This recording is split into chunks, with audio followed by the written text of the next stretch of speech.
Good evening, fuckers.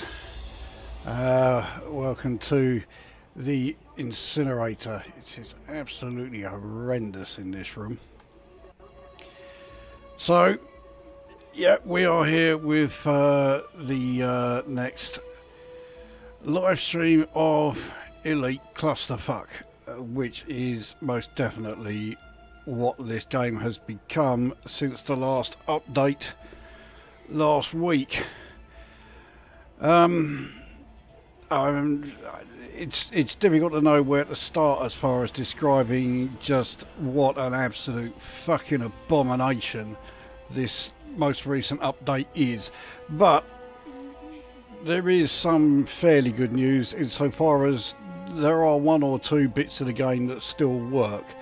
So let's get the game started up so that then you'll actually be able to see something. And while it is loading,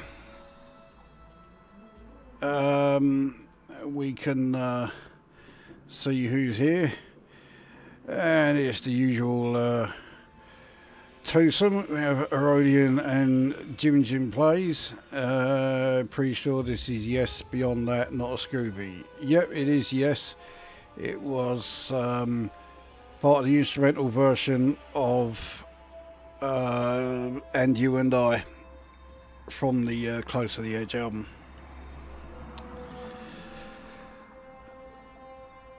So right, well, we're into the game. If someone in the chat can let me know if you can actually see it, that would be very handy.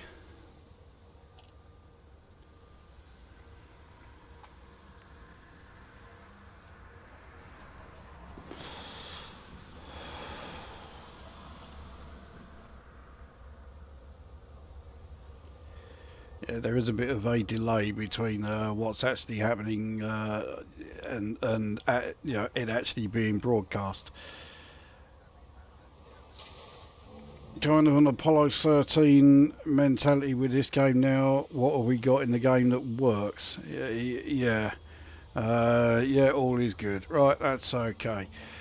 Right, well, we're currently in the Gokical, which is one of my Python Mark IIs. We're not actually going to be using this ship in this particular stream, but this ship is the reason why we are here in the Beta 3 Tukani system.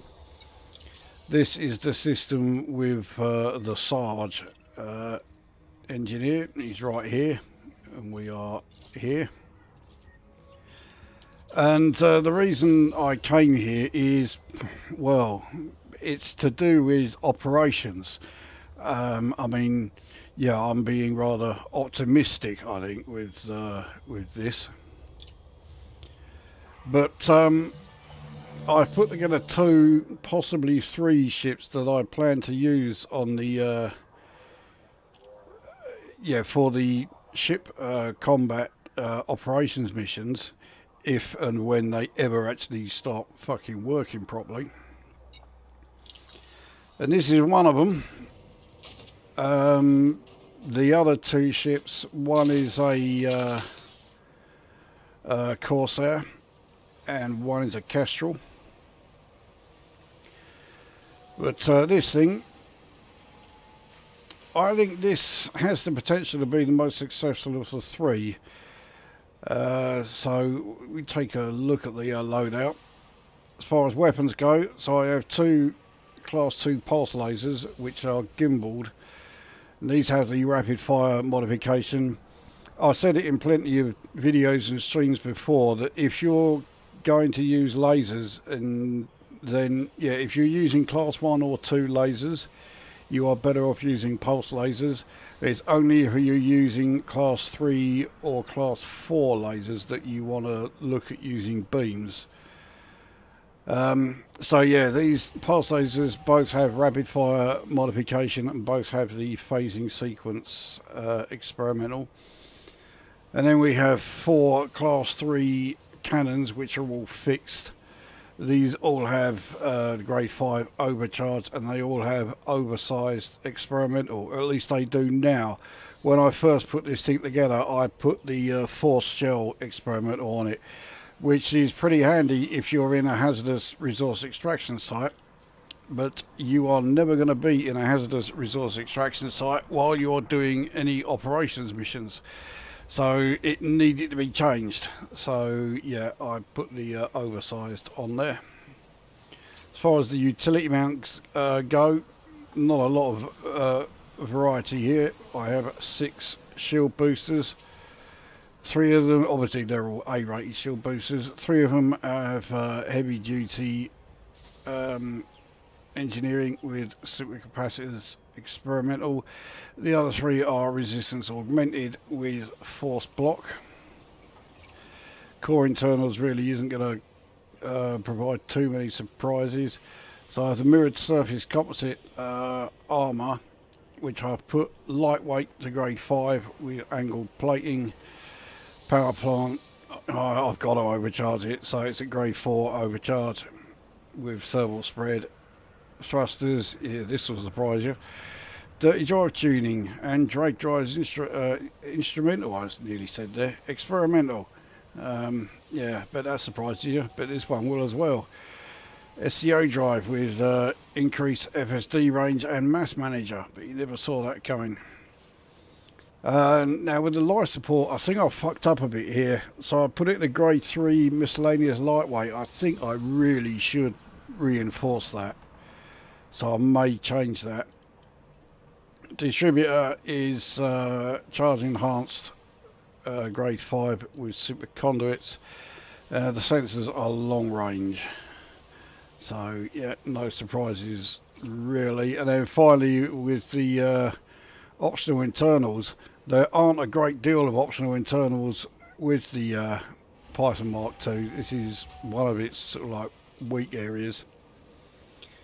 So class 6 bi-weave shield generator, which has thermal resistant shields and fast charge. Your shields cannot recharge fast enough when you're in operations missions. If I had the space, I would have put in a shield cell bank. As it is, the best shield cell bank I could put on this thing is a class 4, which would have been a complete waste of time, so I just didn't bother. So class 4 and class 3 Guardian shield reinforcements.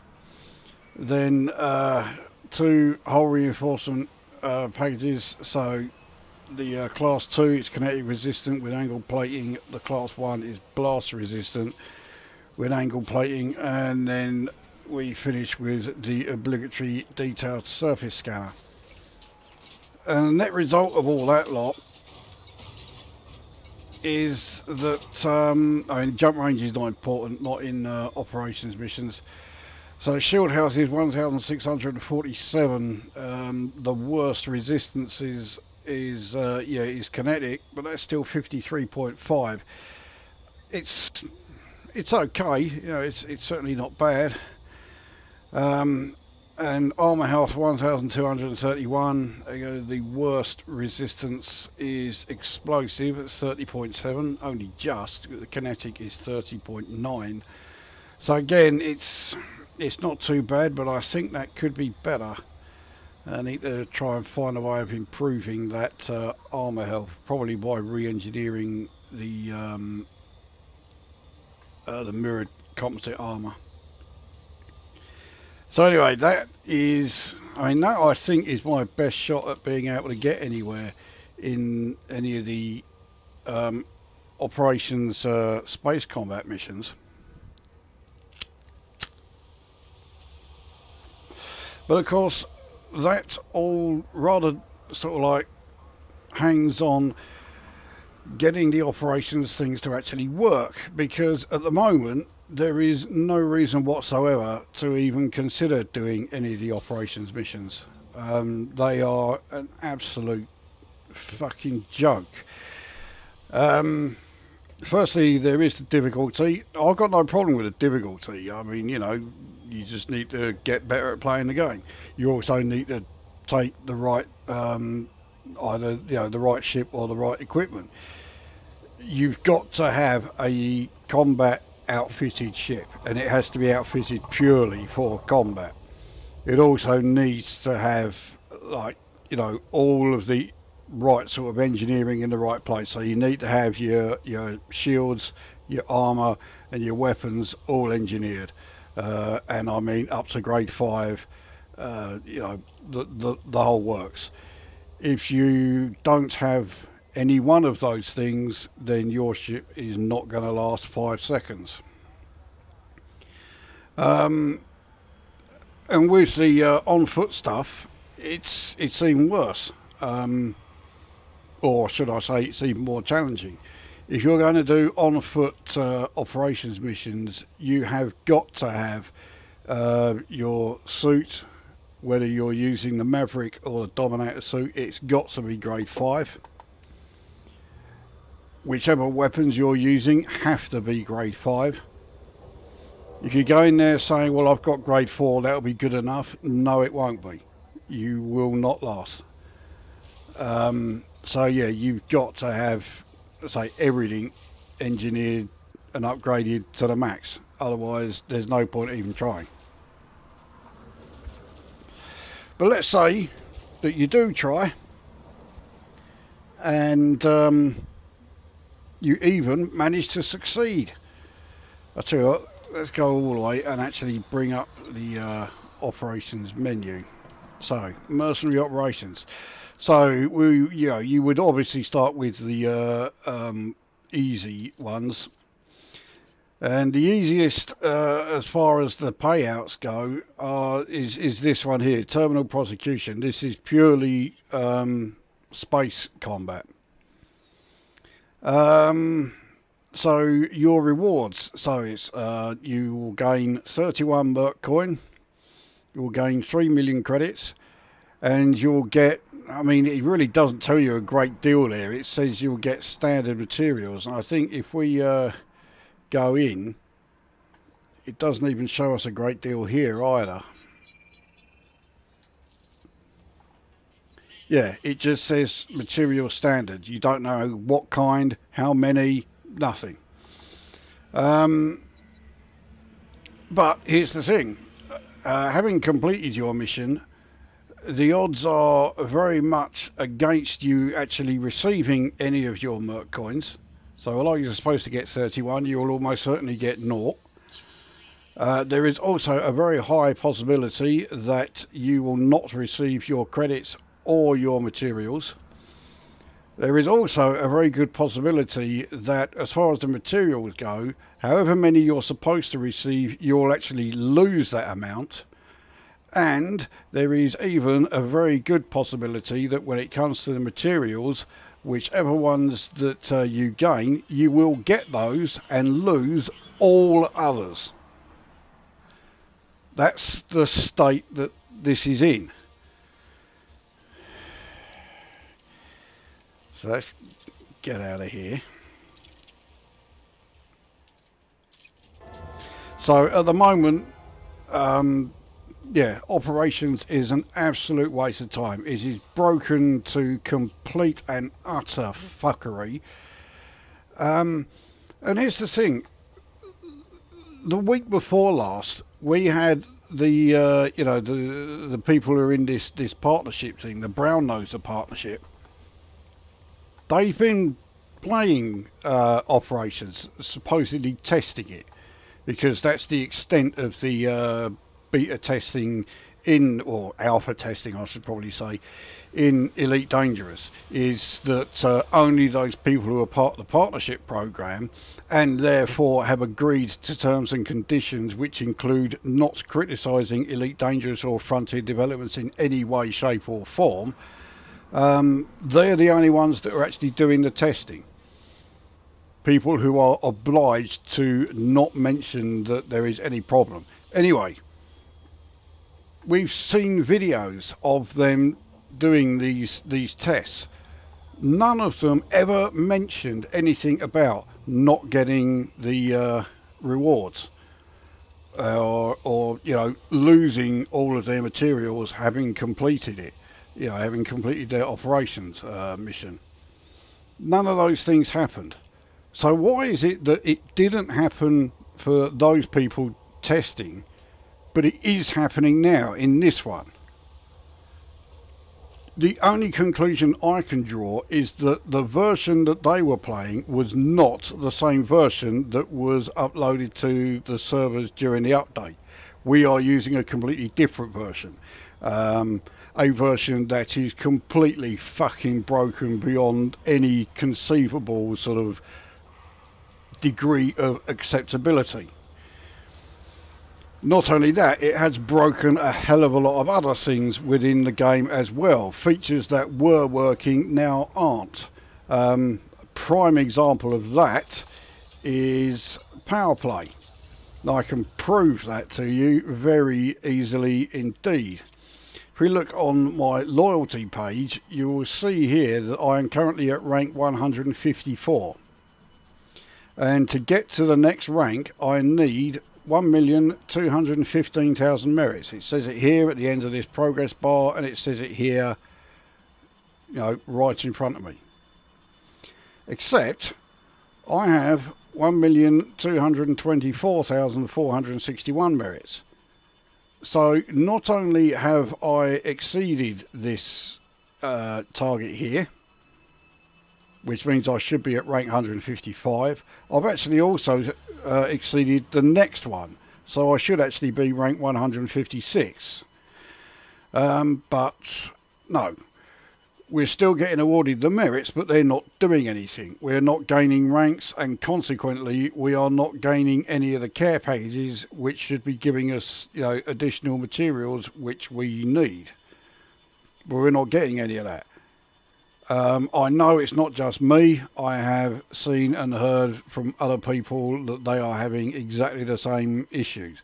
In fact, some of them are having additional issues which I have not yet encountered. So, for example, I have been able to complete these 3 missions. These are the only 3 missions I have tried to complete, but I have been able to do them.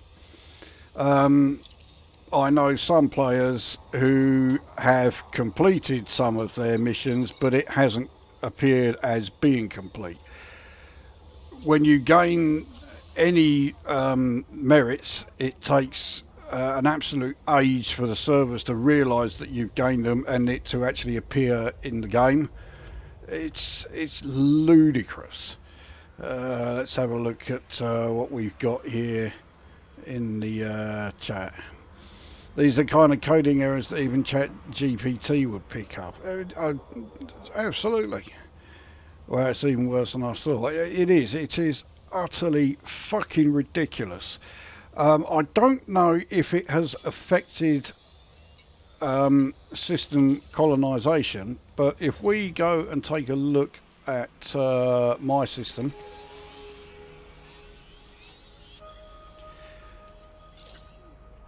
now the only thing I can see that gives me any sort of indication that things are not quite right is the fact that my population hasn't changed for about 5 days, whereas normally it goes up by about 4 million every day.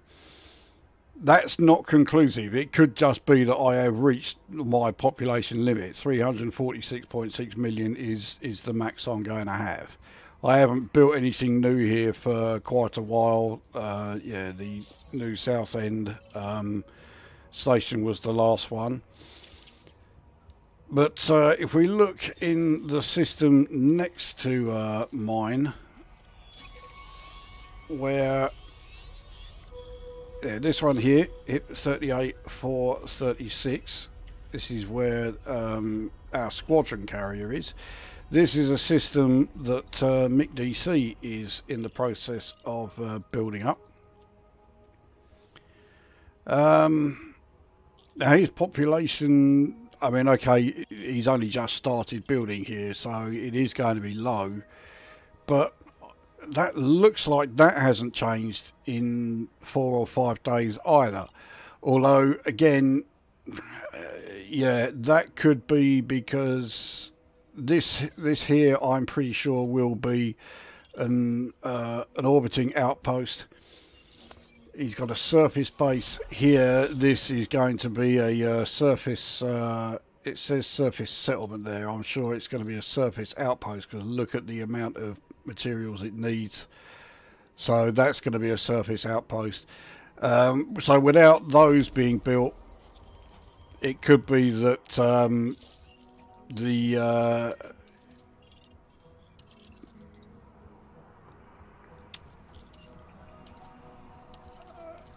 yeah, here we are. Yeah, it could just be that the population has reached its limit until, like, you know, more stuff is you know, actually built here. I don't know. So there's a lot about system colonisation that I'm you know, not familiar with. So yeah, I can't say anything for certain about that.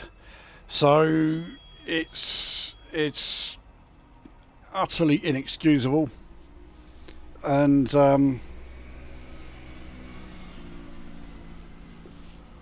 yeah, it's a fucking joke. Now there is one other new feature in this update, and amazingly, it does almost work perfectly for me. So let's change ship. This takes a lot longer to do.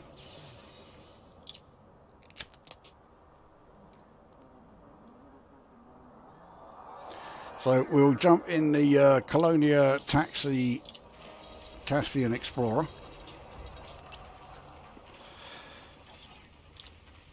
And we shall take a look at the outfitting for this. This will not take long to go through. So I do not have any weapons of any kind installed here. The only utility mounts, I've got two heat sink launchers. One of them is one of the pre-engineered ones. This one is just the regular one. I've not engineered this. This one is currently powered down because I don't need it at the moment. I will only need this once this one is empty. But yeah, you can see heat sink ammo capacity. So ammo maximum is 4, not including the one that's already loaded inside the launcher. Core internals, so I have the Mark II ablative lightweight alloy, which is engineered with lightweight armour and deep plating. Power plant is overcharged to grade 1 because I don't want to increase the thermal output of this ship any more than I have to. Don't worry about the fact that it says I am 2.93 megawatts over. I'm actually fine for now. So yeah, overcharged grade 1 and stripped down experimental. The Mark II gravity optimized thrusters, yeah, dirty drive tuning, but these ones are stripped down. I don't have the usual experimental that escapes me for now. Drag drives, that's it. The Mark II supercharged optimized frameshift drive. We'll actually get the chance to try this out. So yeah, increase FSD range mass manager. What a shock. The life support miscellaneous lightweight to grade 5. This is a 5D life support. In fact, I should also have mentioned, yeah, my power plant is only a 5A. I could fit a class 8. I don't need a class 8, so yeah, it's a 5A. Power distributor is a 5D. This is engine focused, grade 5 and stripped down. Sensors are 8D with lightweight scanner, grade 5. And I've reduced the fuel tank. It normally is a class 7, which is 128 tonnes. I've reduced it to a class 6 with 64 tonnes. Right, optional internals. So we have class 7A fuel scoop. We have two 6A auto field maintenance units. One of these is currently powered down, and that's why I have no problem with the power despite what that's saying there. That's showing the power usage if both of these were switched on. So yeah, I'm fine. And here we have the new the Mark II vessel hangar. It's uses less, or it has less mass, I should say, than the Mark 1.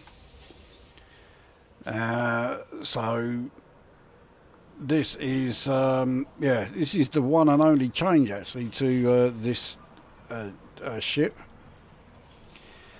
Class 5 Guardian friendship drive booster, 5D shield generator which has enhanced low powered shields, grade 5 and high cap.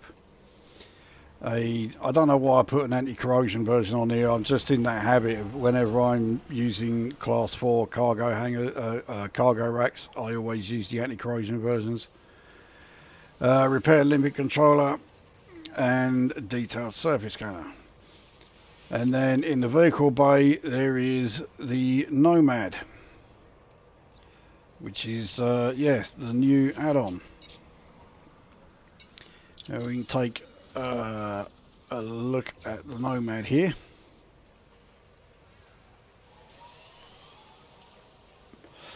There she is. Now here we can see, or I can show, the one area where this thing does have a bit of an issue. It's a very minor issue, and when you're flying the thing, you don't notice it.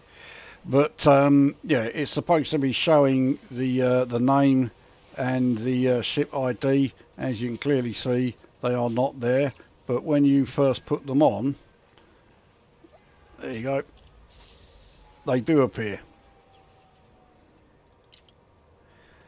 But in fact, now that I put that one on, they are all showing, but as soon as we come out of it, they will all disappear again. That is the only sort of like issue with the Nomad. So compared to operations, it's very, very minor indeed. But this is what we're going to be doing in this stream. We are going to be taking a well, actually I'm not yet completely decided on where we are going to go, so I will give it to those watching. So if we look at right, who we got here? So we got Jim and Herodian. Right, so I'll give you the choice.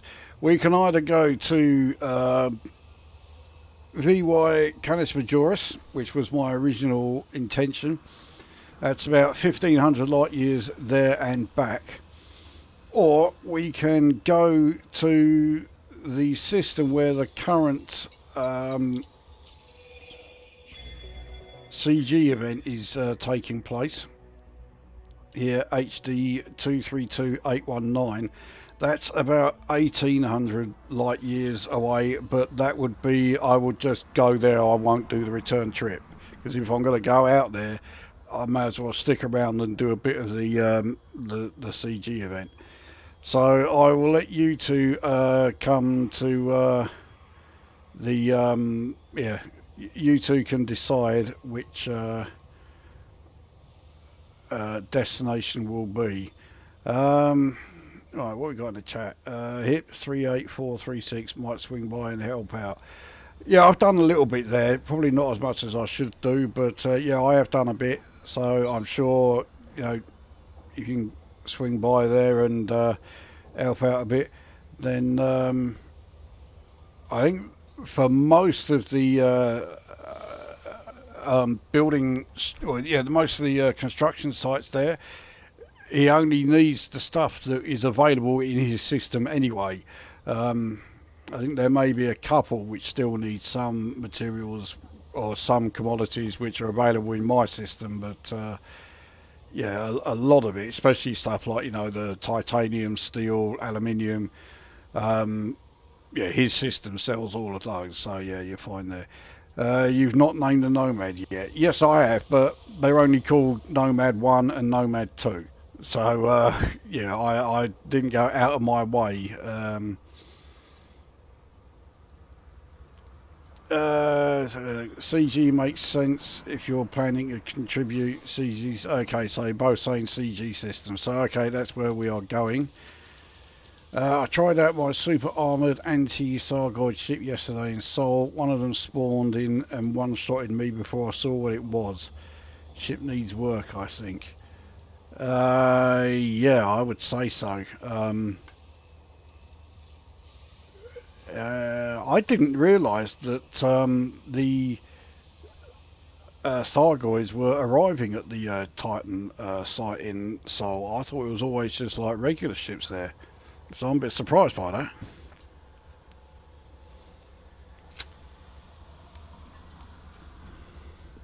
But yeah, I mean, it could be, yeah, you were really unlucky, and the first interceptor that showed up was a Medusa or something, which is not ideal. Right, anyway, let's take a look then at where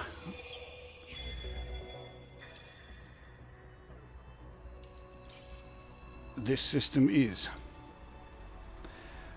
Oh, I know that's not right. Well, I'll tell you what, if I hold that down as the route plotted, there we go. So it's 24 jumps, but we're going to reduce that a little bit.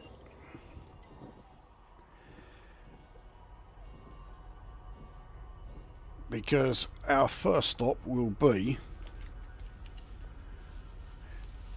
Jackson's Lighthouse. So it's looks like it's a little bit out of the way, but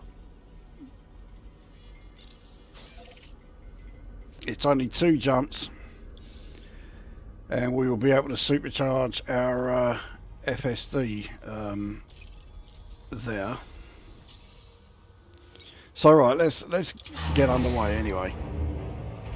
And obviously, if we find any valuable systems, I will be scanning the planets with the detailed survey scanner. I will also be looking out for any biological signals.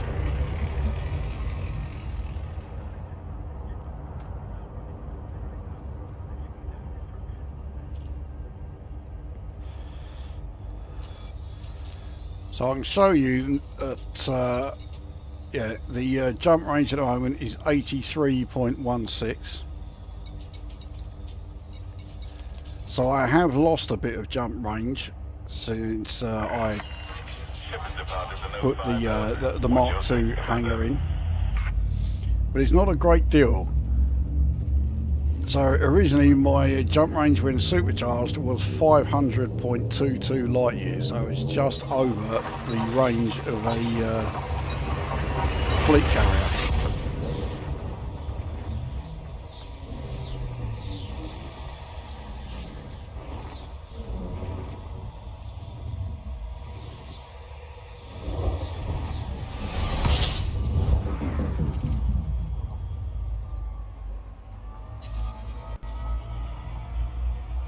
Doesn't look like there's a lot here, so yeah, this is not going to take much scanning.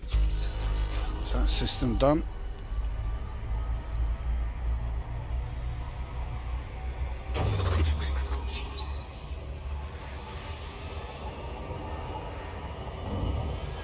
So next stop then is Jackson's Lighthouse.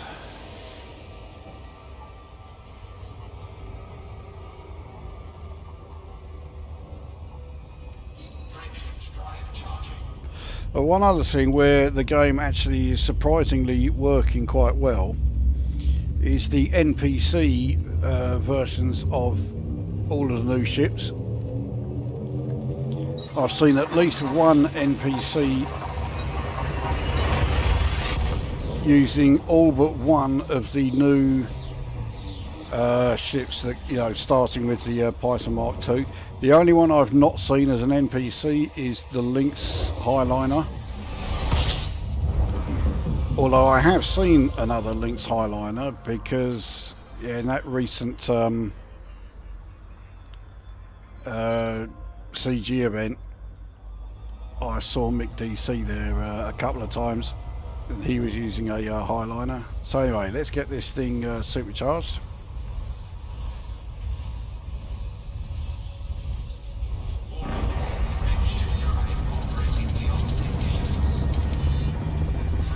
There we go. Right. So we're out of there. I've already mapped this planet, or at least I'm 90% certain I've mapped it. Yeah, I have. So now my jump range for the next jump is 500.71. So in fact, it's gone up. I was not expecting that. So let's get our next jump done. So yeah, there it is there. 500.77. Now I know this is not the most efficient way of deciding where you know, our next jump will be, but bear with me.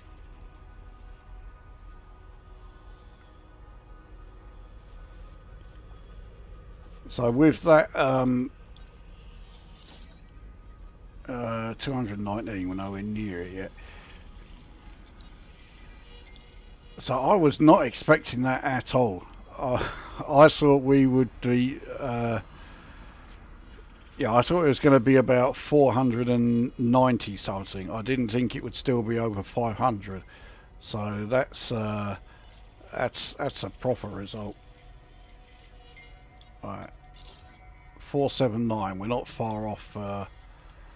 Because there's a lot of A's around here. I don't want to be stopping at a system 492. Yeah, with an A designation. 511's too far. 490. Okay, right. Well, 496.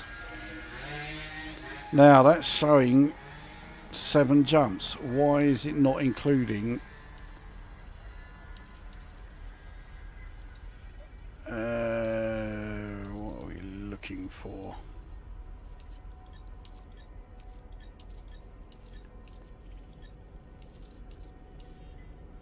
Oh, hang on, route settings, right.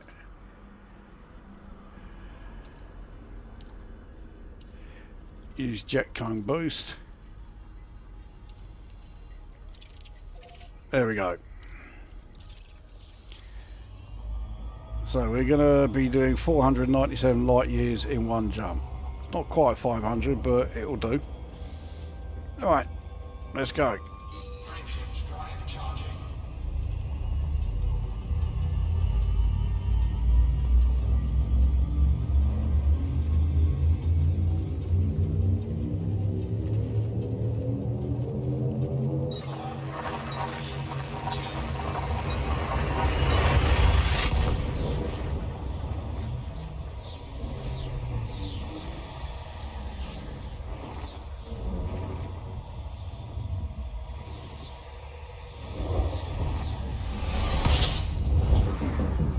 Well, we got a real exciting system here, haven't we? 2 stars again.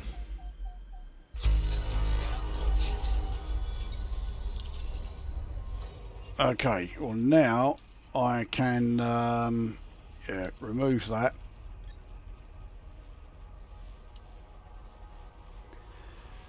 And we can now set the rest of the trip.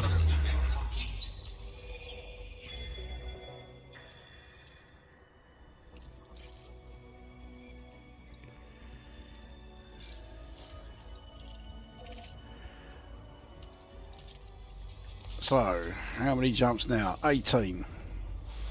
Okay. Well, hopefully, say we'll find some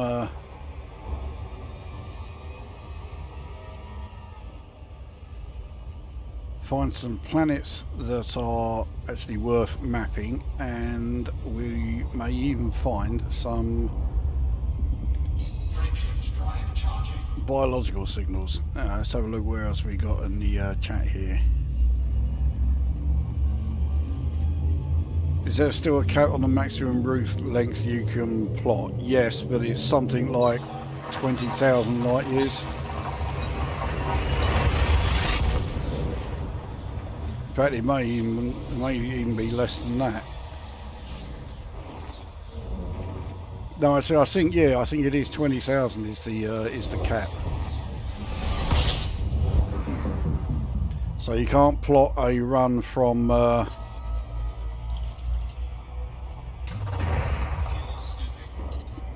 you know, from Sol to Colonia. Jesus, this has been a bit wanky at the moment. I'll tell you what, let's change it so that it will give us fuel scooping complete. Right, star class. We will skip, yeah, you can see I've already done it. So we're not going to stop at proto stars, Y-type stars, T-type, L or M. So let's apply the filter to the right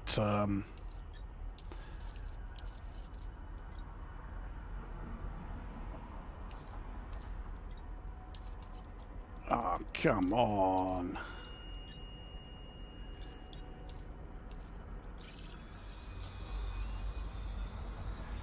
Well, it's clearly not applied to the filter because the next system is an A designation. That's very likely going to be a brown dwarf star, which is supposed to be ignored.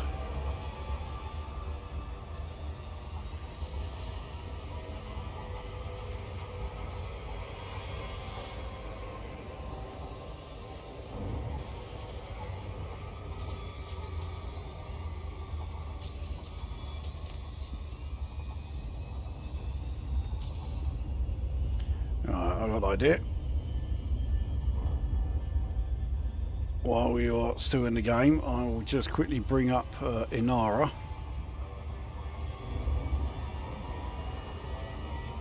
So that I can, yeah, there we go.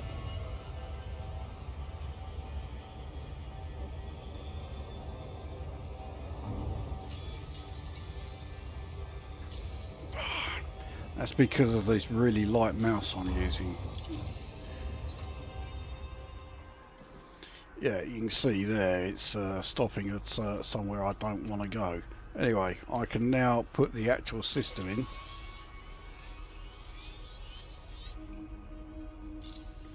Cancel it and redo it. There we go. Right, so 17, and it's now ignoring all of the worthless ones. So next stop then is a class K. Let's see what we got here.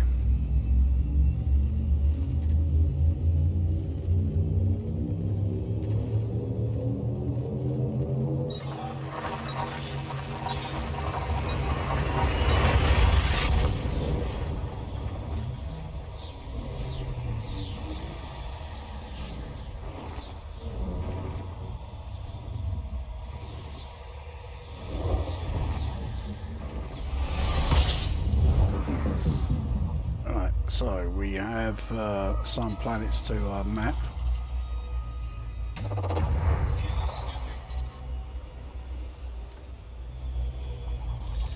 Now, as this is going to involve a lot of just like, you know, jumping from one system to another, I will also treat this as a question and answer sort of stream. So yeah, if there are any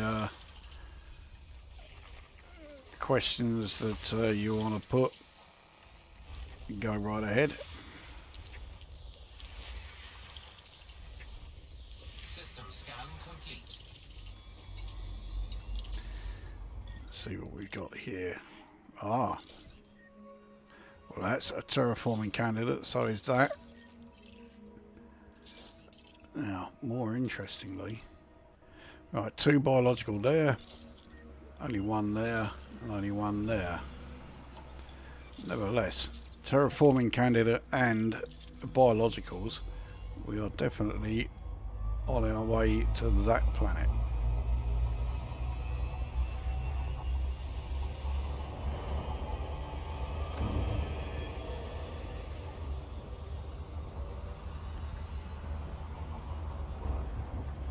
So yeah, with that, yeah, the anti-Sargoid ship there that you tested,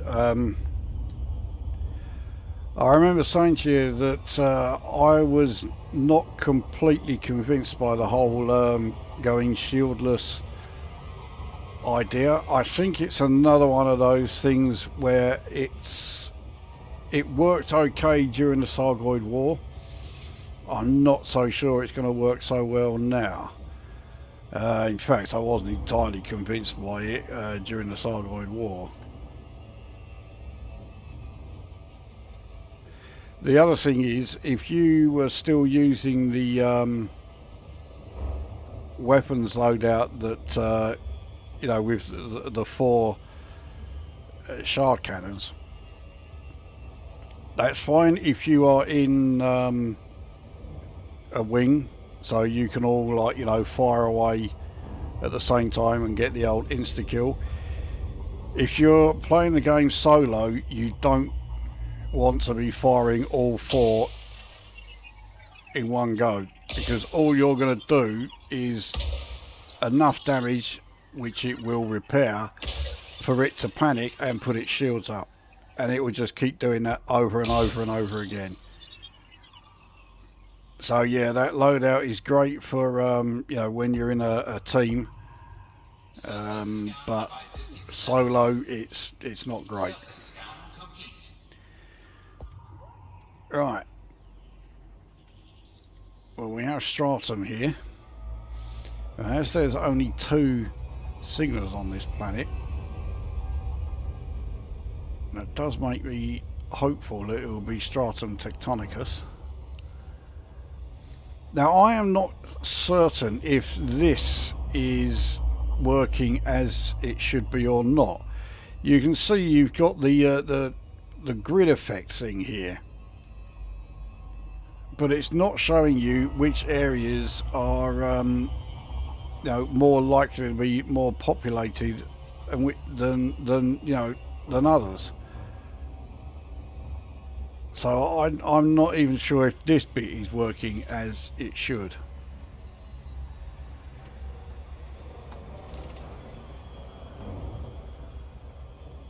Okay, so we've got a couple of craters here. Craters are always a good place to go to if you're looking for exobiology.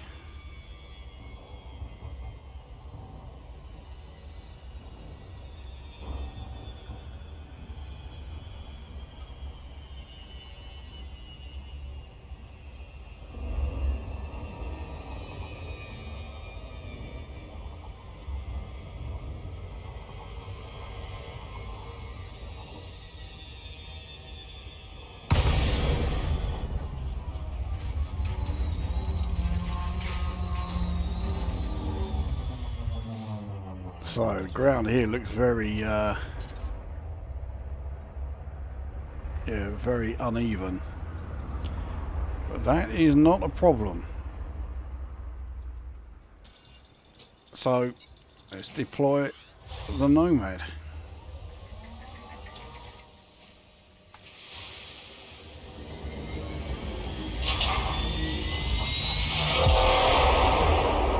So here we are.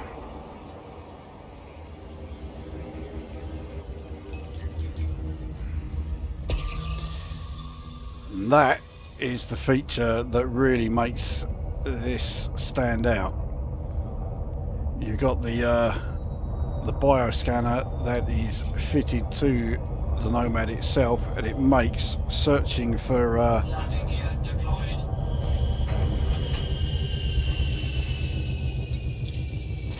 searching for the exobiology a hell of a lot easier. You haven't got to keep stopping and getting out to use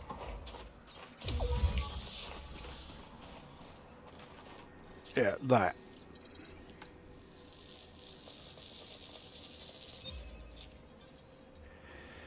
So I found one. One thing I forgot to do, you can see that the interior here is completely empty. I do actually have the interior option, and I forgot to install it.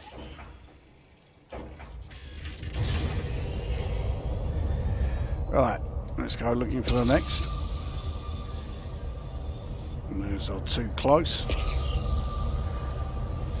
The only thing that I really wish they had done was, yeah, use a different sound effect. I really don't like that sound effect at all.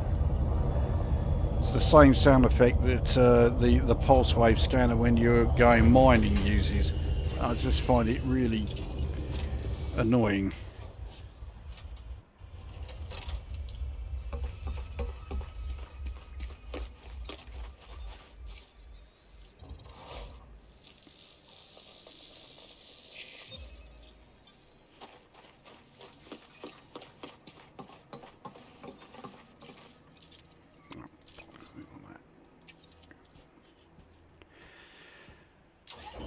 Well, it is the stratum tectonicus that we are finding, which is very handy.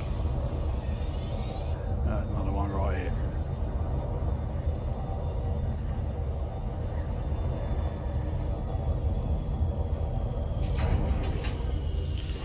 And even though the terrain is all extremely rocky, you wouldn't have a hope in hell of landing a Caspian anywhere around here. But yeah, in the Nomad, no problem whatsoever.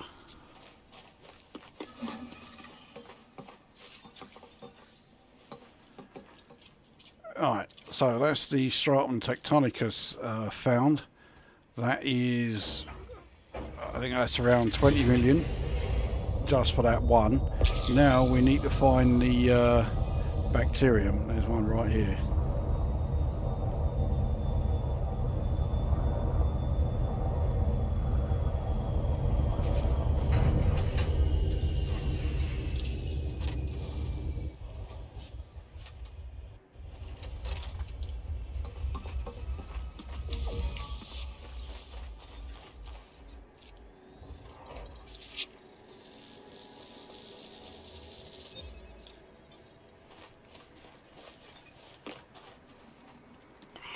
Get in, here we go.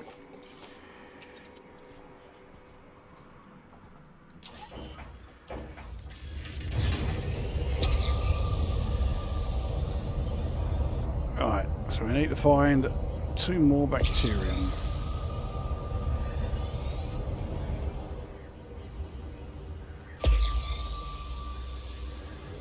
Finding plenty of stratum.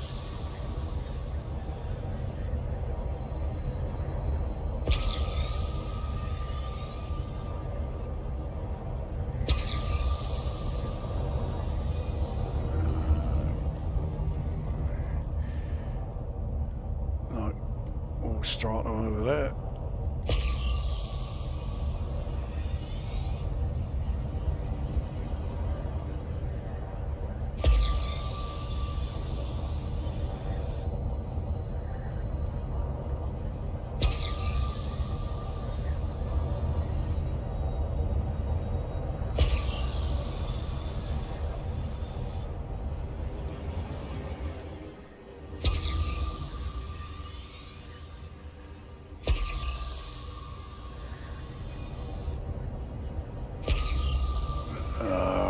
This is where it gets irritating.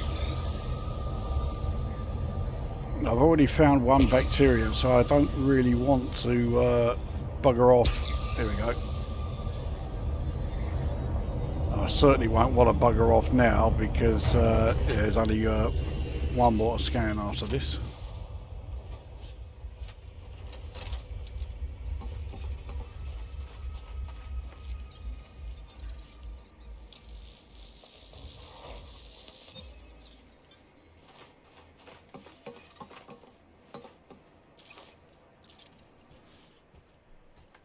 So, final one to find here.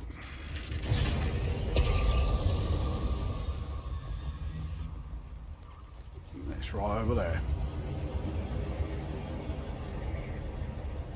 You can also see it also appears on the sensors as well as being highlighted on the actual landscape as well.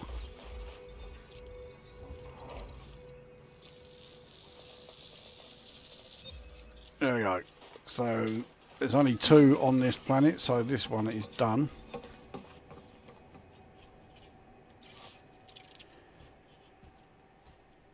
So on to the next one. Landing gear retracted.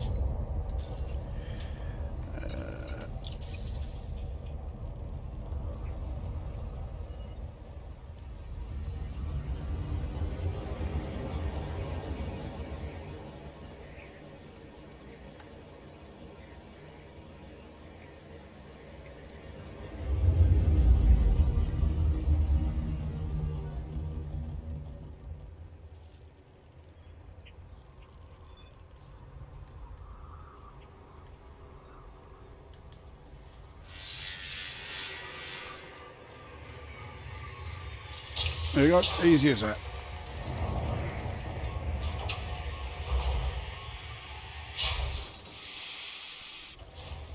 Now, for some reason, when you redock on your mothership, the hard points are extended for some reason, so you have to retract them before you decide to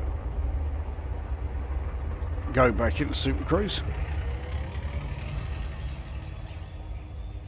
Frameshift drive charging. 4, 3, 2, 1. So Planet 2 very likely only going to have bacteria on it. I'll map it because it's a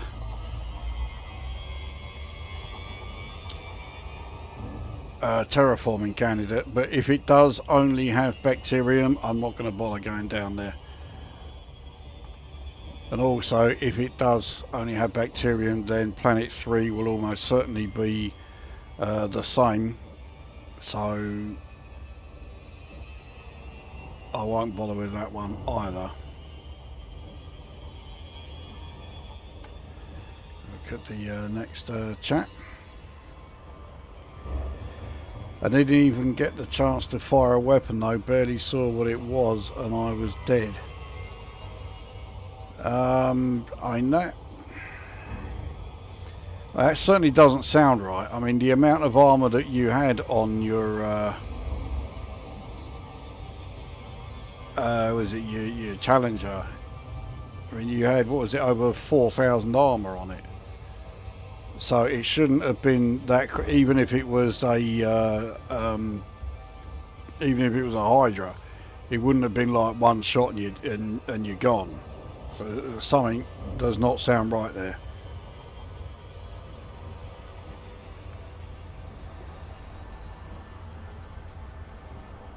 Planet's made of graph paper. I mean, it's certainly what it looks like. It's not very helpful as far as being able to find, you know, the best locations for particular particular exobiology signals. We're getting pretty close to this planet now, so I'll go back and check the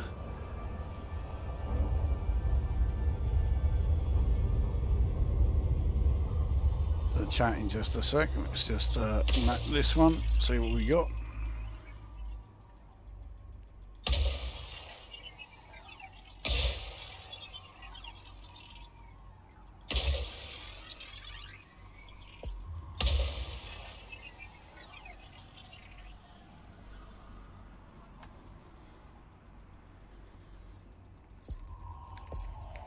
Surface scanned by 50%. Yeah, it is bacterium. Bacterium is only going to pay 1 million, so bollocks to it. Let's go on to the next system.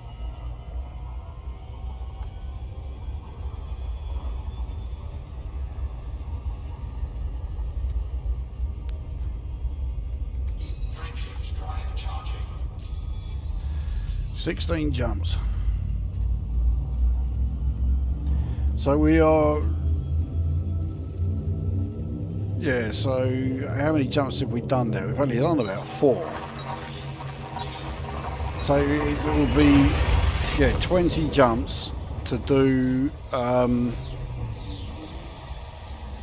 1,800 and I think it's about 1,870 something light years. And it weren't that long ago when such an idea was pure fantasy. There was no way you were going to be able to jump that far in this game in just 20 jumps. So this is going to be yes another one where it's just the stars.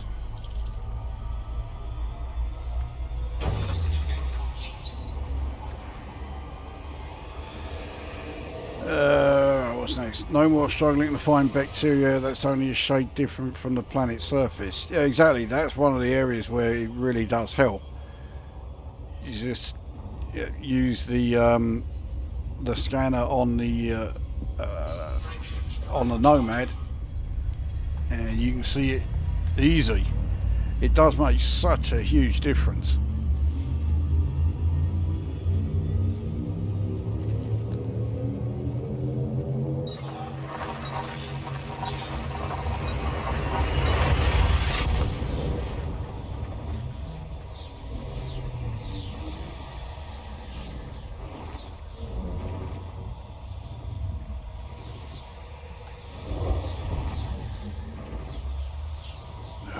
It's taking longer to jump from system to system.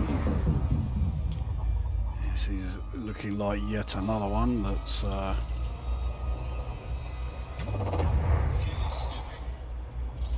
yep, it is. It is still applying the filter, isn't it? Let me just double check.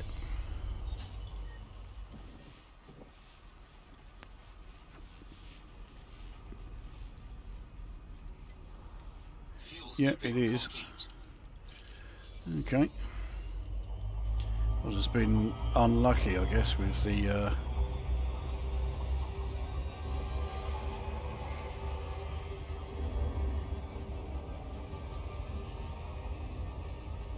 yeah, with the systems that we've been arriving in.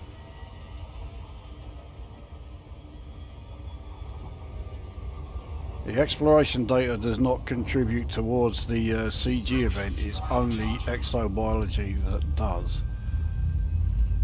So thinking about it, I should have scanned those two bacterians, but oh well. Too late now.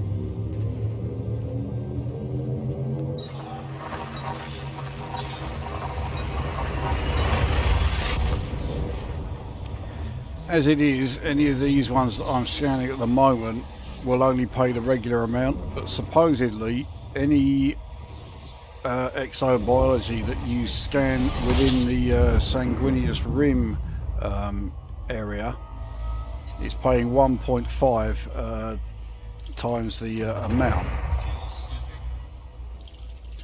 So yeah, you find some stratum tectonicus in the sanguineous rim, you're getting 30 million for scanning one yeah, exobiology plant. I mean, it's not bad.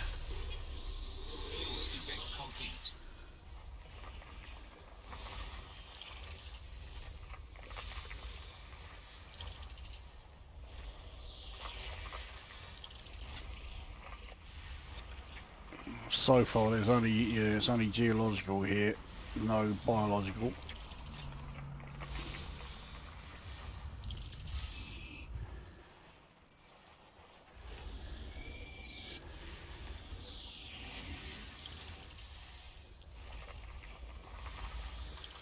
Still geological. Only geological there.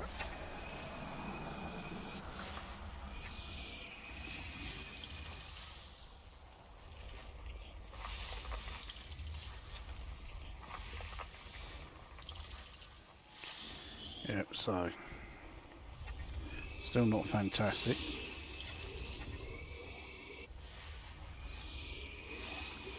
Right, class 2. Hopefully there may be some biological here. Yeah, right, so there's 3 on this planet. Well, that moon, I should say. System scan complete. That's the only one. That's okay, if it's only one moon, I'm alright with that.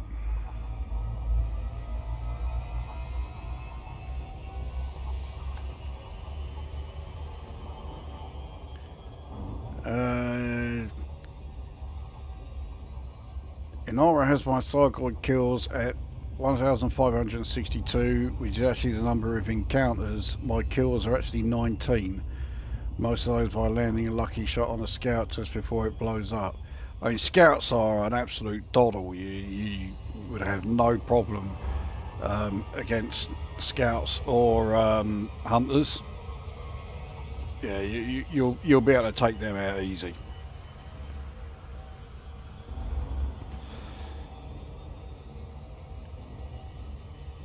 I think most of mine are scouts and what were those pissant little things on the surface? Not the fucking great banshees, the other things. But yeah, it was those. I mean, they all counted as a Thargoid kill. They were unbelievably easy. I'm just laying down the groundwork for a disappointing support wing member. Well, remember, we did do one once before. We're going back quite a few years there, but it was me, you, and I think it was Commander Quo. But I also remember, I think you got disconnected during the battle, which was doubly annoying. But I mean, yeah, we did manage to take out a Cyclops, and back then we weren't using weapons like we are this time. We certainly weren't going there with the intention of getting one-shot kills, because that was never on the cards.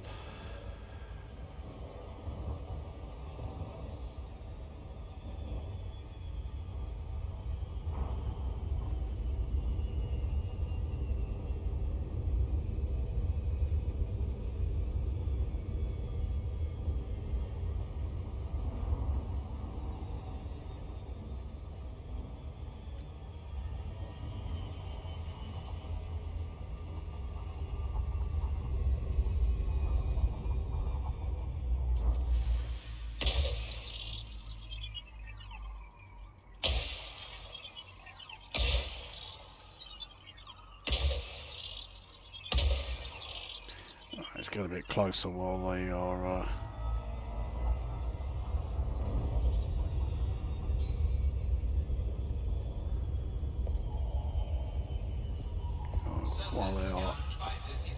landing. There we go. Right, so we got bacterium, fonticulua. Oh well. Right. Bacteria and fumarola seem to be roughly in the same place.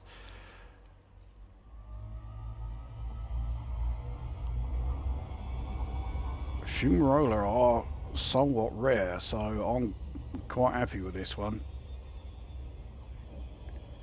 And if it's the right sort of fonticulua, which it almost certainly won't be, but if it is, I can never remember the name of it, but there is a variant of fonticulua which is the most valuable of all plants in the game.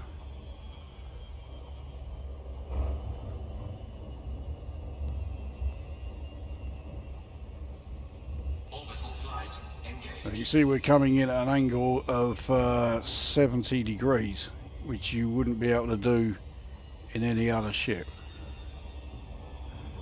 We'll narrow it out a bit to a mere 65.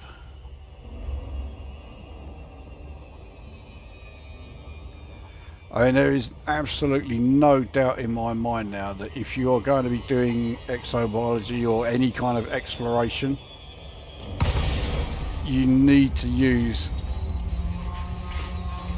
a Caspian with a Nomad.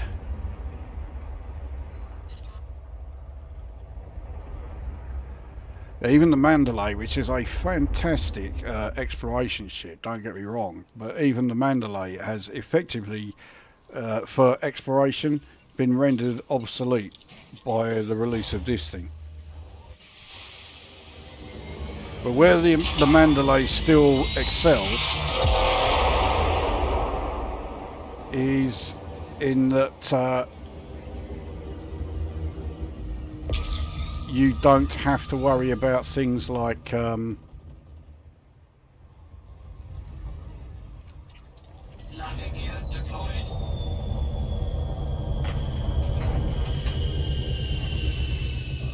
the supercharge to get like the maximum jump range. The Mandalay has the best jump range of any ship in the game. In my exploration Mandalay, oh, I got a first footfall.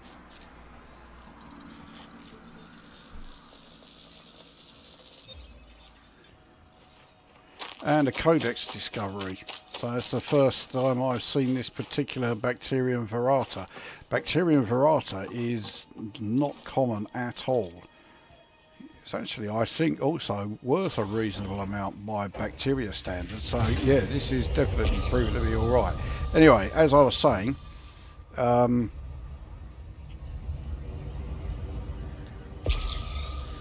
yeah, the Mandalay, it has the best jump range of the lot, so to get the best jump range from the thing, you're not having to go and, you know, supercharge from a neutron star or a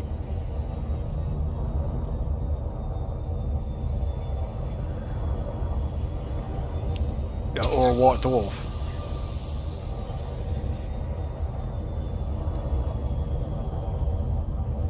Those purple signals are showing that, yeah, they are fumarolas, so we'll scan our bacteria and hopefully we'll be quite close to a fumarola as well when we do the last of these.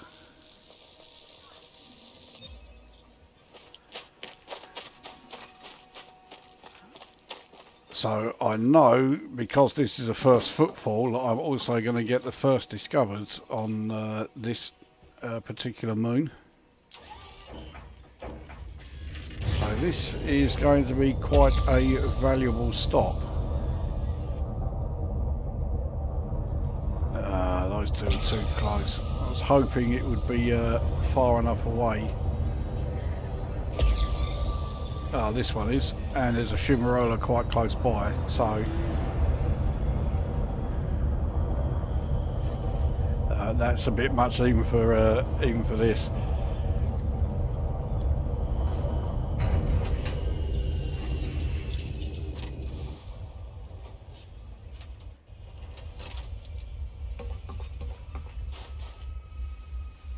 Right, where'd it go? Right there.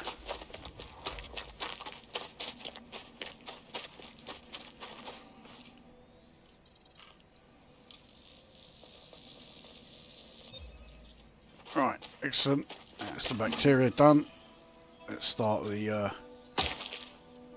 fumarola. Never know, this might be a first as well.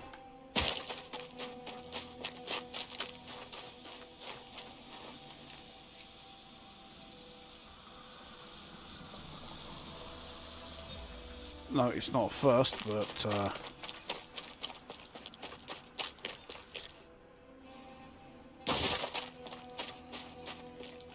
yeah, you don't need to be too far away to get the next one of these. I think you only need to be something like 100 meters apart. So we'll go over to these.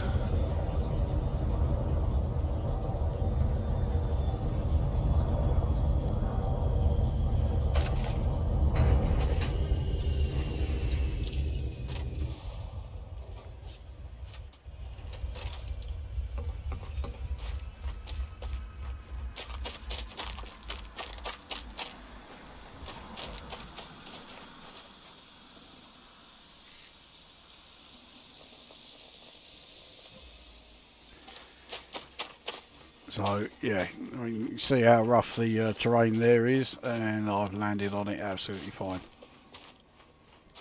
No problem at all.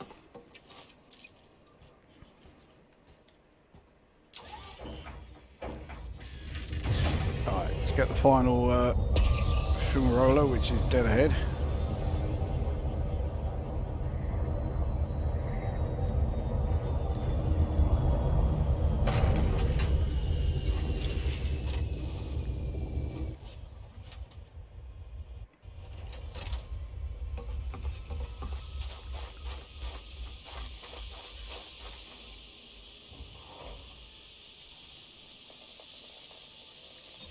Done. Okay. So we're now going to have to go back into orbit and see where the Fonticula are. Landing gear retracted.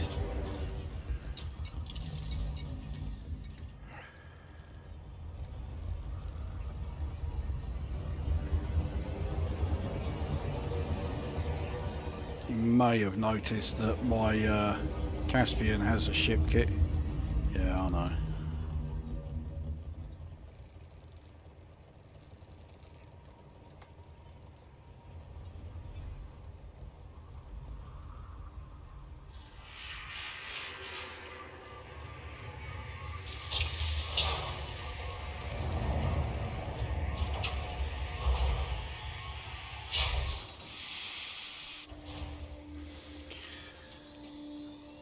Okay, alright, let's head back into orbit and see if we can spot some Fonticula. Alright, let's take a look at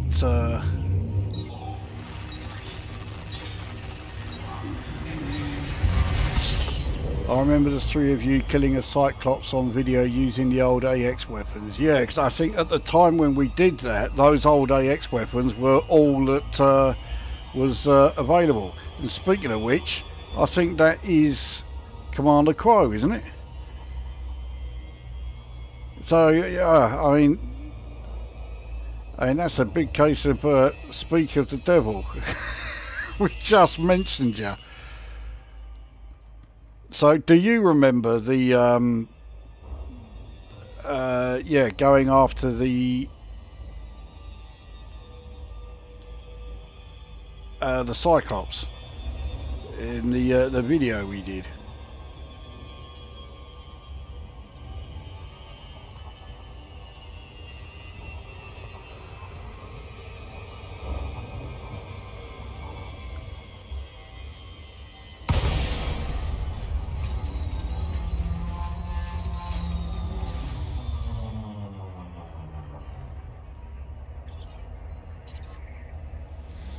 Right. Let us launch once again. You may have noticed, I mean, you might have to be a bit sort of like, yeah, you may need to have some pretty good sight, but you may notice that this Nomad is refueled every time I dock back on the ship again, which it is supposed to do. But here we go again. There are some players where that's not happening for them. So it's the crappy Fonticula, but nevertheless, it will contribute to the CG event, so we'll do it anyway, and I will get the first for it. So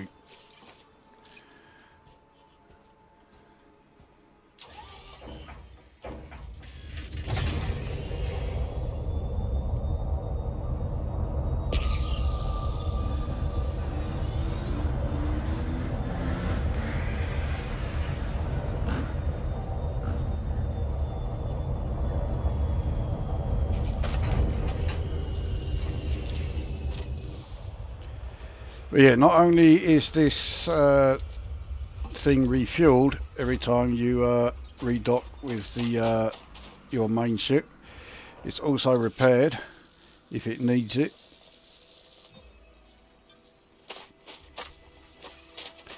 And if you've bought the early release version of the Nomad through ARX, if you lose a Nomad for any reason,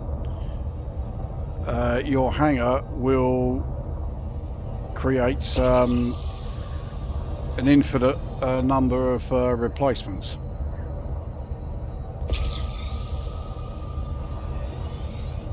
If you don't have the one by the version that was made available for ARCs, if you wait until the general release, then your hangar will only make a certain number of them.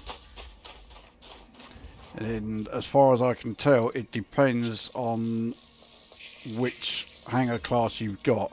If you've got a class 5, it will make 5. Class 6, it will make 6, so on. I suspect that will be changed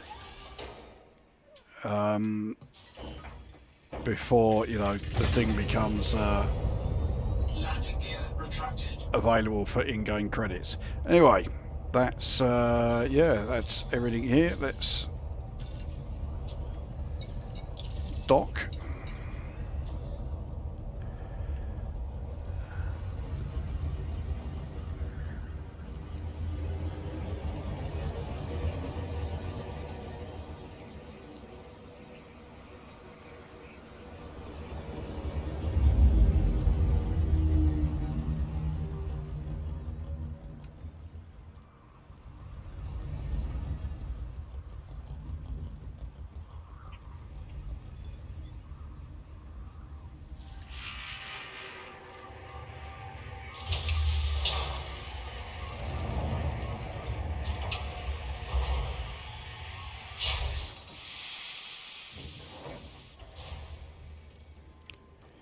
Right, onwards to the next system.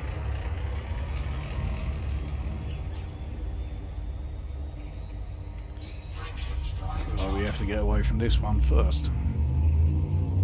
4, 3,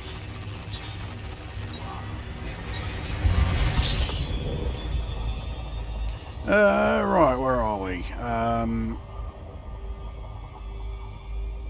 I'm still more than willing to give it a go. I might be crap is what I'm trying to say. I really do think you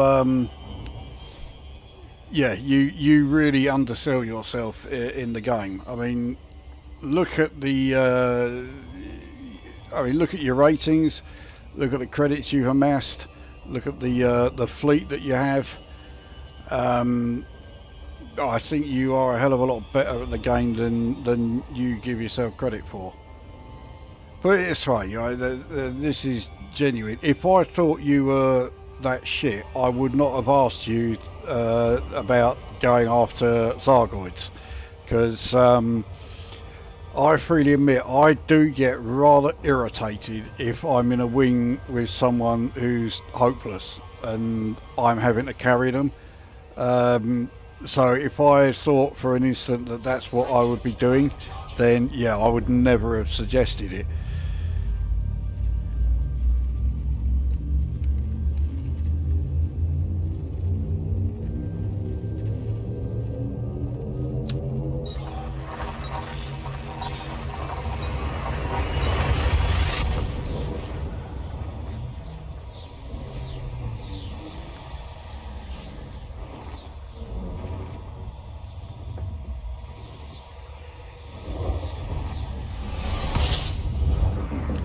Right, this looks interesting. We've got a decent number of planets here.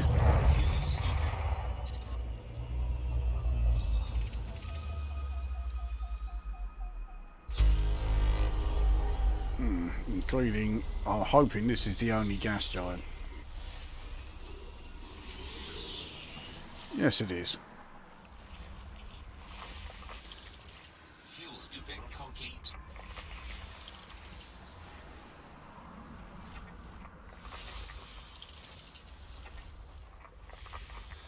Right, nothing on any of those moons.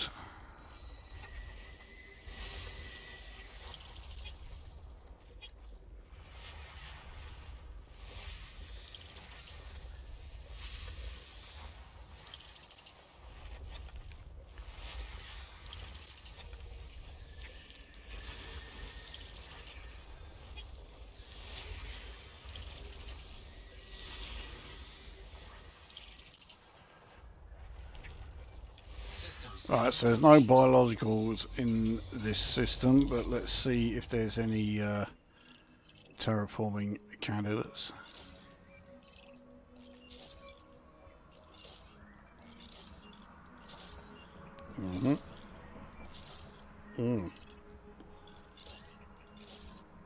So we got 3 of them. Planets 5, 6 and 7. Alright.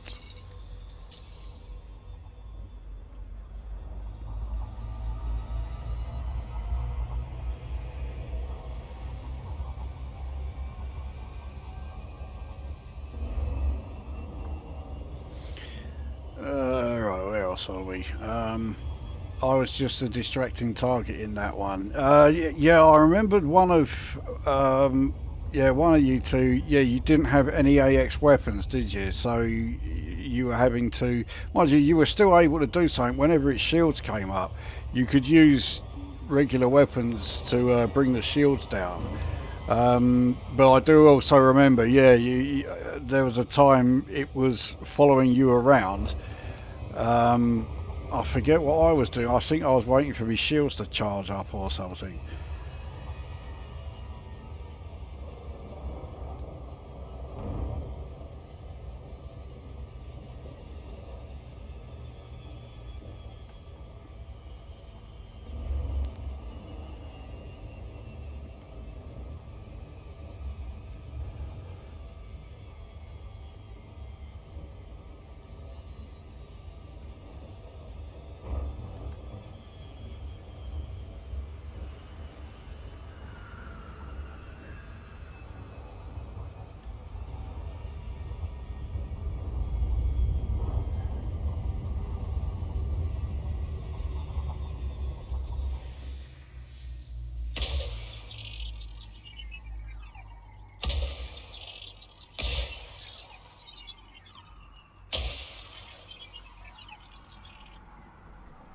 I can't.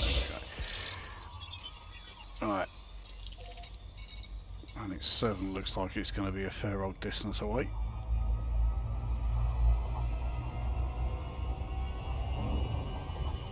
Surface scan complete.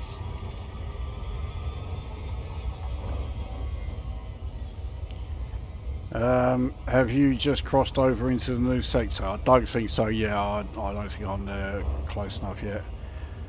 I'm wondering if a Type 11 with Nomad would be good due to medium pad and mining. Not sure on jump range though. We certainly won't have to jump range. To be honest, I've not given the Type 11 a moment's thought as far as using a Nomad with it. So yeah, I'm probably not the I'm probably not the one to ask about that. I mean, I think the Type 11 is a great ship, especially when it comes to mining. It's fantastic, but yeah, I've really not thought about using it as. In fact, I actually use my Type 11 also for some cargo runs because I'm able to get more cargo into my Type 11 than I can in my Type 8. And also, unlike the Type 8, the Type 11 is able to jump from one system to another without practically spontaneously combusting. So yeah, Type 11 is a much better choice for doing cargo runs, you know, if you're having to land on medium pads. Yes, it's a better choice than the Type 8 there as well.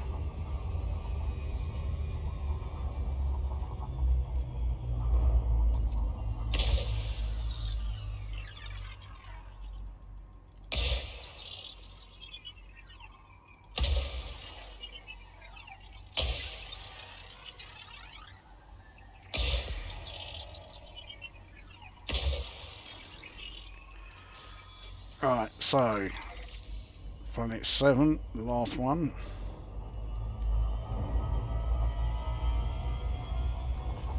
Still not even 1,000 light seconds, so there's no need to use the Surface scan complete. FSD overdrive.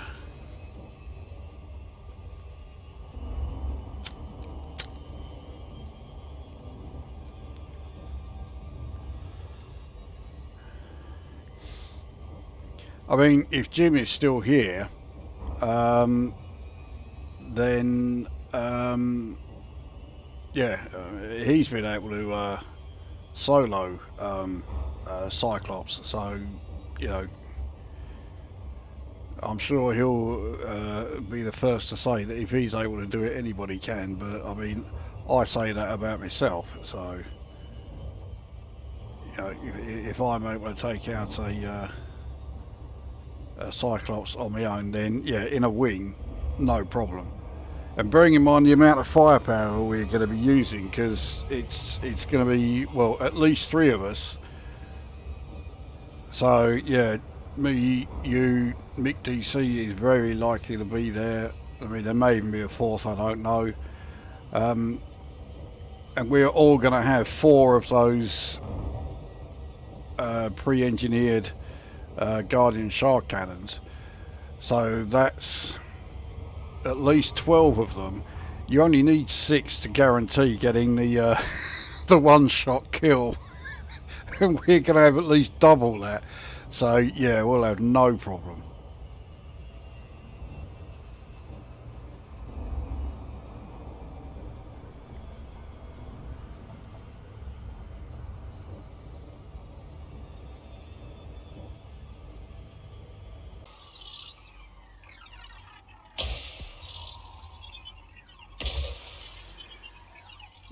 Right.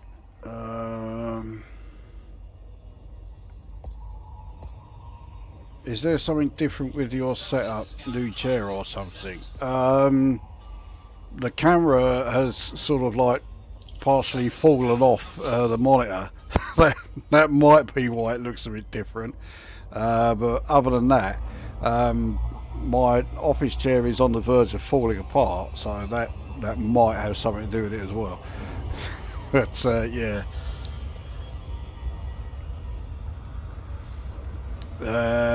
Yep, and that was using Gauss weapons. Yeah, that's true. Yes. I mean, I think the Gauss weapons are the worst of the Guardian weapons available, especially the pre-engineered one. But I used to swear by the things. I mean, there were plenty of times when me and Jim were in a wing and we were taking out Cyclops with both of us using the Gauss cannon.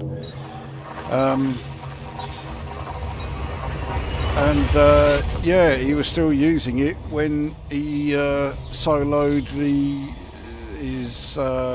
the Cyclops.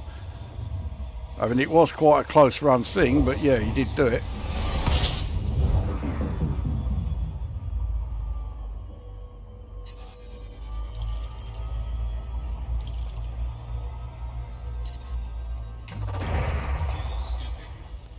Right, while we are scooping, this looks like, yeah, it's got to be a gas giant.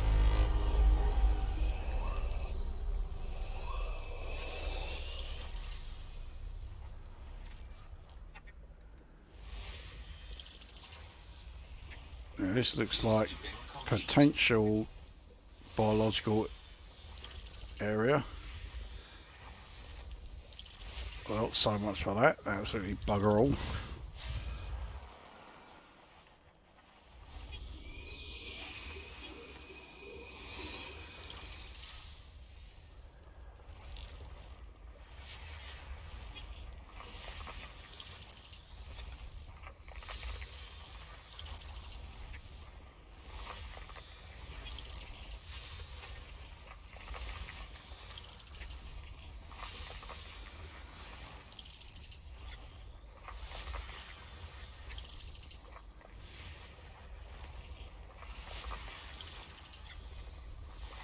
Nothing but geological there.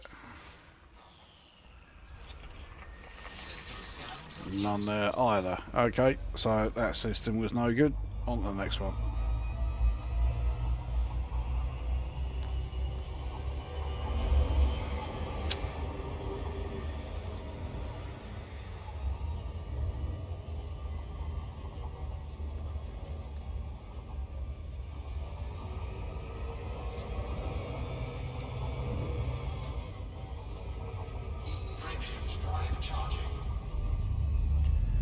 So K class,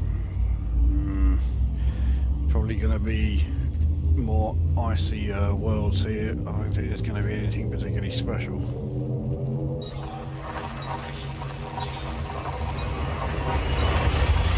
The trouble is, because we're going away from the galactic core, not towards it, I don't think, yeah, we're not going to have, like, you know, a huge abundance of the, like, you know, really hot star types. So yeah, it's going to be a case of just making do with whatever shows up. Fuel scooping.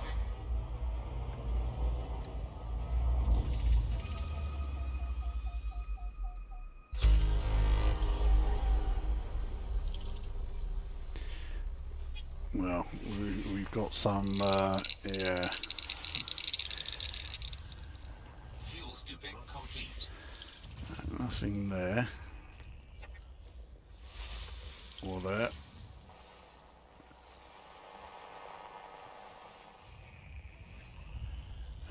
Everything else is going to be around here. Alright.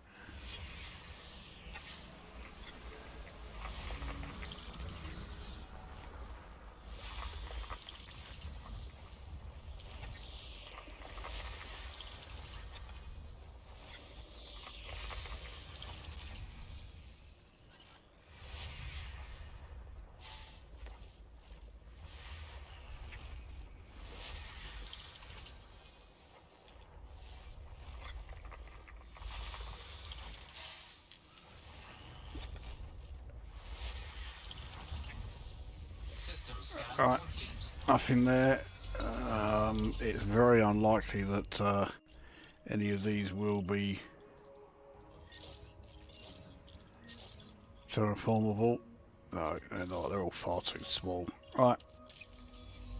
Onwards to the next.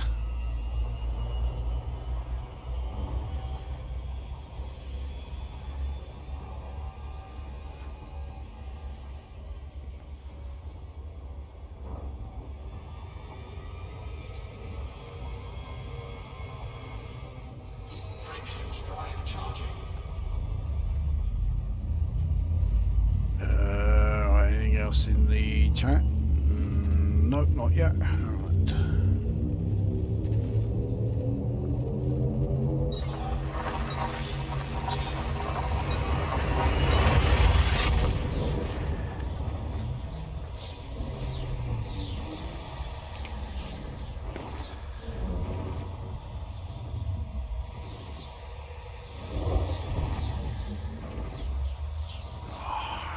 Come on.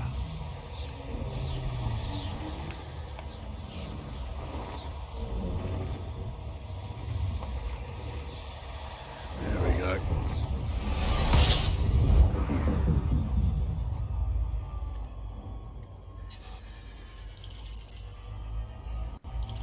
Alright, so we're going to have a few that are behind the primary star here. Fuel scooping.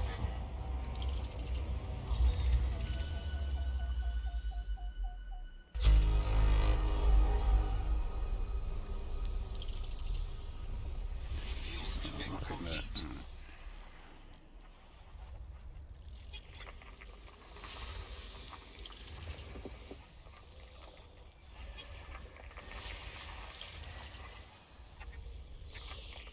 Yeah, it really does not look like there's going to be anything of any value around here. So yeah, everything else is behind the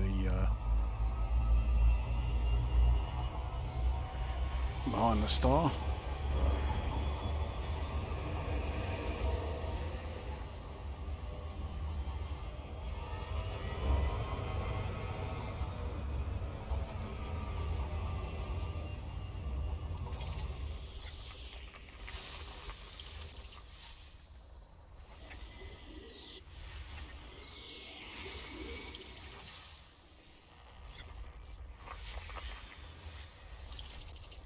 System scan complete. Alright, nothing here. We'll go on to the next one.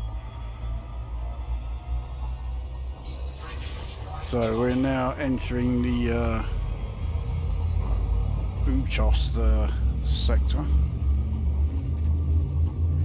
many jumps still to go? 9 jumps. So yeah, we're already down to single figures.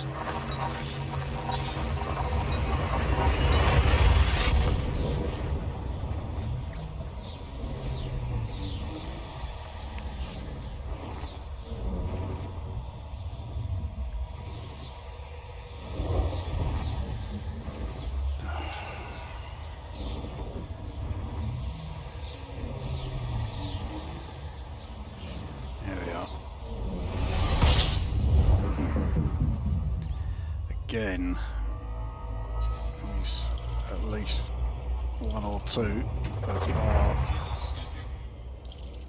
behind the primary star. Yeah, we'll get it to just 1.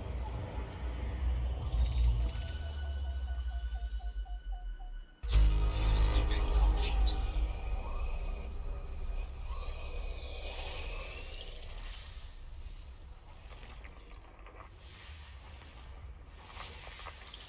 This is a class 3 gas giant, and yet it's still icy moons all around it.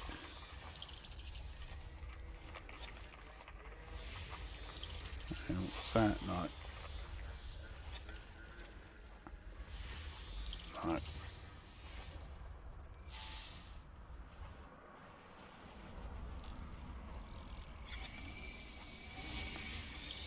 No moons at all around that one.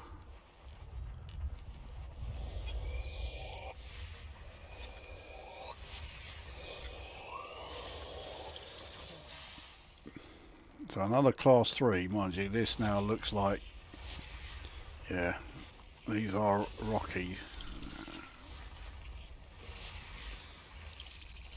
It's all geological at the moment.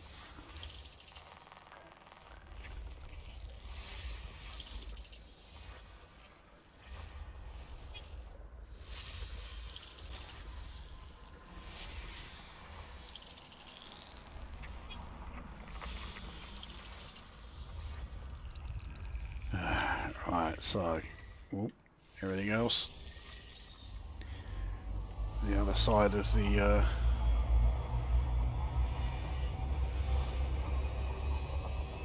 star.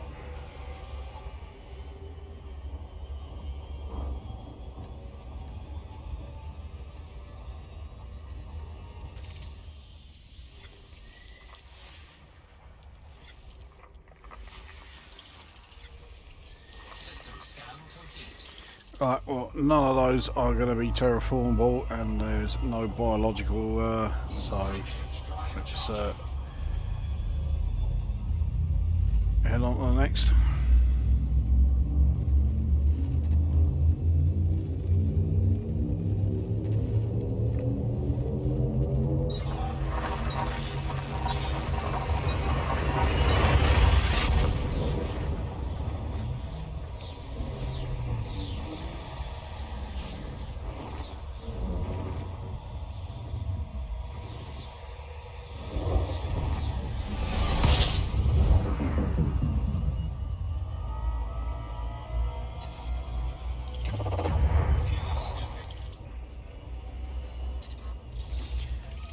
Not much here. More than I thought. Fuel scooping complete.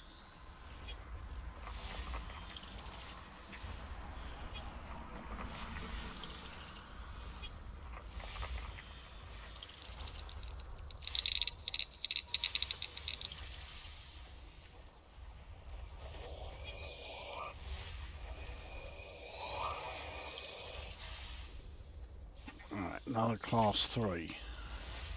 And we have 4 biological here.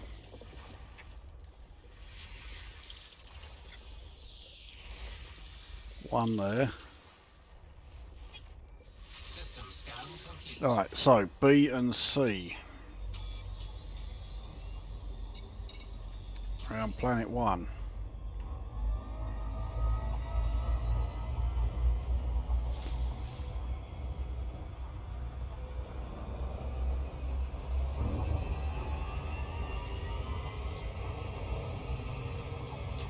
So So C only has the 1, so actually I think we'll do C first.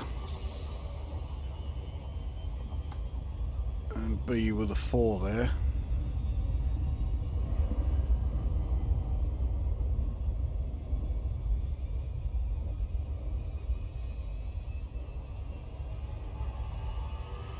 As we're getting closer to the location of the CG, I don't think there's much chance of me getting too many more firsts around here. I'm not going to completely discount the possibility, but yeah,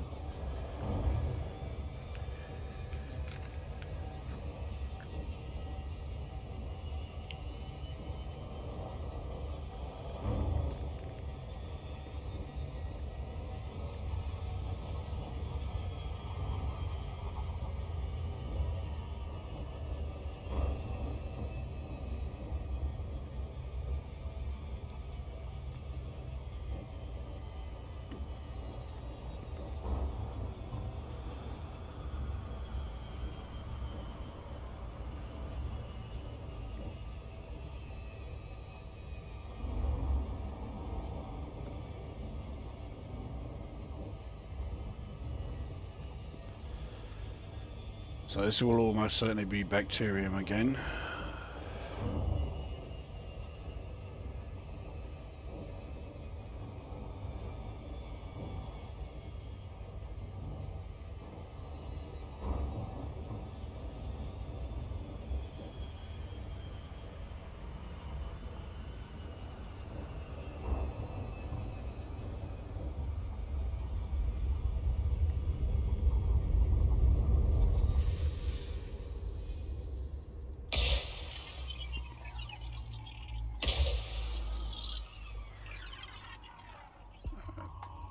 See what we got. Surface scanned by 50%. Surface scan complete. Yep.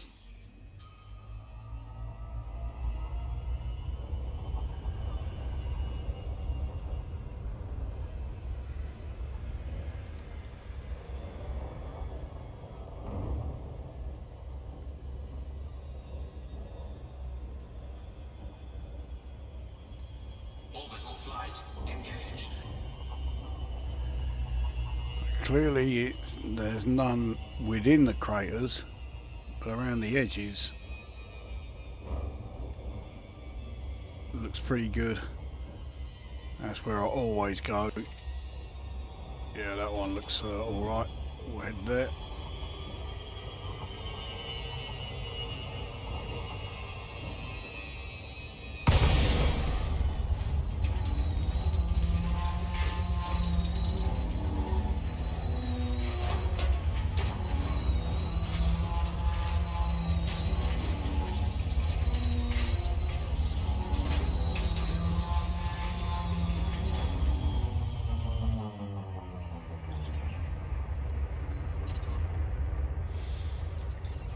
Right, let's see what we got.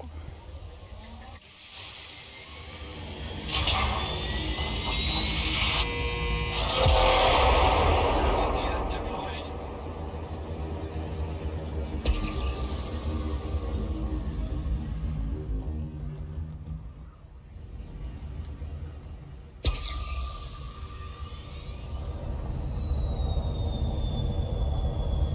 I think it's just going to be the usual stuff here.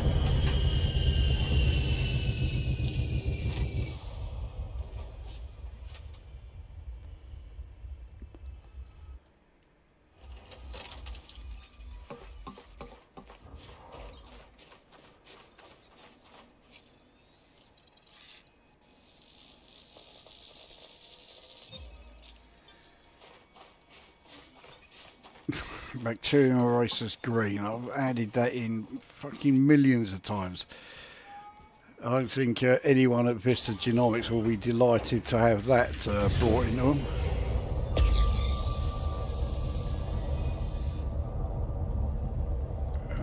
Those ones are too close.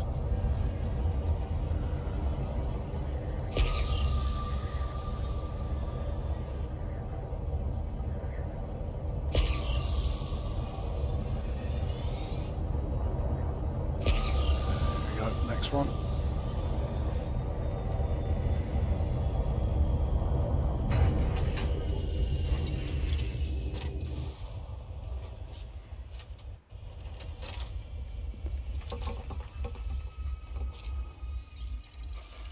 Didn't even need to leave the ship for this.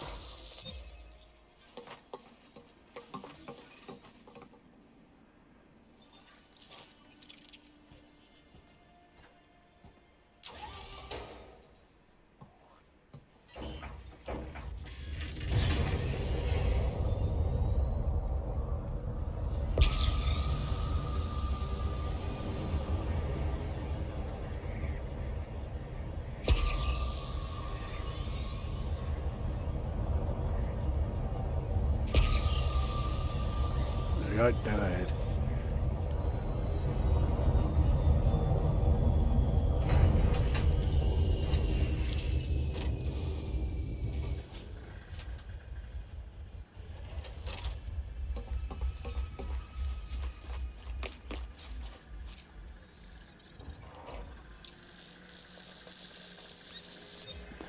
Right, that's that planet done.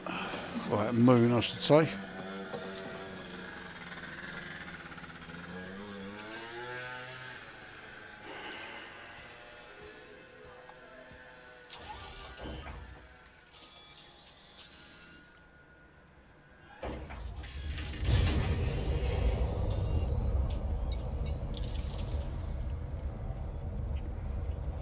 Landing gear retracted.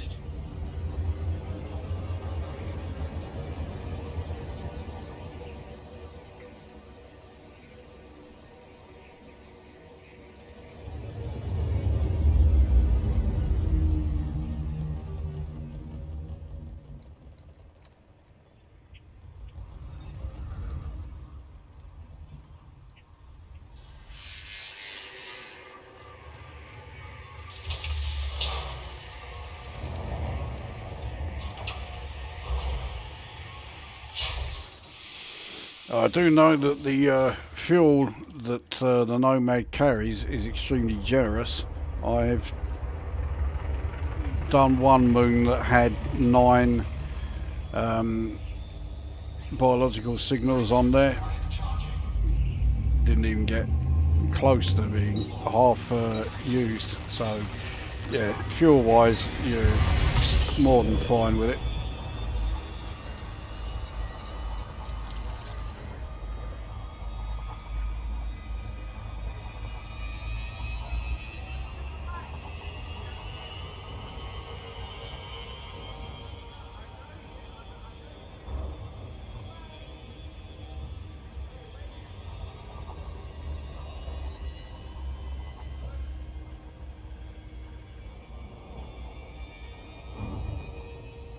Morons out on their tosser cycles. Yeah, the worst thing is they live next door to me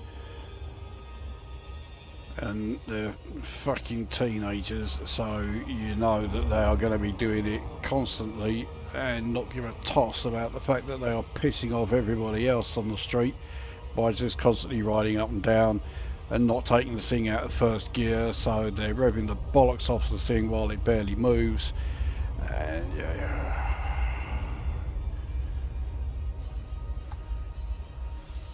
Do like the Nomad docking sequence. It's the same docking sequence as the ship launch fighters, so that's not anything new.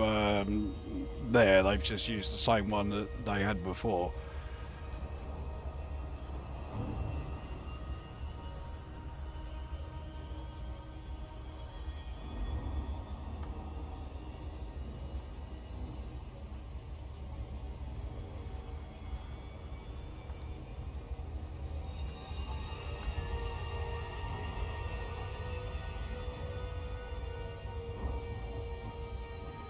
Well, I'm fairly sure that bacterium and tussocks will be on this one. The other two, not quite so sure about those. It'd be very handy if it was stratum, but even then, I just want stratum tectonicus.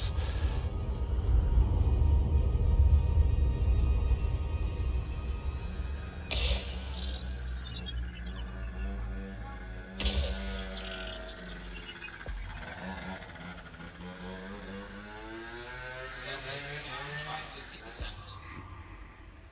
Right, what have we got? Scan complete. We have got bacterium and stratum, we've got tubus and tussocks, and they're all in the same place. So that's alright. Let's just look for a crater somewhere. Looks like there's plenty of them around. Orbital flight. Plenty of the signals around, I meant, not plenty of the craters. Hang on, what's that there? Yeah, right. We'll head over to that one.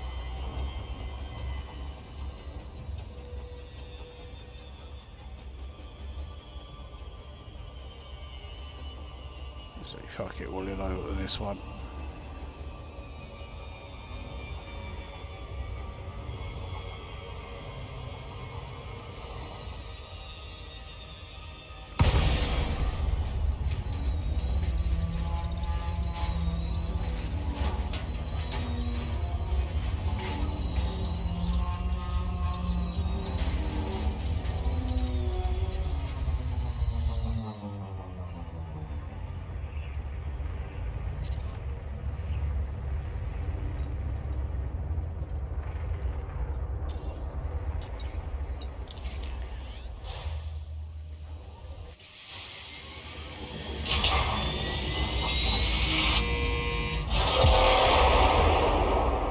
Landing gear deployed.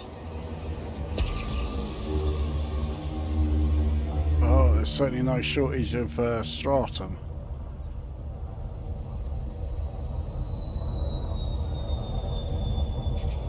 It's not the really valuable one though.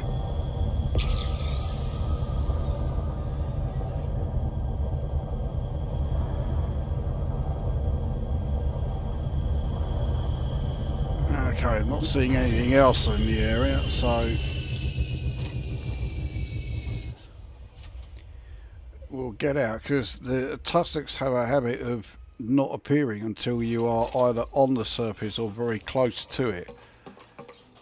I would rather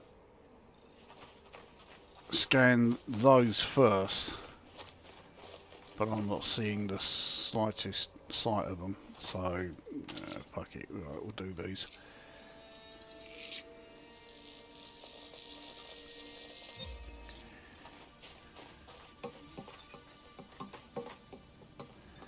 Yeah, stratum paleus don't play a great deal. I mean, they're still, you know, somewhere in the region of 1.75 million, so I mean, they're not dreadful, but oh, look at that.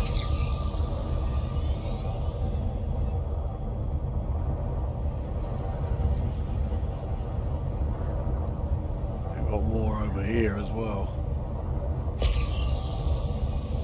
Oh no, they're further away, that's tubus.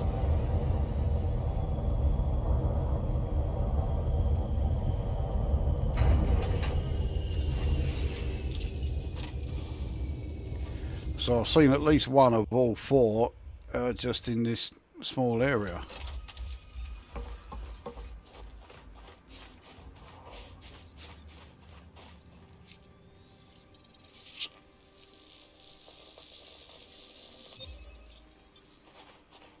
But we need to get the stratum done first.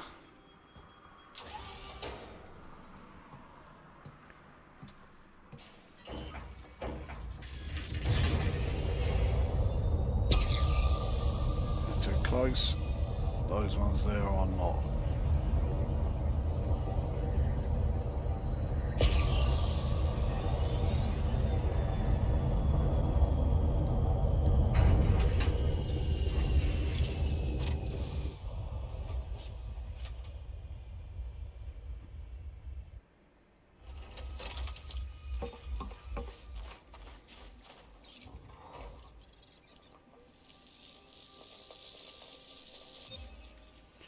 Right, are there any tussocks nearby?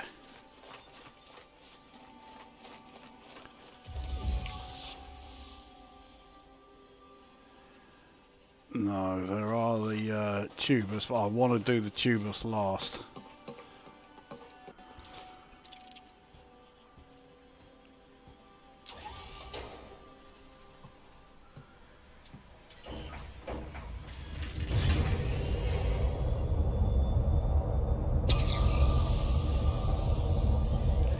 Ah, what's this? That's what we want.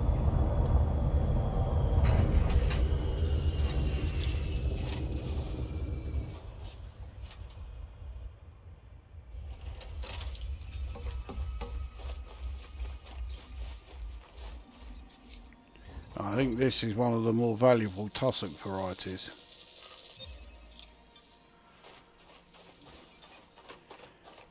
Ignis. That might be worth as much as 7 million. For something that is basically a clump of grass. That's not bad.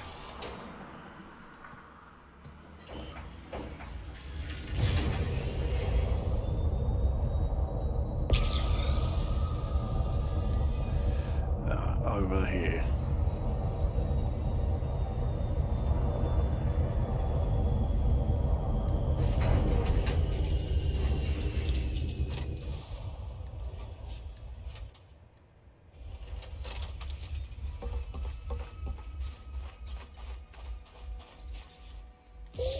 Oh, okay.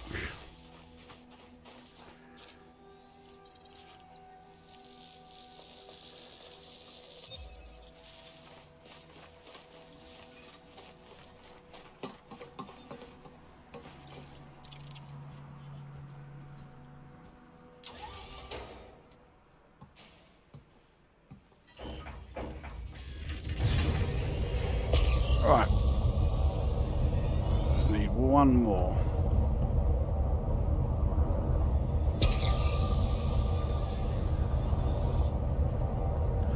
Over there.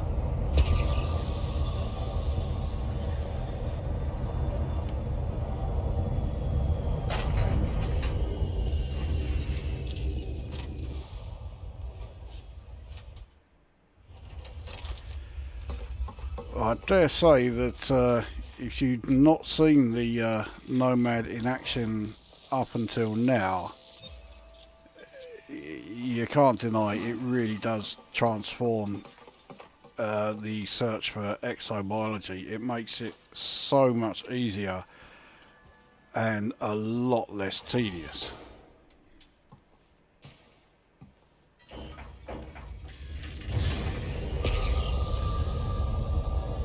Right, now we need the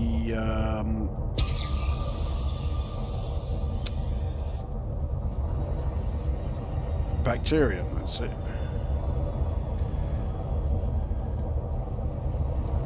Here we are.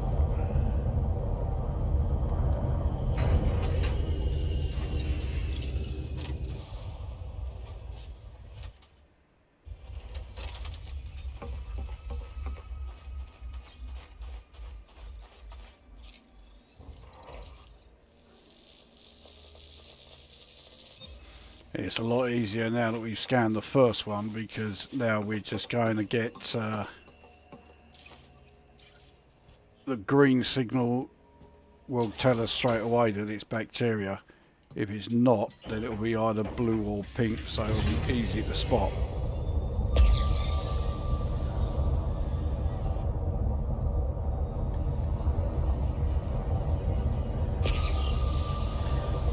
Right, there's the next.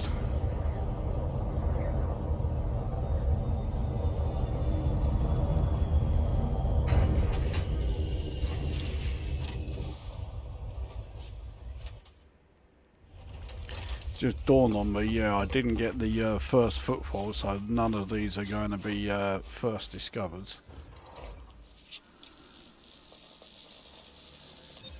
Alright, just one more bacterium, and then we start on the tubus.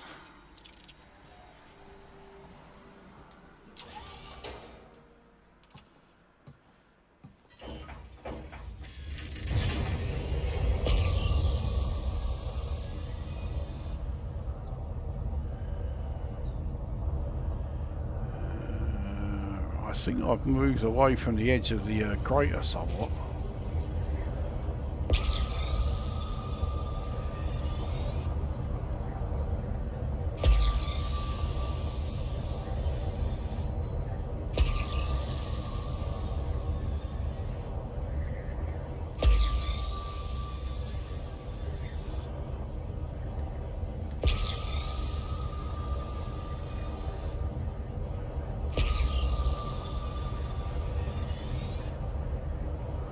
Seeing quite a few tubers now, but I'm not seeing the all-important final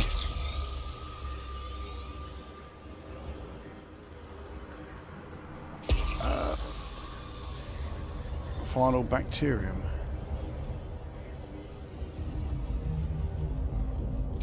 That looks like a bacterium. No, it's not. It's I was wondering why it was showing as blue when it should have been green. Ah, here we are.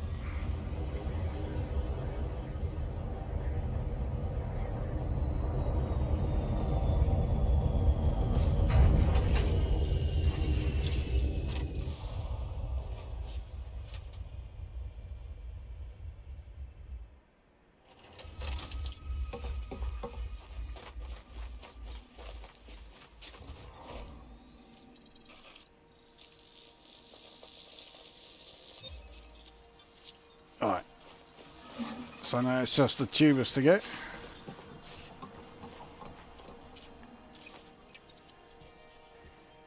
Now the reason I saved the tubers till last is because they need to be 800 metres apart. So it could well take me away from this area that I've been in, where everything was somewhat close to each other.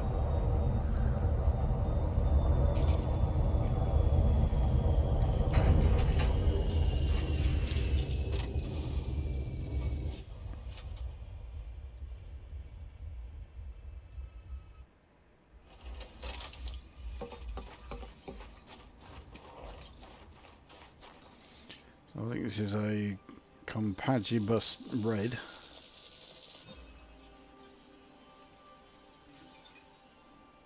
Or maroon then.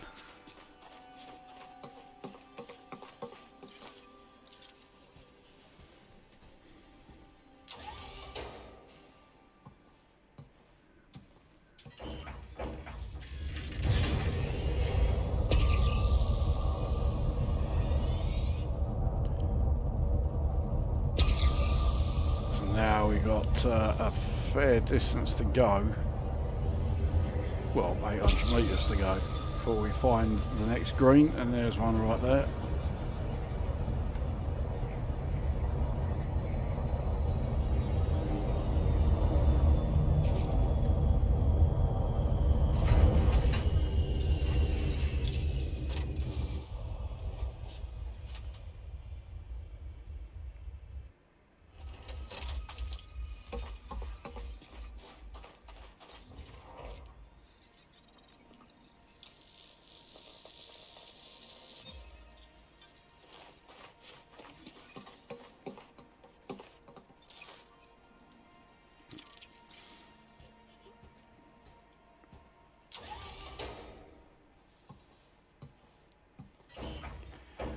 Alright, final one.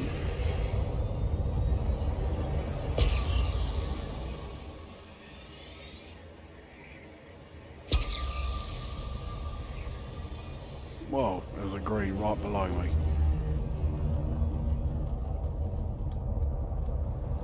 There's a few of them.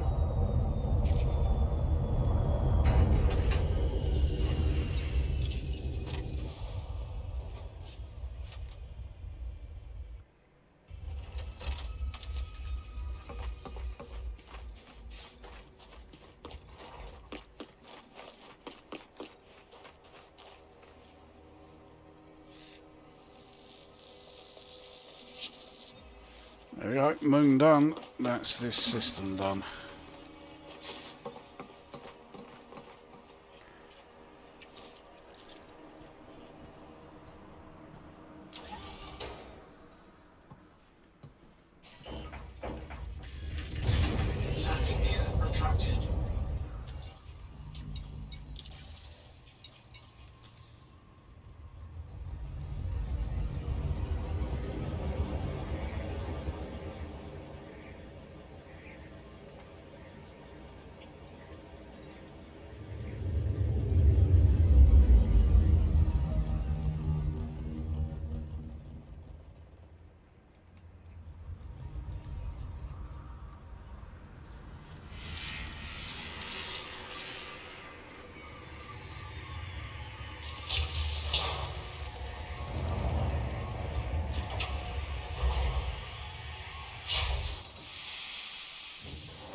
Right, let's see what we've got in the chat here.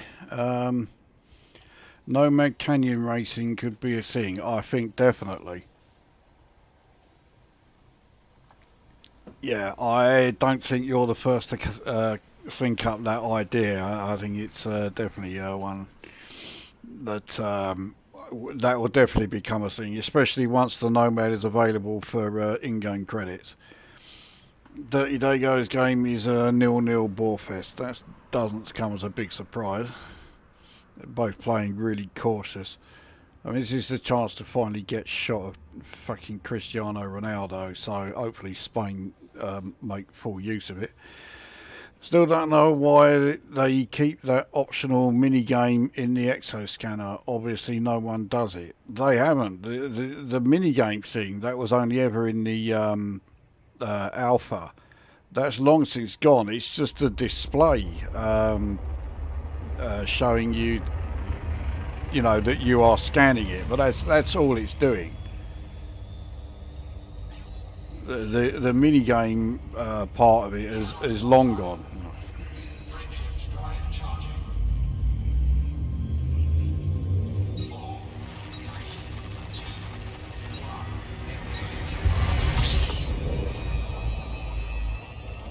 1. Right. Well, we can jump straight here. So how many jumps have we still got? 7. Right. Shift drive charging.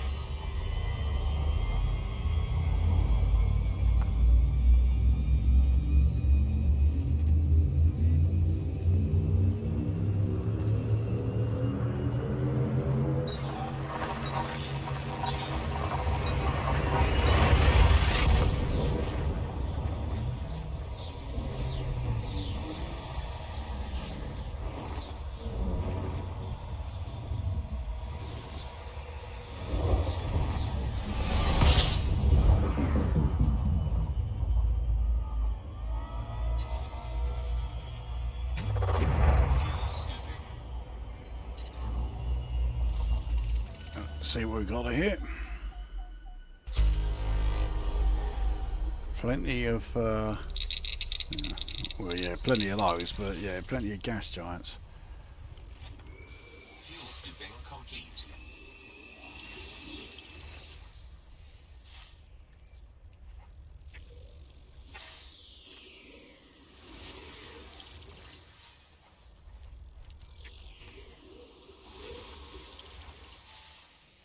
So all that lot, and there's not a single moon around any of them.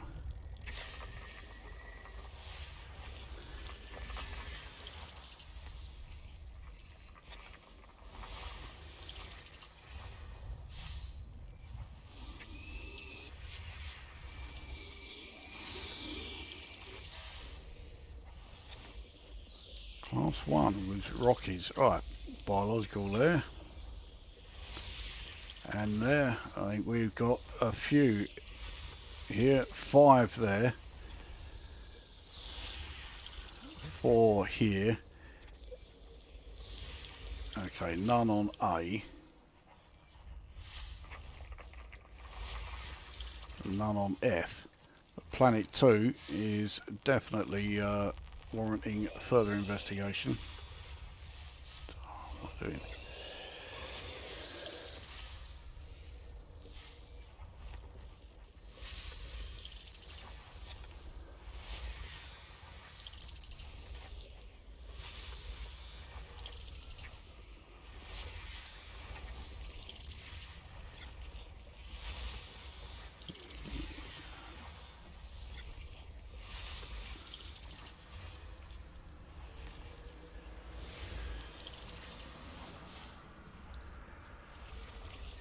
System scan complete. Right. So Planet 2 it is. Let's take a look.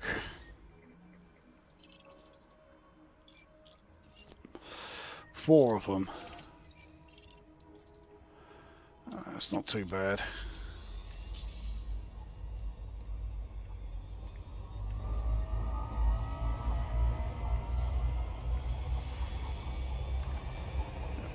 Right, anything else there? I can't remember why they removed it if it was just plain bad, it would still be in game. You can bet on it. Must have been something else. I think everyone hated it. It was the usual thing with the Odyssey Alpha. Everyone who was testing it was basically a fucking idiot. And instead of saying this needs fixing or this needs improving, it was just, this is shit, get rid of it. That's why the original heat map that we had for finding the exobiology, which had all the different colours, all we needed for that to make it, like, you know, easy to use, was a key somewhere on the screen. But Frontier Developments didn't put one there when, you know, when it first appeared, and so again everyone was like, oh no, that's shit, get rid of it. And so they did, and so we just got nothing but blue, which was always a bit of a pain in the arse to try and read. And it was the same with the minigame. I had no problem with the minigame, except that it wasn't very responsive. So if they improved the responsiveness of it, it would have been okay. But no, everyone who was doing the alpha test just said, no, it's shit, get rid of it. So yeah, they got rid of it completely. So now to scan it, all you got to do is just hold down the left mouse button.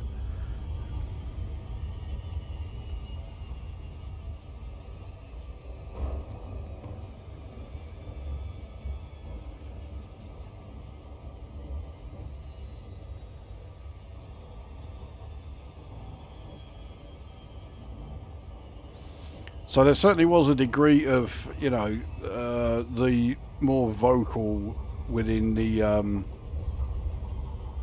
Odyssey testers getting what they wanted, but I think Frontier Developments knew exactly what they were doing as far as giving them what they wanted, and you know, yeah, it was nothing special.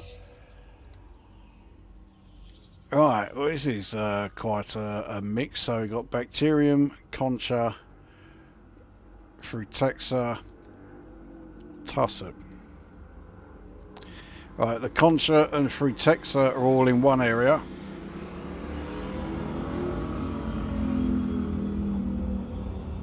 And the bacteria and the other one, bacteria and tussocks, are in another area. Orbital flight engaged. Oh, I'm coming in a bit too fast here. I'm gonna have to pull away and come in again.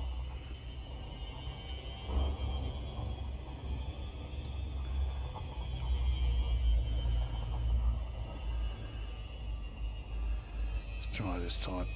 Yeah, that's better.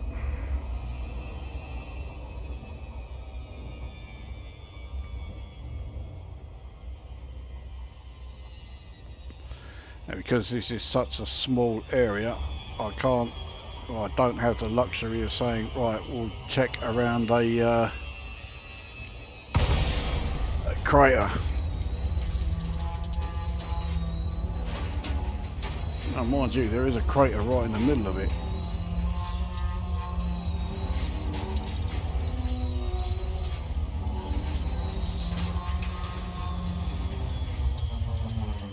You don't tend to find too many conchas though right around the edge of a crater though, so well, we'll have a look.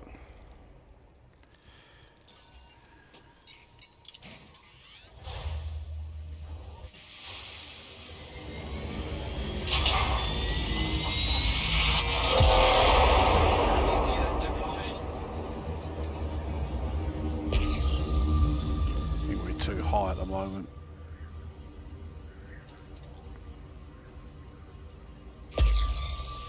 There we go. So there's plenty of them here.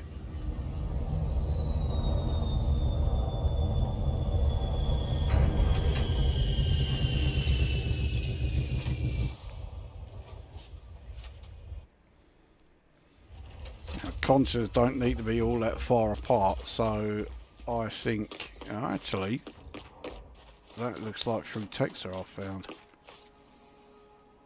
And concha there. Alright. We'll do the two together.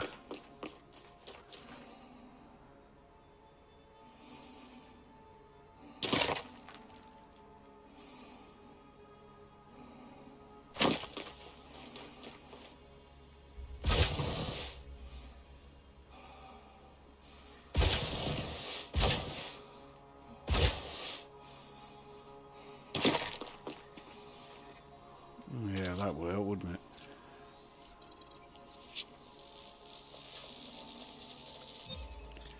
Free texts are often quite valuable.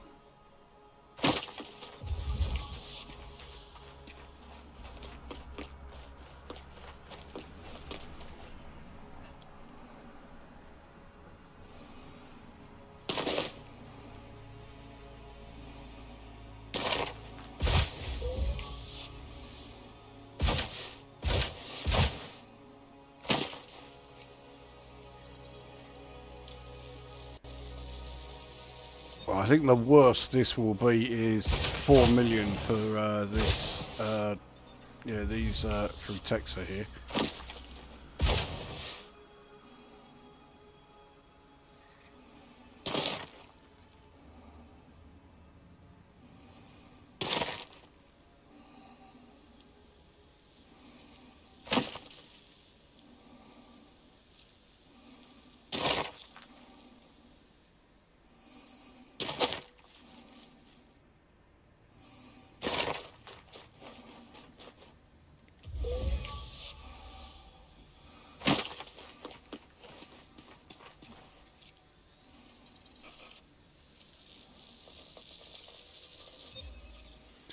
Right, that's them done.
So, the final concha just around here.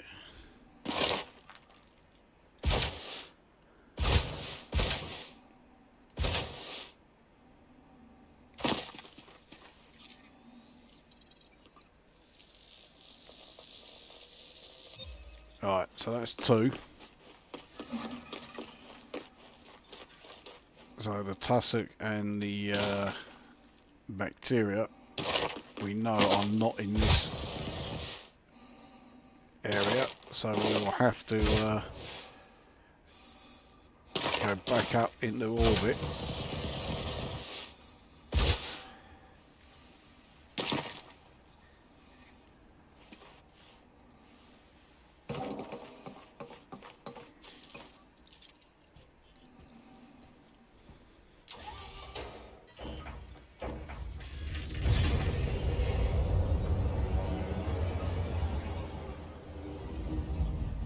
Ship is quite close by.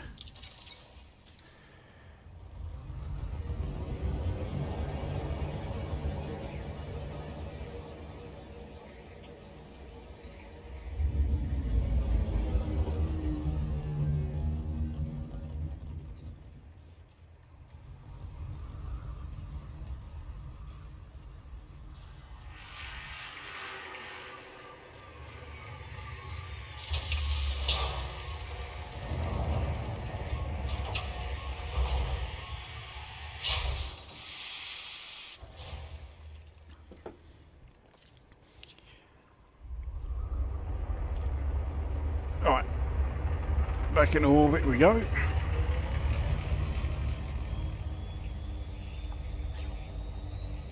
Frameshift drive charging. 4, 3, 2, 1, engage.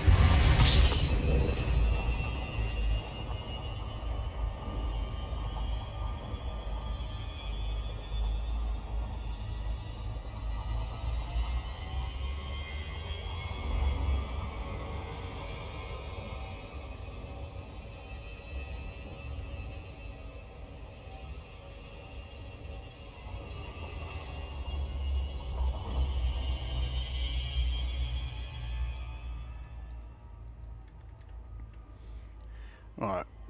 Well, Tussock seems to be everywhere. Yeah, everywhere except for the area I was in. So okay, let's head down here.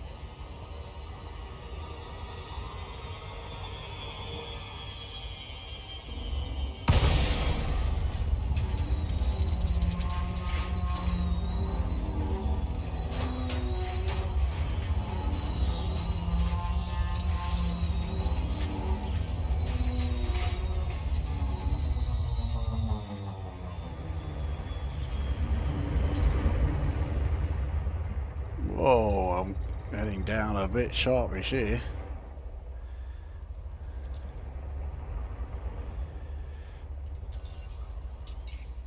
Right, off we go.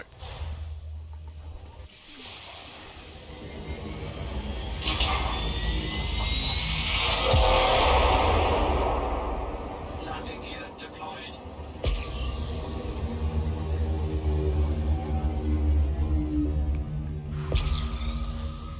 This does not look too good. What's this here? Oh, it's a tussock patch. Alright.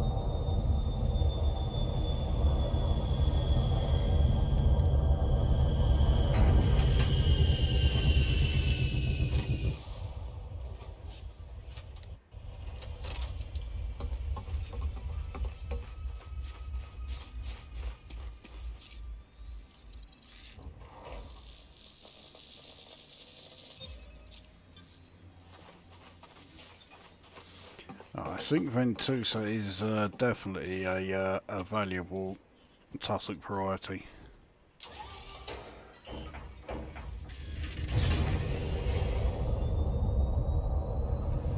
So this is definitely worth going after. Okay, quite a large patch here.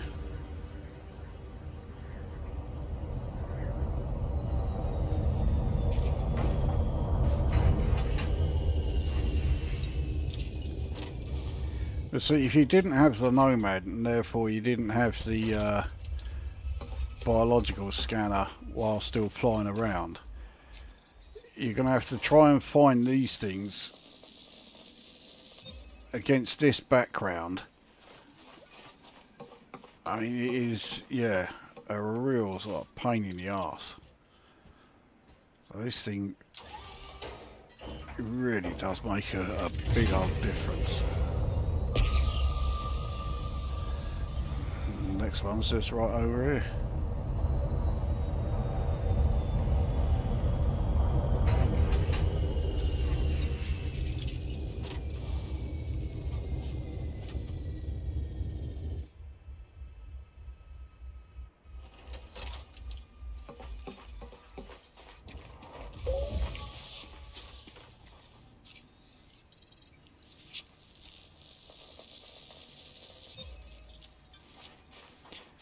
That's the tussock done. Only thing left to do now is the bacteria, which is, well, if I was in any other ship, I would be saying I'm not even going to bother trying. I'll give it a quick sort of go, but yeah, it's just going to be it's not going to be great. for a start, there's not very many sort of like flat areas like here, which is what we need if we're going to find any bacteria. I'll say that, there's one right in front of us.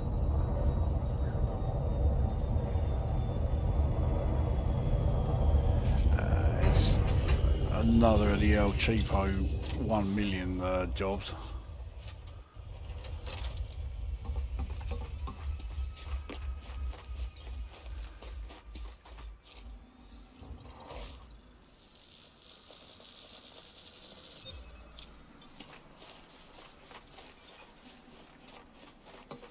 Racist lime, that's another one. I've handed that in so many fucking times.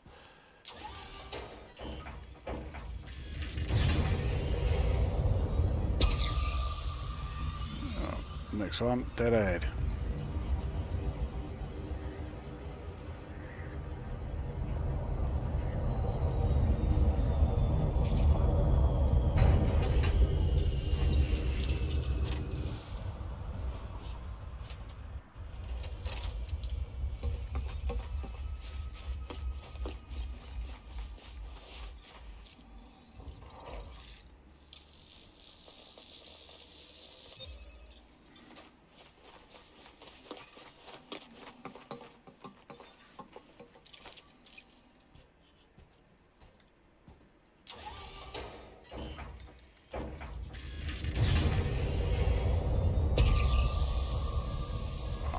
The last one is right over here.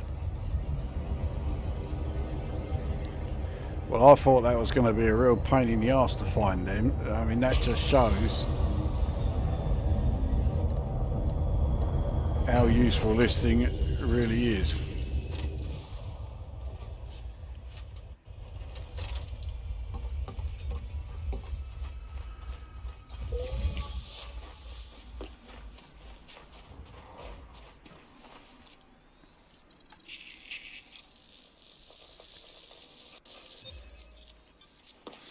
Right, that's this moon done.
Right, so next moon then, moon C. Let's so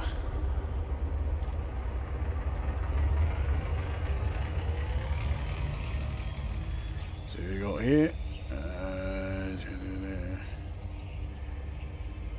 I had in mind it was some kind of accessibility thing, not friendly to people with coordination issues or something. I don't think it was anything as as in depth as that. Portugal out. Well, Portugal have been beaten. I don't think anyone will be sorry for that. You know, if that's happened. Tyrillian is here.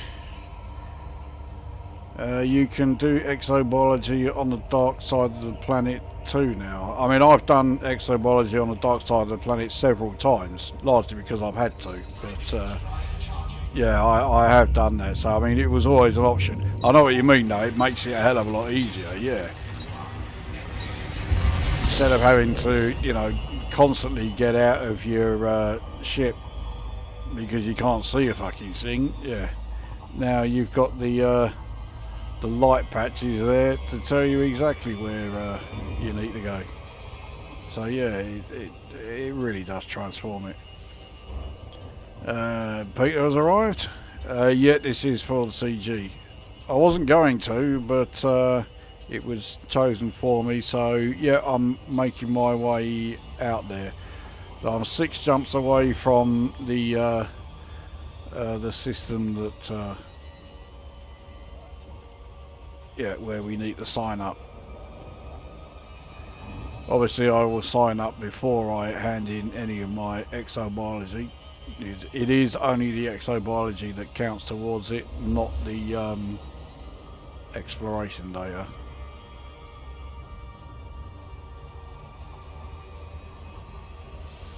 I've got to take a couple of my pills, my back is fucking killing me.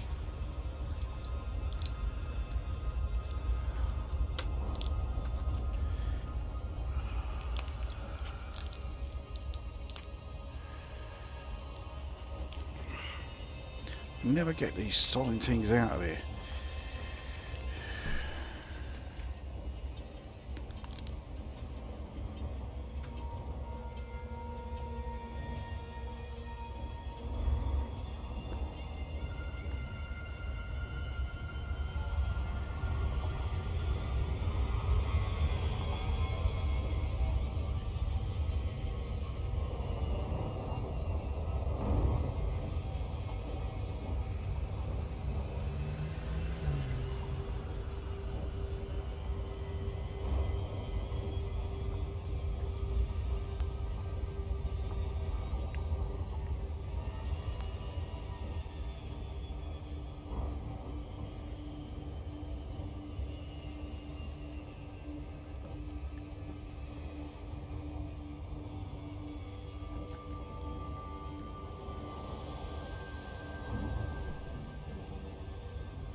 Bit closer than I planned. Here we go. Right, bacterium, concha, tubus, frutexa. Right. Well, concha is only in a very small area, so we'll do this one first.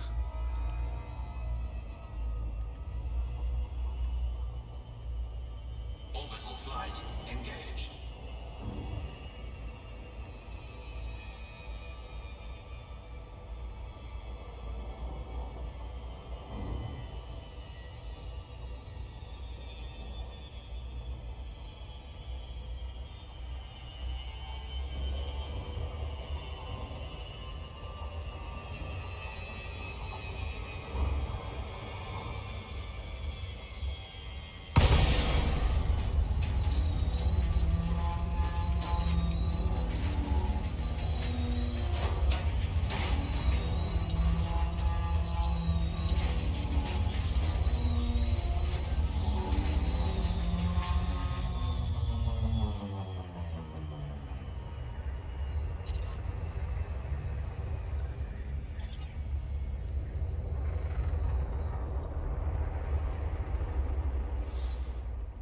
Right. Off we go.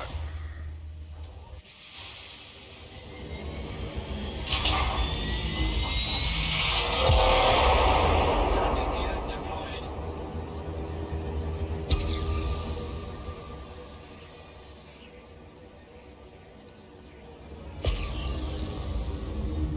Plenty of them here.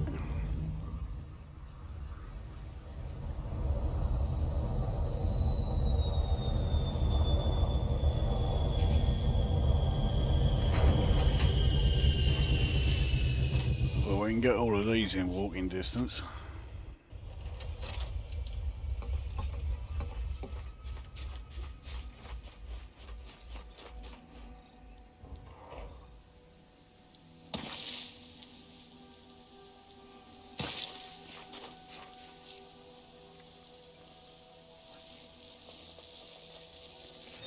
There'll be another concha labiata, another grey as well.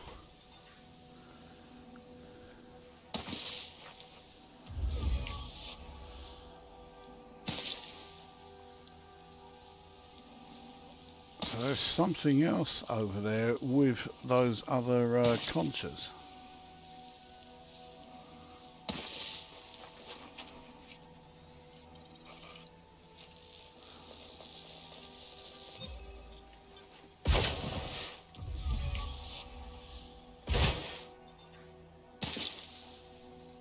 Looks like through Texas.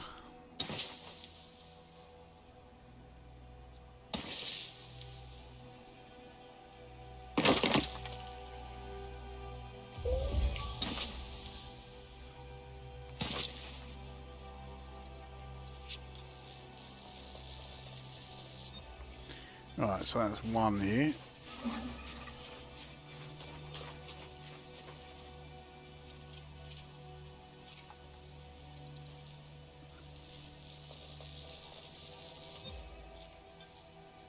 Alright.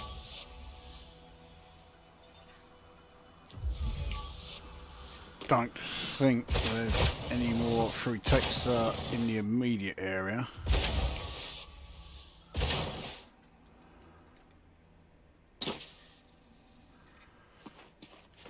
Right, there's some over there.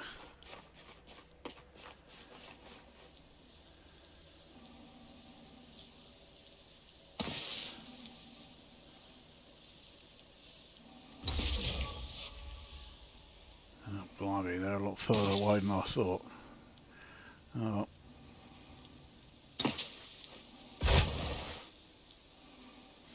So we've got some over there, and then there's some in that direction.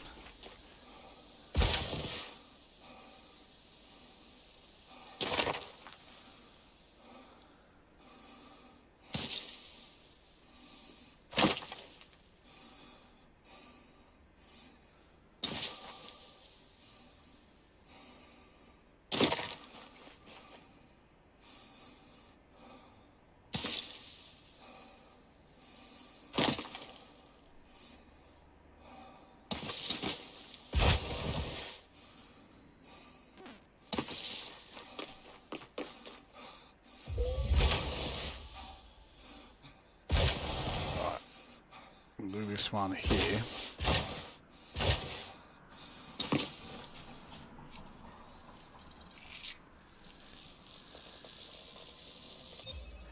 Because hopefully that is far enough away from the other ones that we saw over this way. Yes, it is.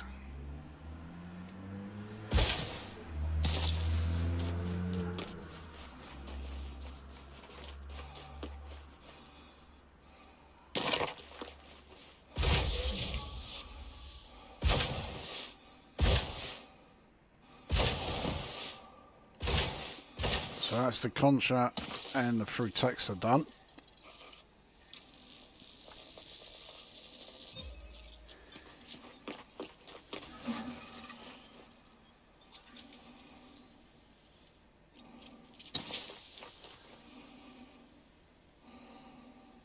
So we've got, is it 3 more? We have bacteria. Pretty sure there was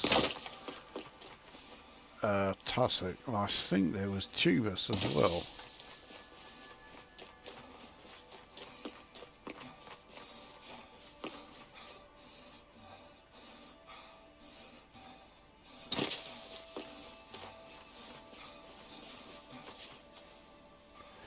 They're not in this particular area, so we're going to have to go back up into orbit again.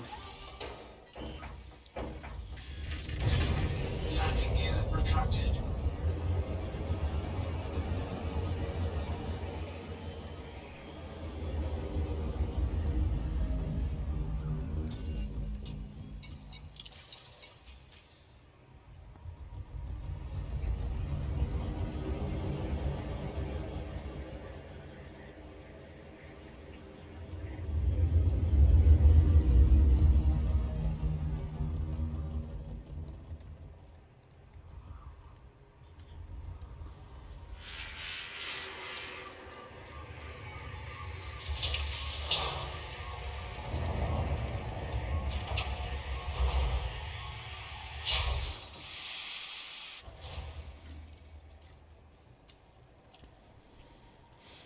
Oh, it's only 4 here, so okay.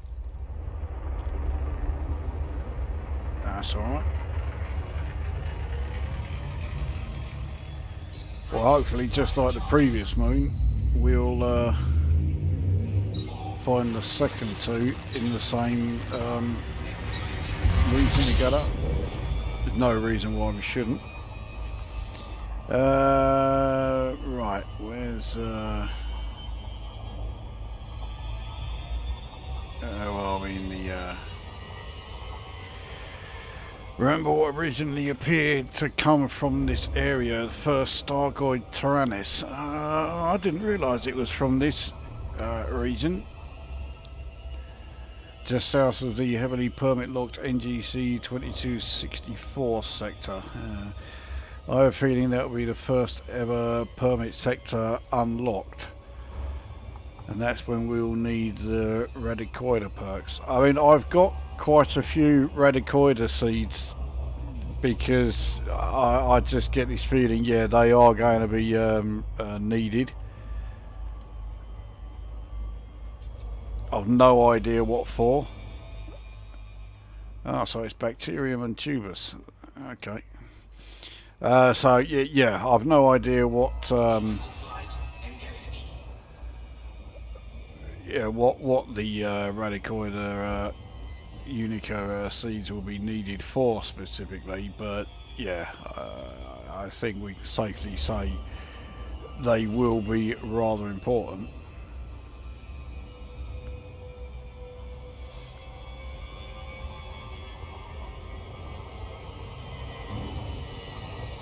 Well, I have only got 40 of the things. I should probably get more of them.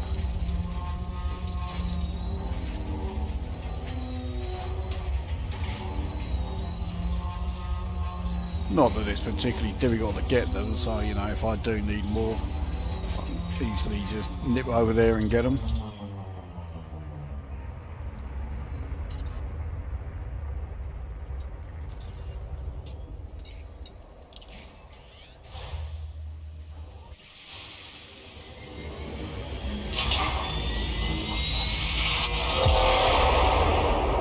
Landing gear deployed.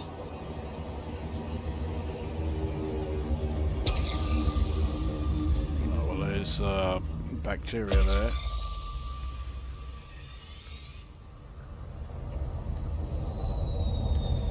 Yeah, I'll do the bacteria first and then the tubers.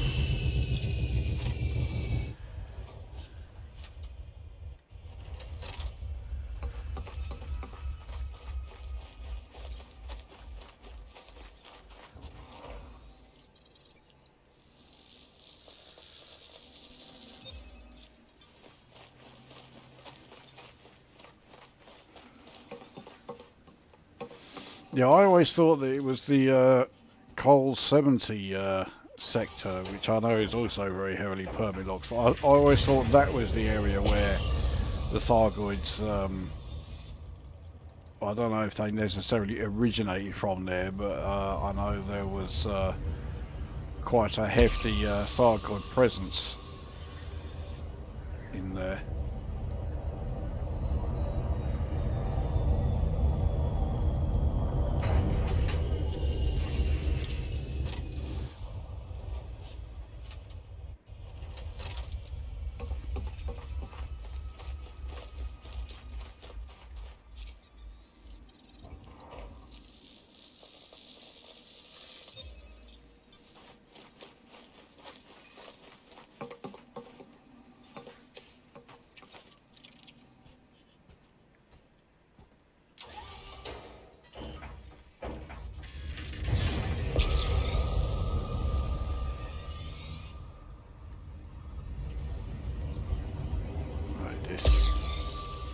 Fairly flat area. This must be a pretty good one for yeah, there we are. I've flown over another one just to get to it.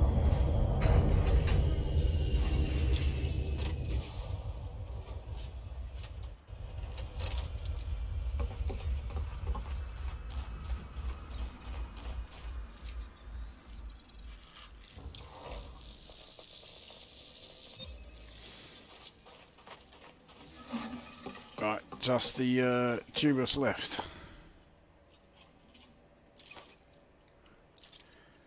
I think it is going to be the compagibus again.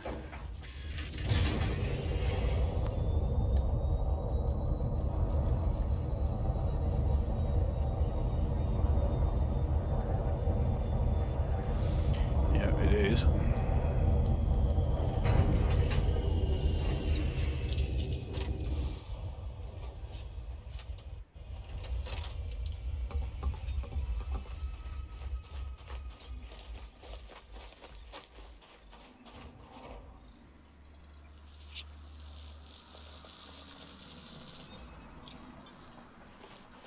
Compagibus great, yeah.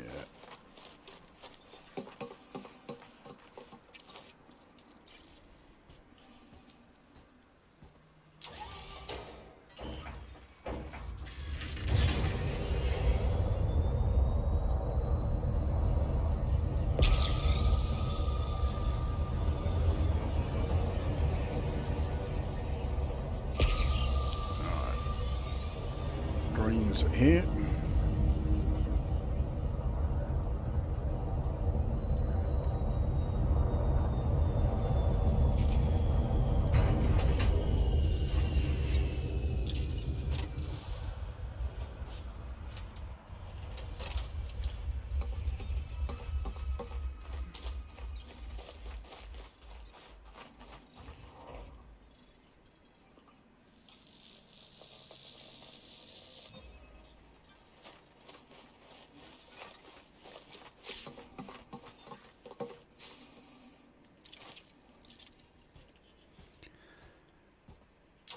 Right, final one.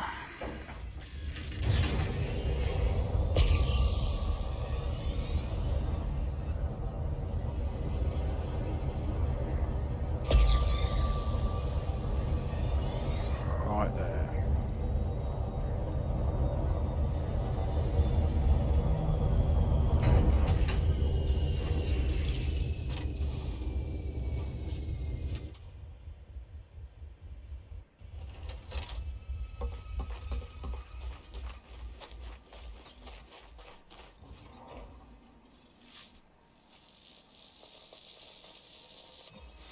Right, that moon complete.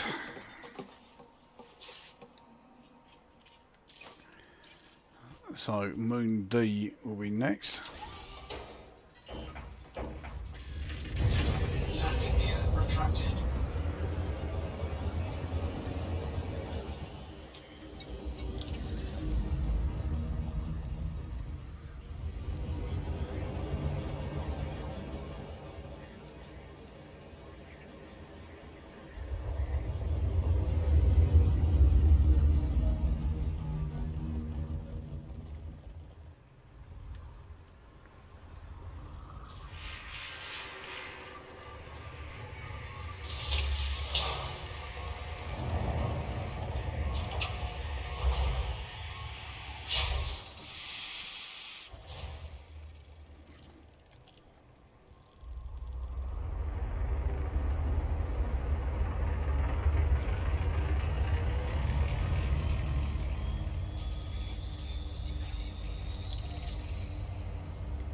Frameshift drive charging. 4, 3, 2,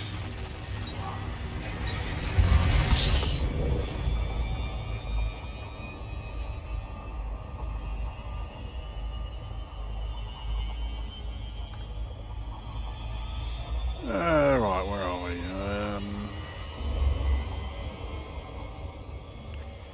Fighting Thargoids on foot. Well, I mean, that's something I've wanted to see in the game for quite some time, and I mean, it hasn't happened yet.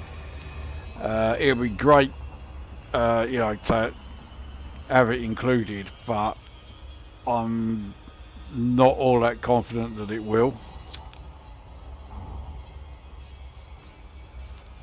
I mean, I wanted to see that happening in the Thargoid War. But no, never did.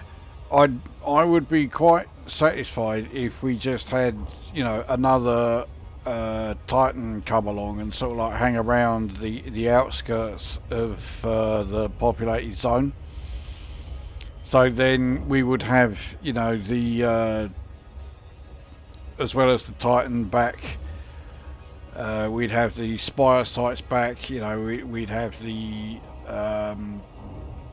Banshees and the other whatever those other things were. I can't remember the name of them now. But yeah, everything that, you know, was there, because, you know, we got all this AX weaponry and AX you know, modules, which is now just sitting there doing nothing because, you know, it's all gone.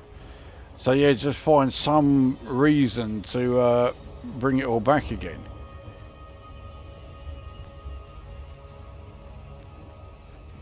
And if they could, you know, also introduce on-foot combat with actual Thargoids themselves, rather than just, you know, the Banshees and those other things. It's annoying me that I can't remember what those other things are called.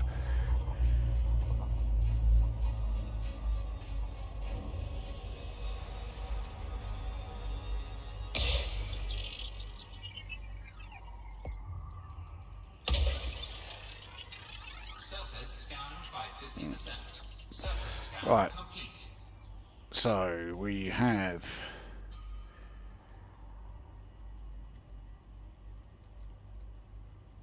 well, tussock bacteria are all in one area, or all in the same areas. Protector seems to be everywhere where tussock isn't. Orbital flight engaged. Bacteria is really thinly spread out around here. And yeah, tussocks are much more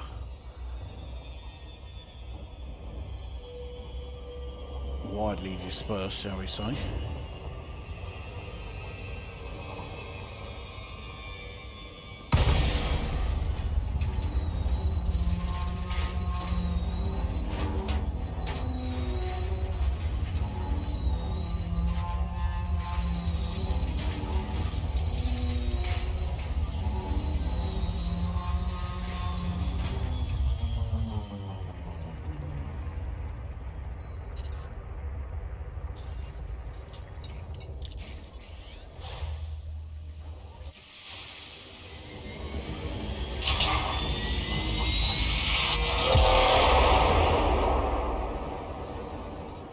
Landing gear deployed.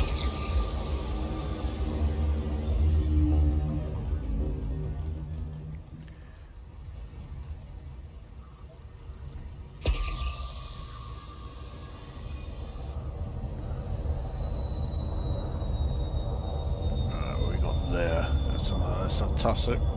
Right, that's okay. I would rather go and get them first before the bacteria.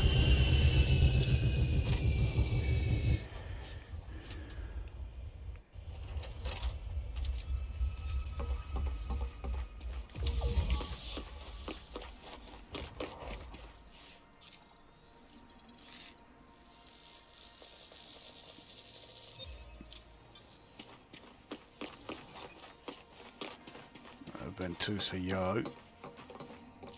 Pretty sure I found this somewhere else, but I think they are rather valuable tussock specimens, so yeah, I'm quite okay with that. Now we've got a load up ahead.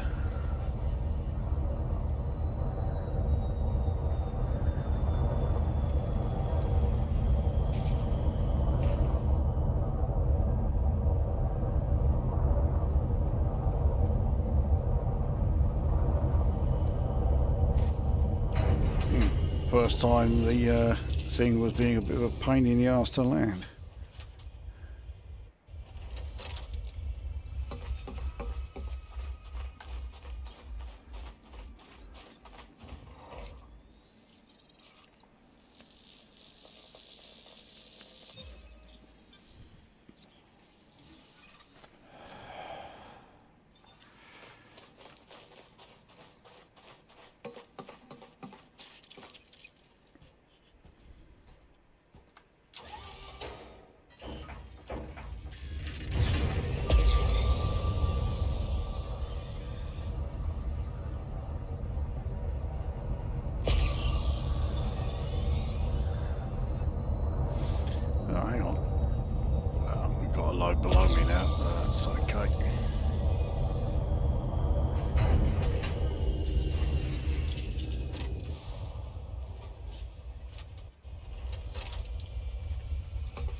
Now for the bit that's going to be a bit of a pain in the arse, trying to find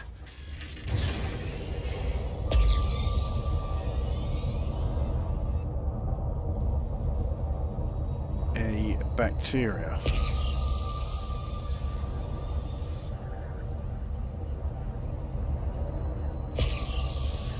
So we need a fairly flat area like here.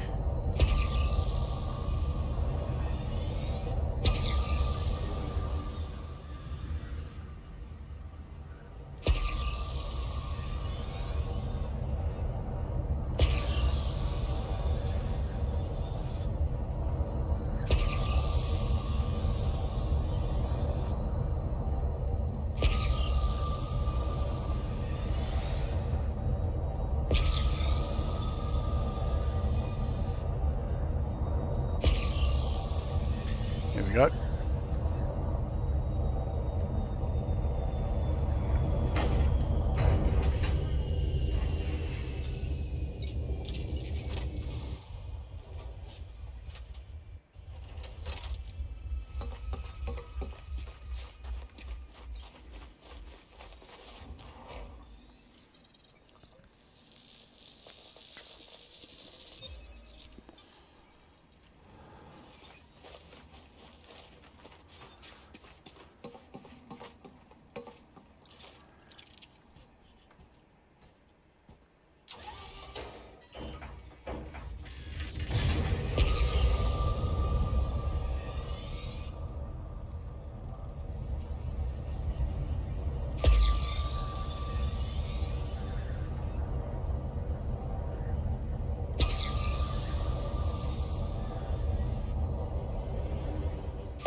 Ah.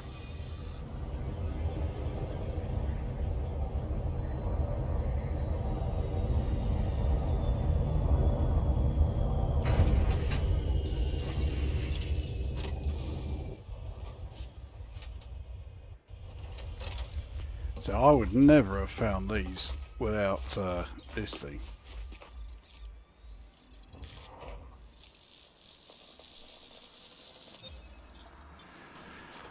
Alright, one more.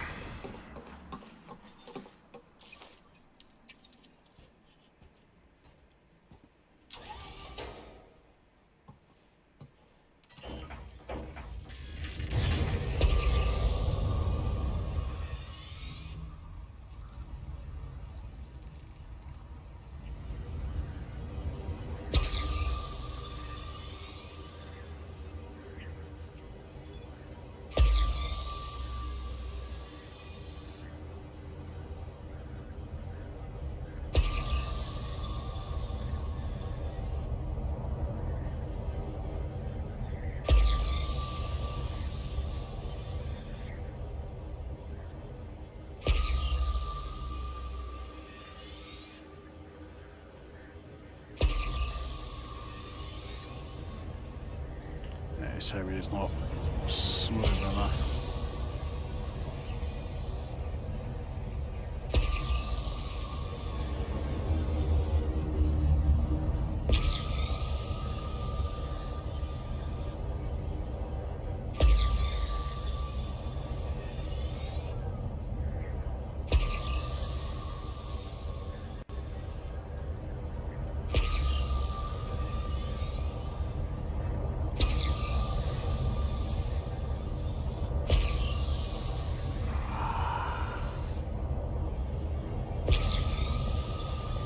This is where that noise drives me around the bend.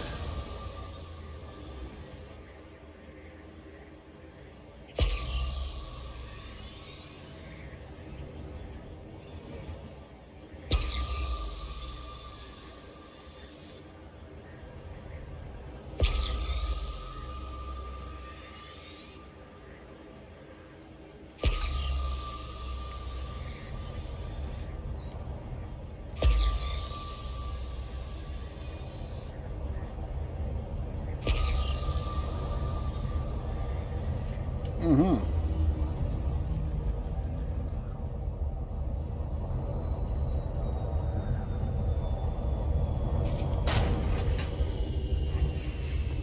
That was a bit of a hard landing there.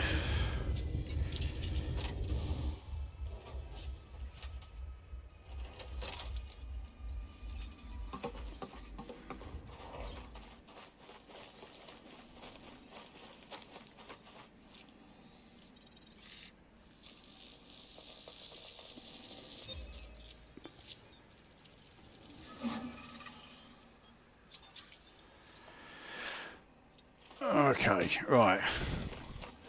That's done at last. So back to the ship, and then we need to find where the free taxa is. Landing gear retracted.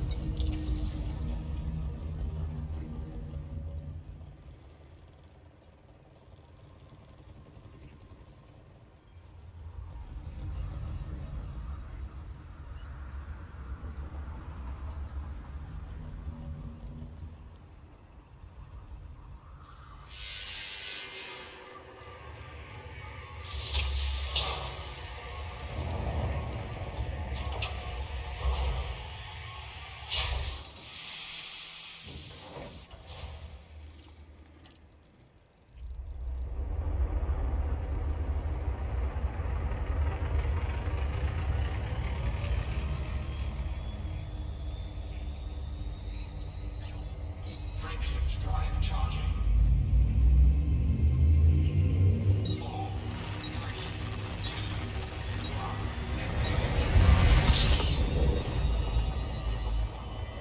1. Right.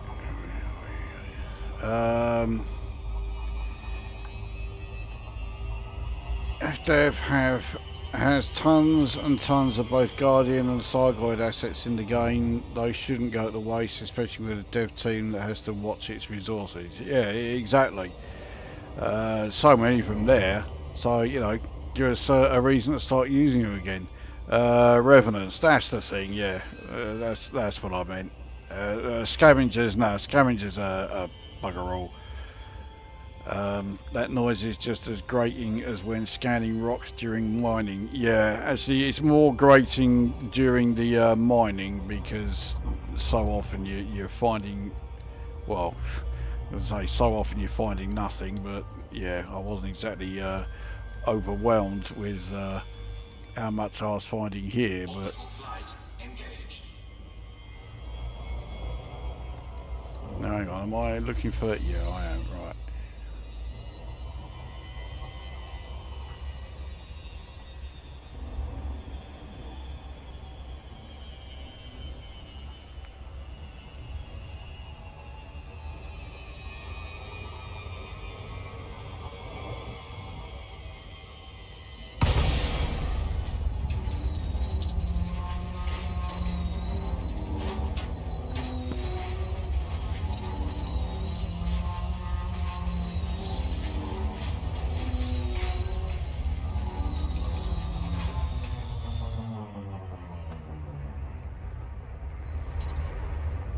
Let's get a bit closer.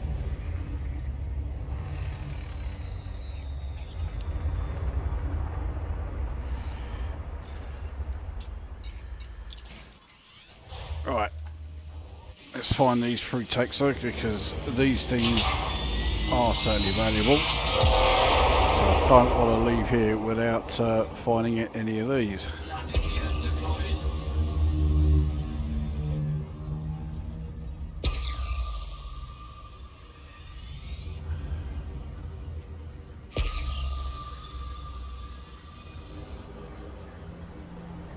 I think these are going to be a real pain in the arse to find.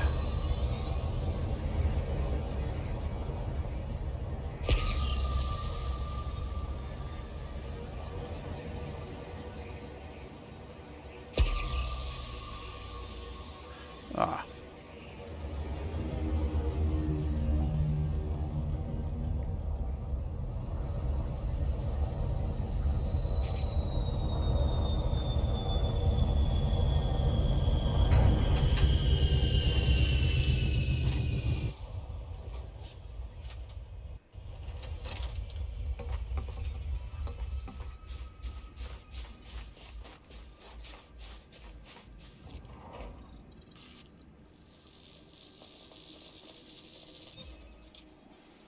Now, are there going to be any more than within walking distance of here?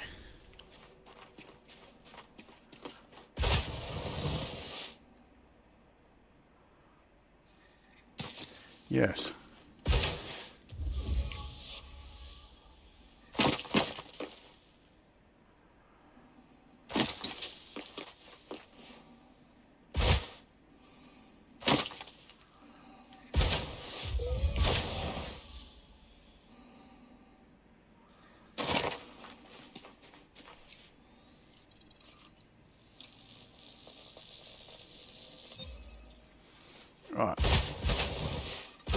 any more? Probably not. Oh, alright, there's some right over there.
Right, there's just one moon left to do.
Landing gear retracted.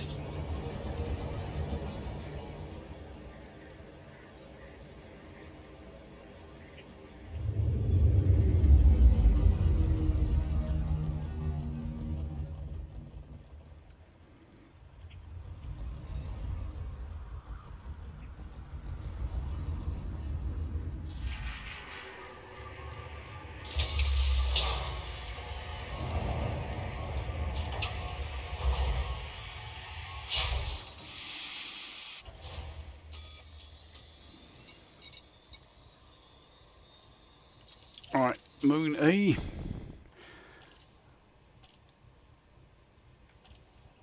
Alright, away we go.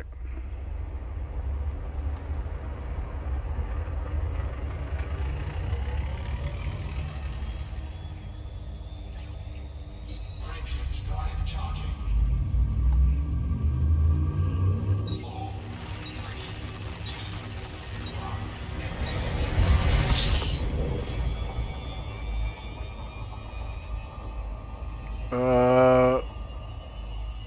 What were the creatures that collected escape pods? Those were revenants. No, those were... They're still in the game, actually. Those were the scythe hunters. They still crop up at the Titan wreckage sites.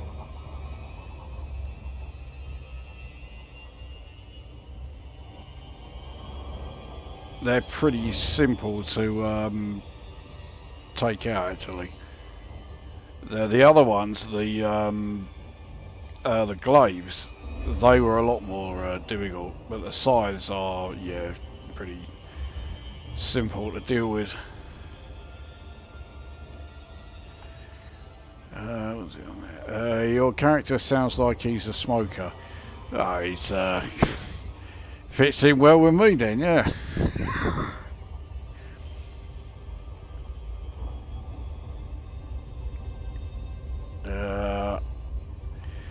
I'm a smoker as well, really need to cut this crap, but there's always an excuse. Oh, believe me, I always find an excuse. So, yeah.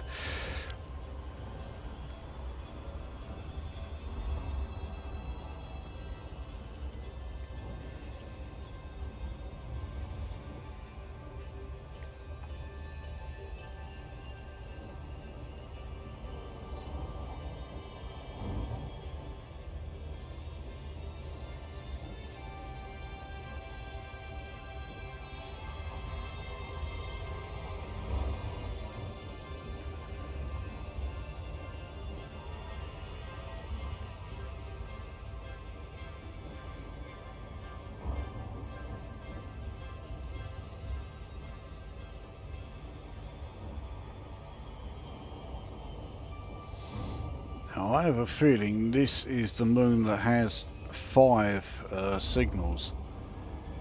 I'm sure one of them did, and I haven't been to a moon with 5 yet. So let's see what we got.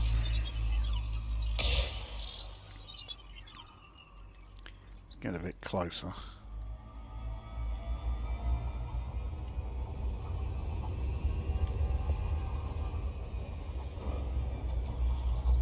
Surface scanned by 50%. Surface Right. scan complete. Bacterium, stratum, both in the same place. So is tubus. Yeah, this is a 5. Okay, so the Frutexa are the only things that are not all in the same place.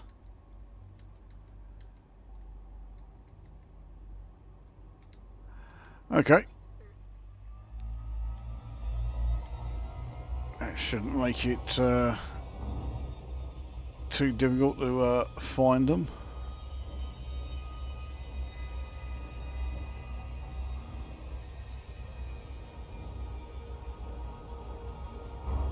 Orbital flight engaged. Now, is that a... Okay, yeah, we'll give it a shot. It is a crater of some kind.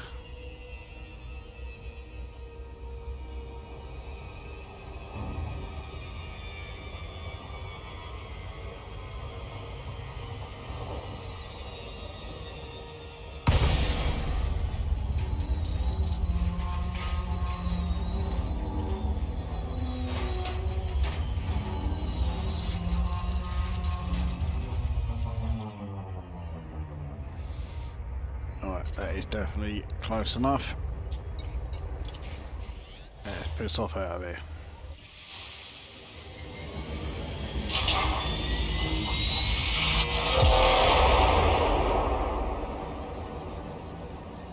Landing gear deployed.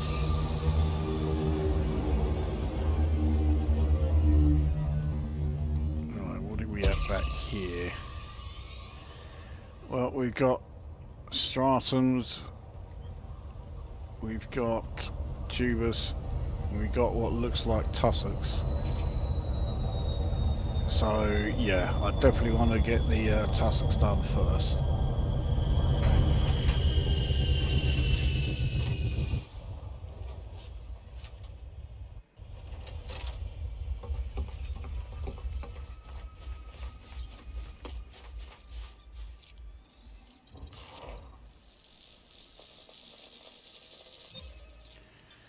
Alright, now there's some more tussocks over there, but they are too close. But are there any just beyond there?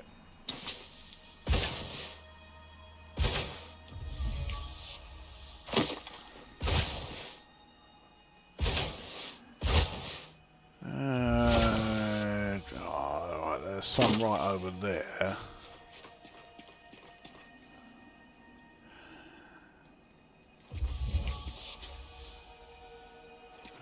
Fair enough. Let's, oh, hang on, there's some even closer.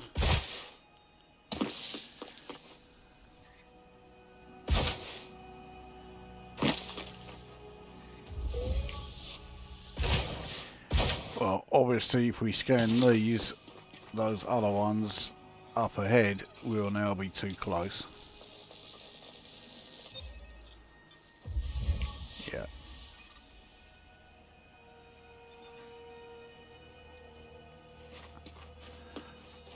I could see some just in the distance, but I'm sure there must be some nearer.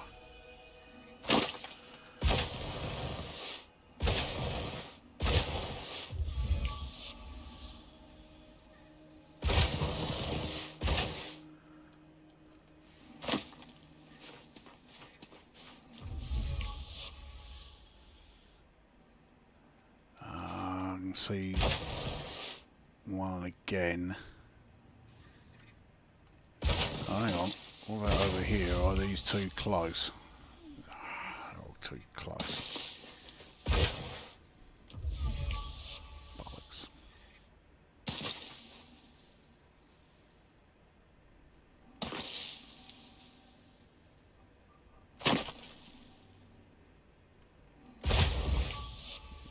And those are as well.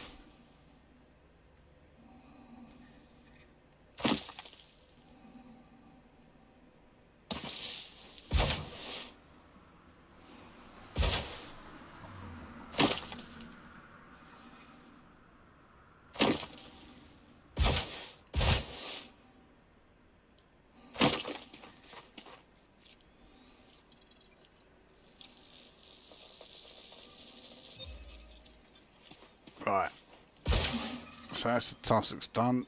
Next will be the stratum.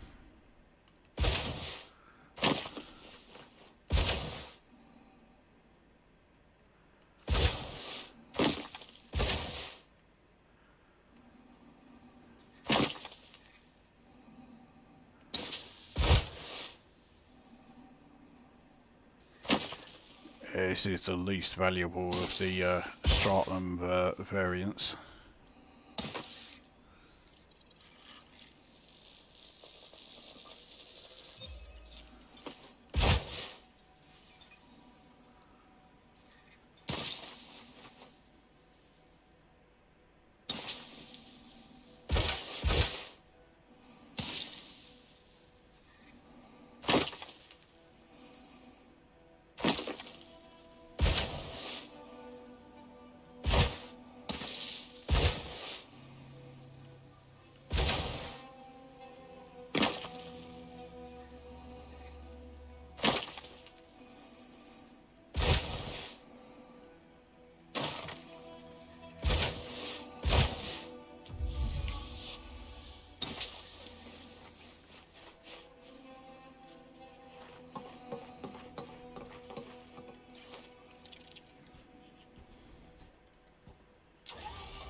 So we have a bacterium right in front of us as well. I'd rather get the bacterium next and save the tubers for last.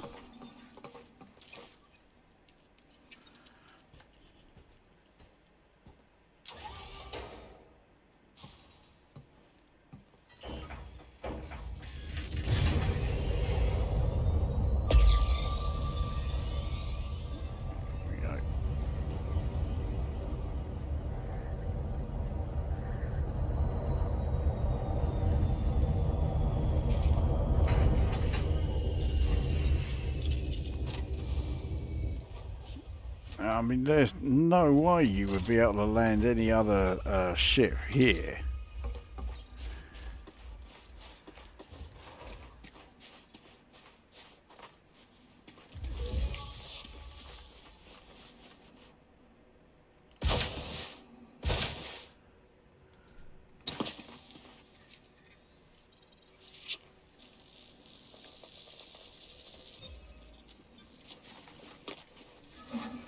Right, bacterium next.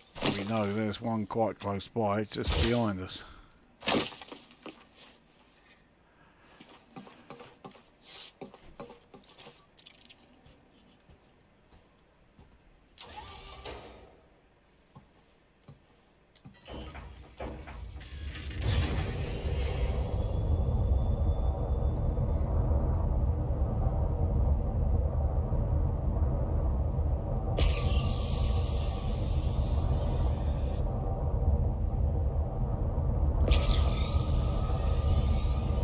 Hell was it?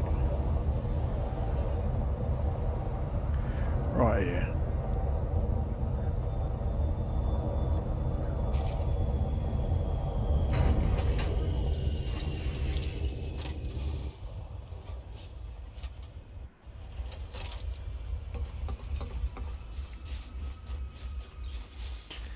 That's another one that is not exactly worth a lot. It'll be another 1 million. Oratus lime yet again.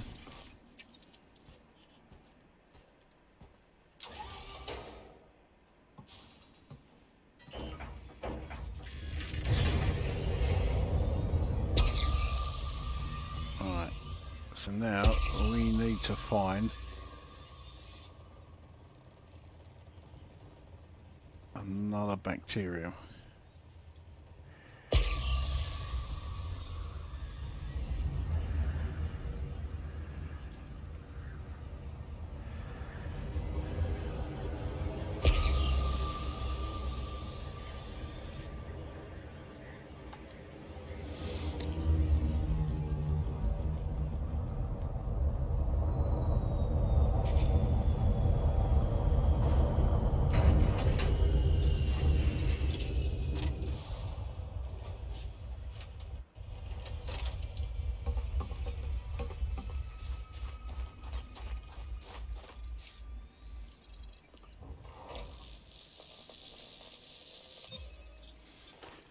Right, one more, and then on to the tubus.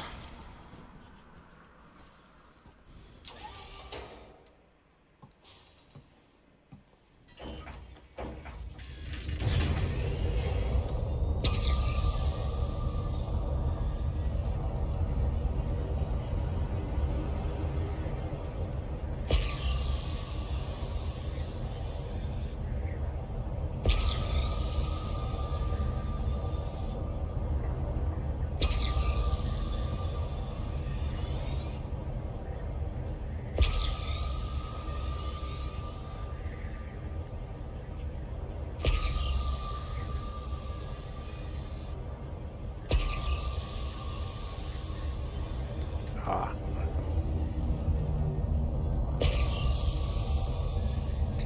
There we go.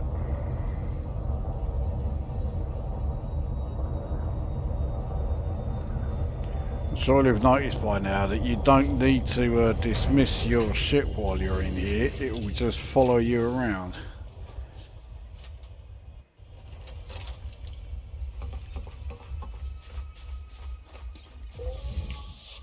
Ah, there it is.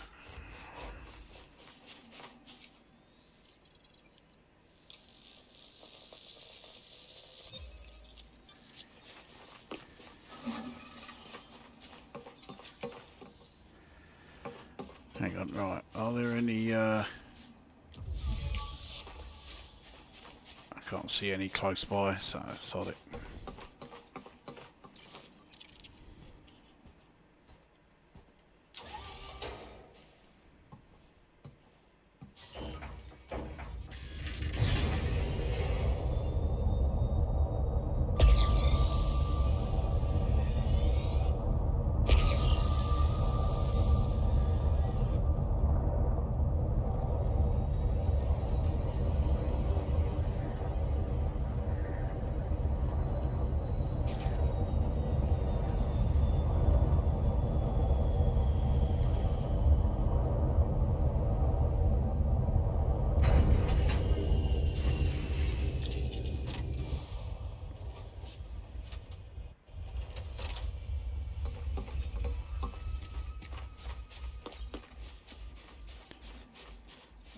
Exactly the same as on the previous moves. Compagnie was grey, yeah.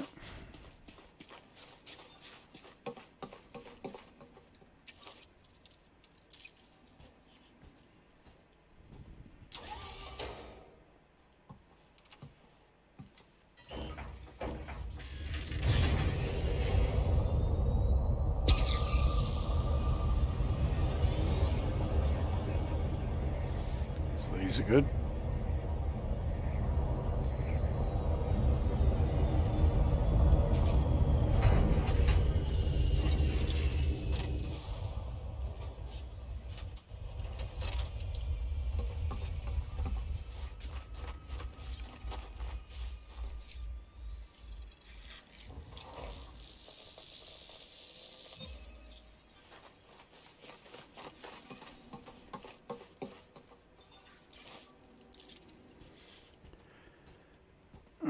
one more.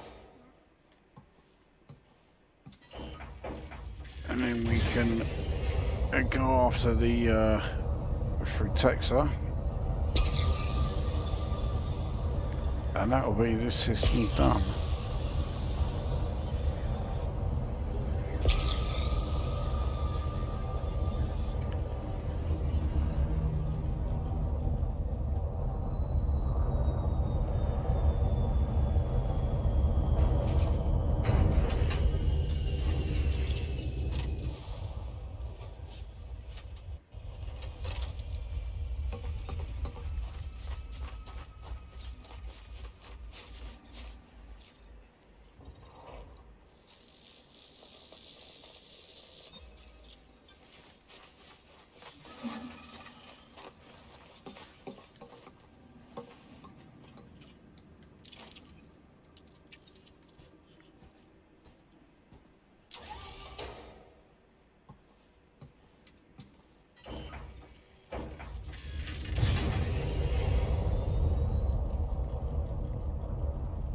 Looks like the ship's pretty close.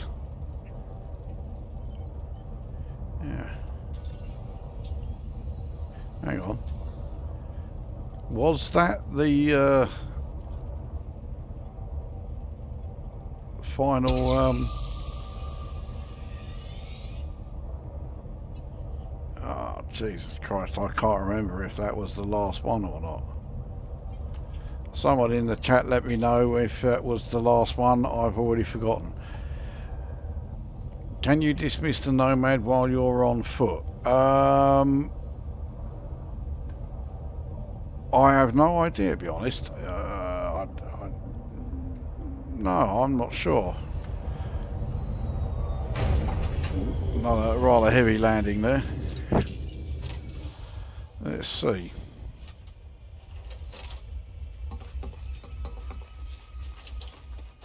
Okay, that was the last one.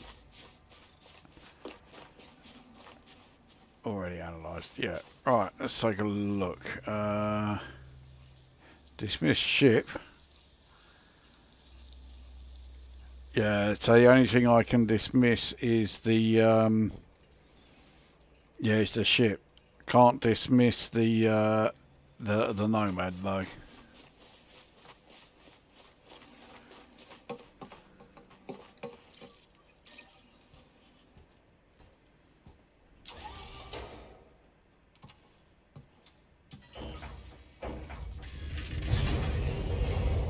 Landing gear retracted.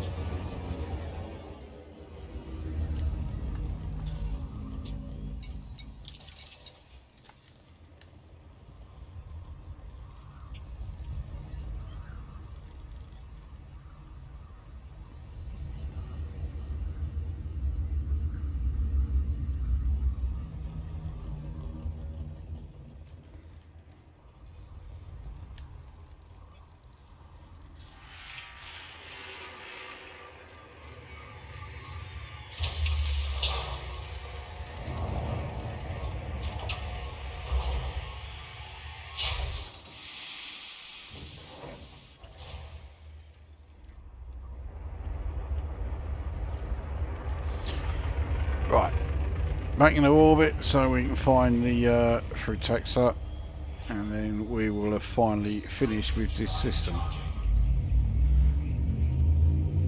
4, 3, 2, 1.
certainly mountainous around here.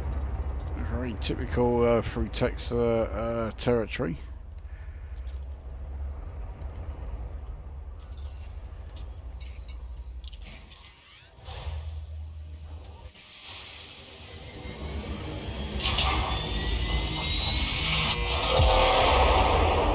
Landing gear deployed.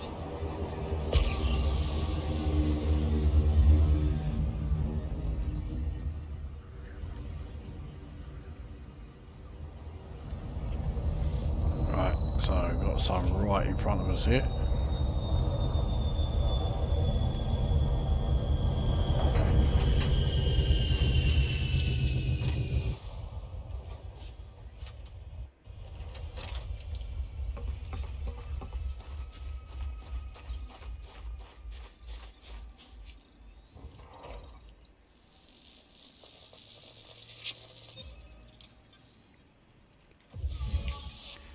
Now, is there any others nearby? Yeah, alright. Time to start bunny hopping our way over here again.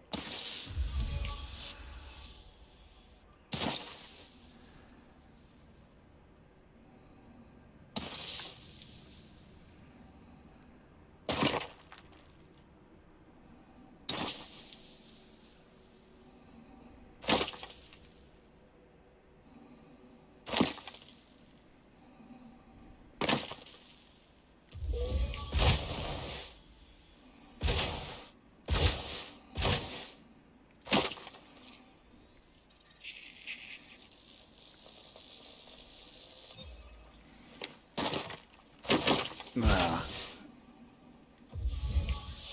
those are close enough, these are even closer.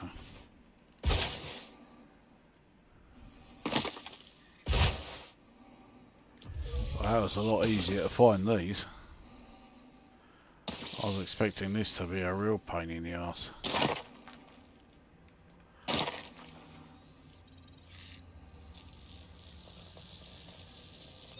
Right, that is this system done.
Landing gear retracted.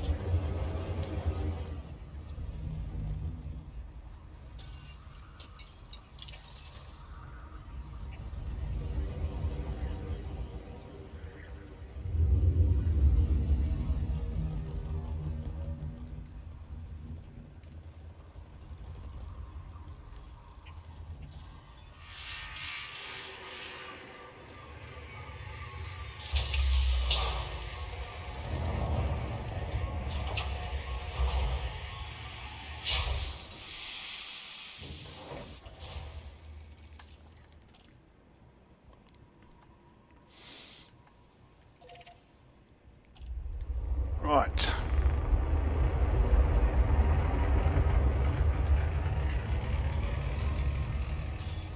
Next is, I mean, we still got 6 jumps to get to the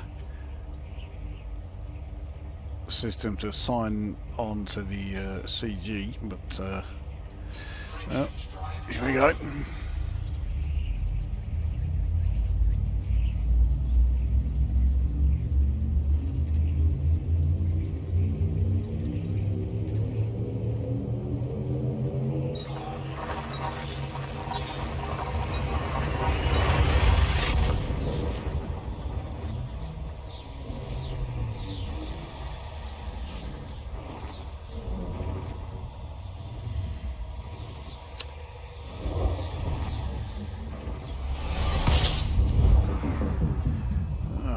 fair few planets here. Fuel scooping.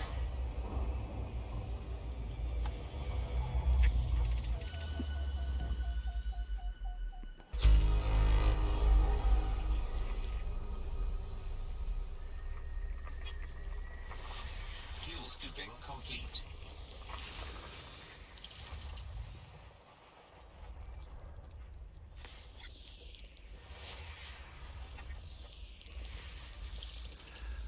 That's only one biological. So is that. I'll take a look because I have a feeling they might be terraformable.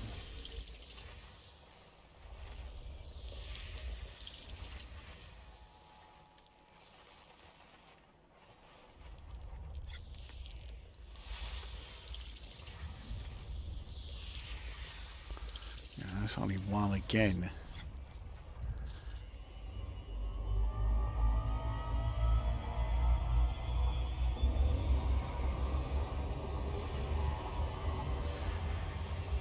Now, if they're only one, you can be like 99% certain it will be just bacteria, in which case I'm really not that interested.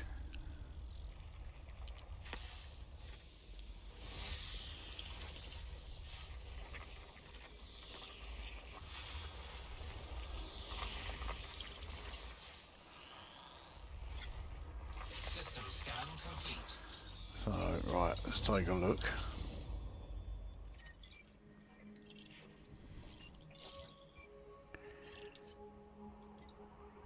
No, there's none. That's a terraformable. The moon isn't. And that is. And that isn't.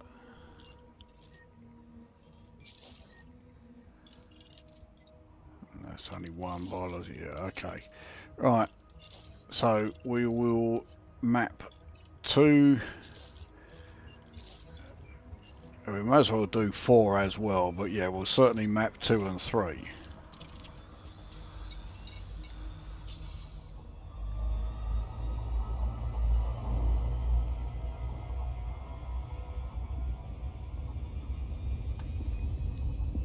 Right, where are we?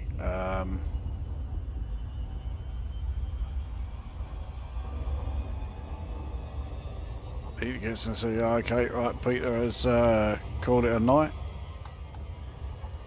I have to say this is going on for a hell of a lot longer than I thought it would, but I didn't think it was going to take me this long to get to, yeah. So I will carry on doing it, because otherwise, you know, let's at least see what we get as far as credits for exploration and the exobiology.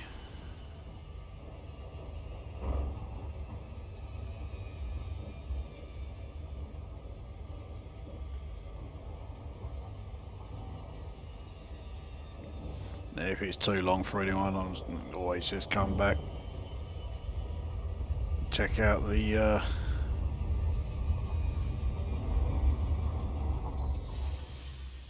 yeah, check the video when it's up later on.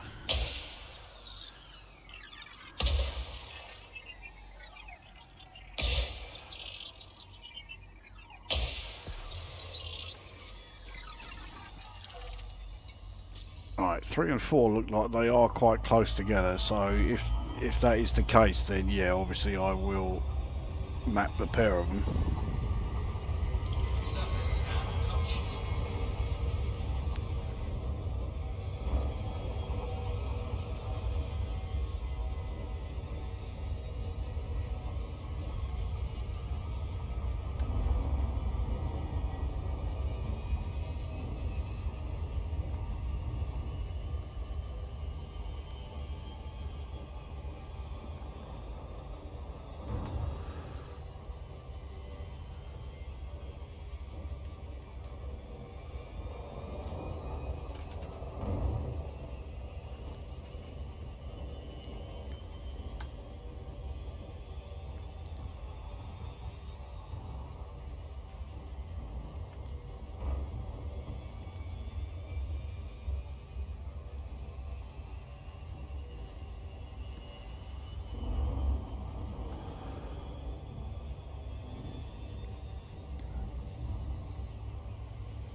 So let's see what we've got on this planet. So I'm pretty sure it will just be bacteria.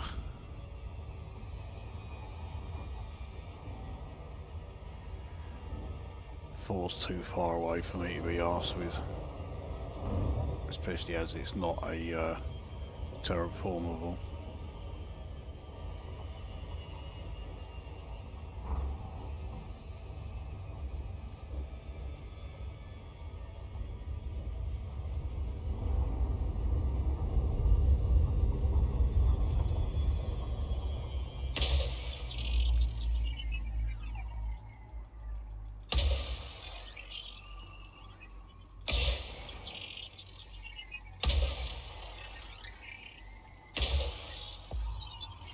Alright, see what we got.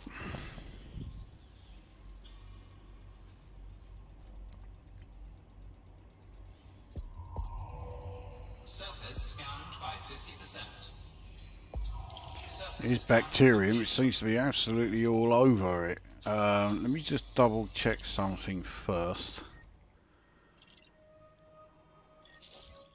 Right, there has been a first footfall there, so yeah, that's already been discovered. If it hadn't, no, if there hadn't been someone that had already gone there, so I could have got the first discovered, I would have bothered, but yeah, all that just for bacteria, not worth it. So this is a Class A we're heading to. This could have a fair bit. Whether or not any of it will be worth landing on is debatable.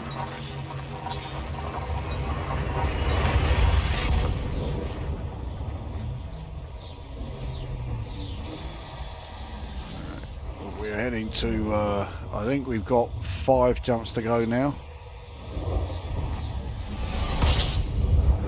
Oh, there's fuck all here. So, System scan complete. Fuel scooping.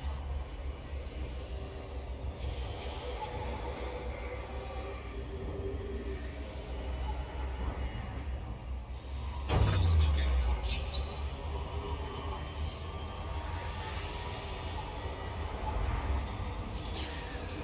right, 4 left. If they're all like this, then yeah, we'll get there in no time.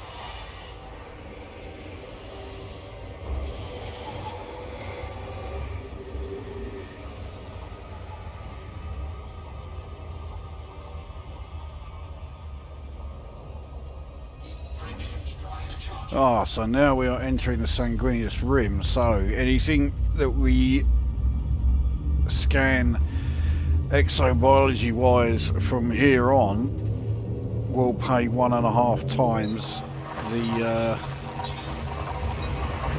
regular amount, or at least that's what's supposed to happen, but I've been hearing that it's not working. There's a shock.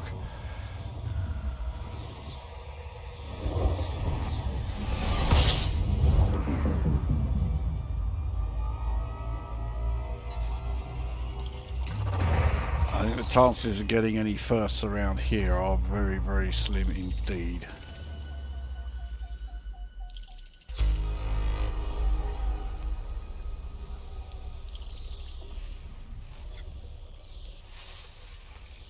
Fuel scooping complete.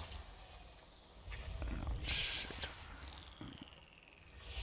Oh, no, nothing there.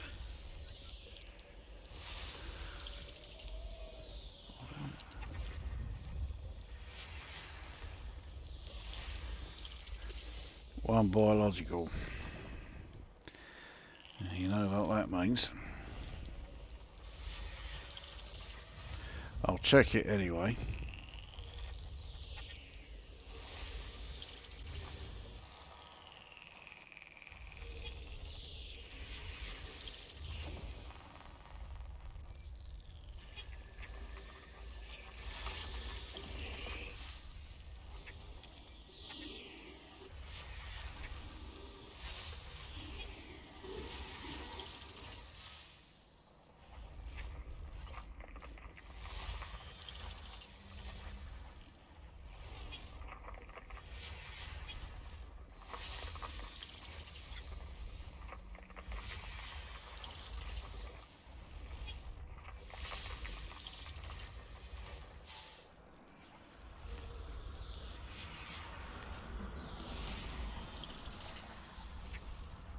System scan complete. Right, so that one biological was the only one there.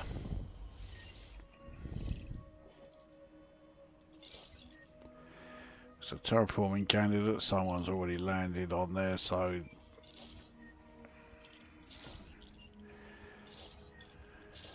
Alright, so we'll check planets, yeah, we'll map planets 1 and 2.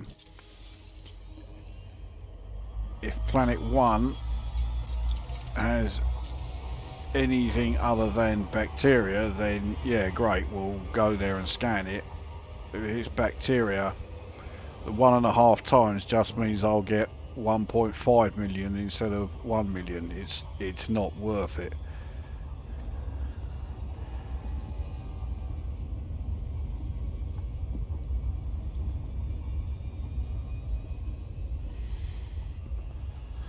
I think if I had thought about it when Peter asked about dismissing the Nomad, I should have,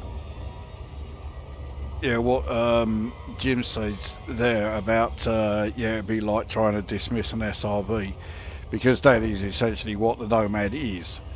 It's just that instead of a surface vehicle, it's a flying vehicle. But yeah, it would be like, yeah, trying to dismiss a Scarab or a Scorpion. Oh, I mean, at least we now know for certain.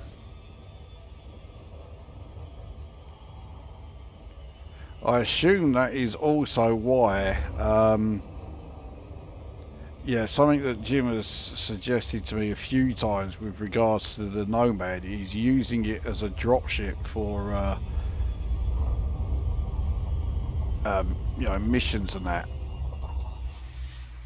I'm very skeptical about its usefulness for doing that, but I have suggested that Jim give it a try. What I have done is I've used it to land by, you know, signals like crash sites and minor wreckage and stuff like that. But I had to land quite a distance from it because the bacterium, yeah, not bothering.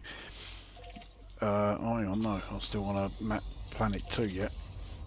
Yeah, the laser weapons that the NPCs were firing at it were going through the shields like nothing on earth.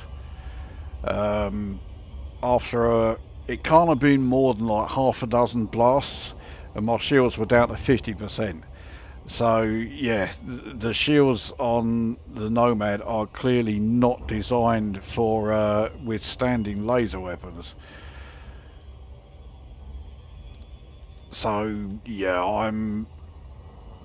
I very much doubt that it would be a good idea to use it as a dropship. Besides which, unless you're in a large ship, then you know you'd be better off just landing there in your regular ship. Yeah, if I was doing you know, missions that's taking me to settlements, then I will nearly always be in a Cobra Mark 5, and I don't know, and there is nothing better out there for those missions, you know, and using a dropship to get you to settlements than a Cobra Mark 5. As good as the Kestrel is for space combat, it's utterly useless for a dropship because its shields, well, actually its shields are great, but the landing gear on a Kestrel is quite high, and consequently, once you're at the bottom of the boarding ramp, when you come out of, you know, the blue. The magic blue cylinder, you're outside its shields, so you can't use it as a you know, a protective additional like cover. I found that out the hard way, believe me. I exited the Kestrel in the time that it took for the you know, me being on foot to load, I was already dead because a sharpshooter had hit me twice.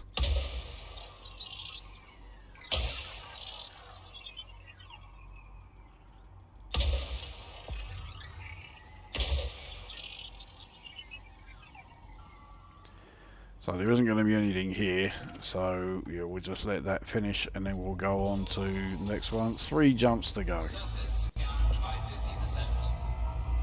Surface scan complete. Now I am pretty sure that the system we're heading to is HD 232819. There's a lot to scan there, and a lot of rather valuable planets. I think there's an Earth-like there. If it's not an Earth-like, then it's a water world. So there's definitely one planet I want to map. And of course, I won't be able to hand that data in because there isn't going to be a single outpost anywhere, you know, anywhere near it.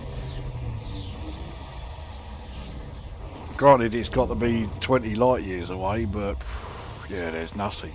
I think the nearest sort of like docking stations outside this system are going to be in the California Nebula.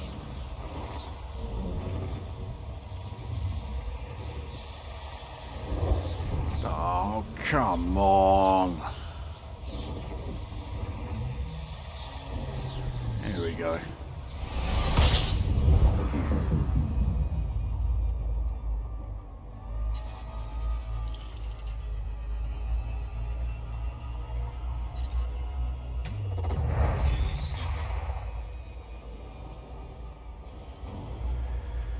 Right.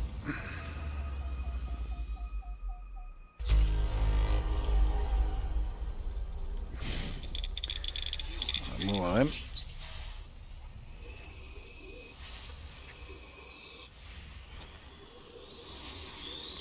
Water-based life means this is giving off some heat.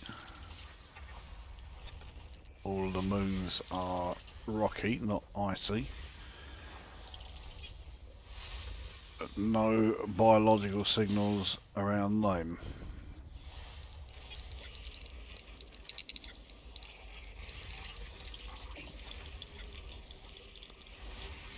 Geological, nothing there. Nothing there.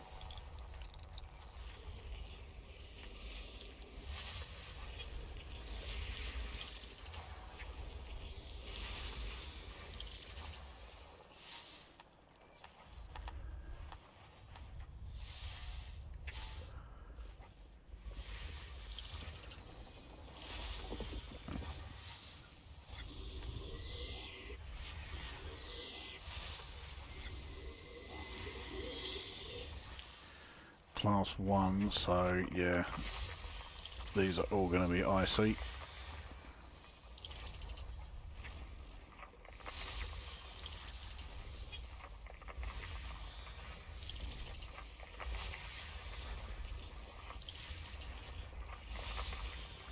Geological.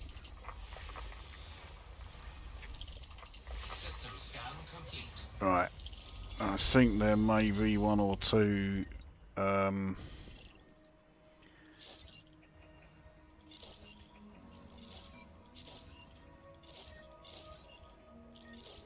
yeah, here we go, terraforming candidates.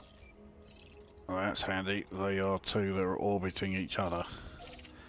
So 6 and 7. No, it's not, it's 5 and 6.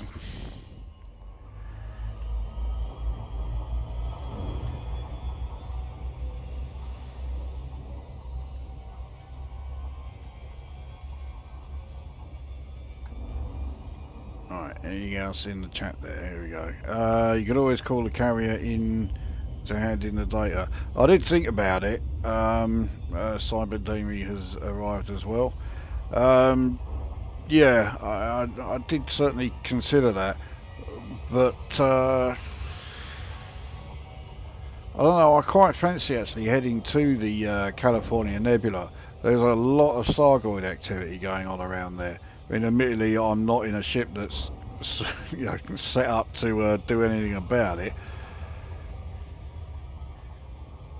You know, the Caspian is certainly not good. Well, actually, the Caspian could take on interceptors, but preferably a Caspian that has at least some weapons installed.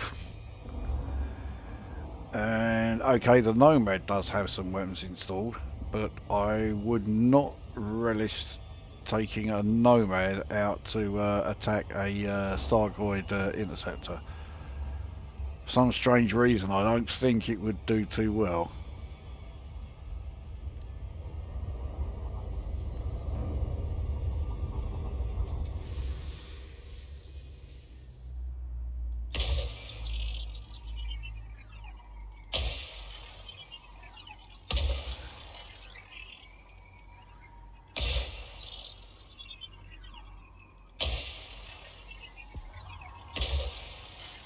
So actually what I might do is, yeah, once I've contributed, you know, I'm not just going to come here, drop this off and then bugger off again. You know, I'll stick around and do some more exploration. But once this is done, I'll probably head off to the California Nebula and yeah, I do have one of my AX ships on my carrier. It is only one, and it is it's my AX Kestrel. I mean, that's taking a risk. But I think in the Kestrel, right, the reason why I put the AX Kestrel together is because I've never been able to take out an interceptor while in a small ship. Now in the Kestrel, I think I could take out a Cyclops.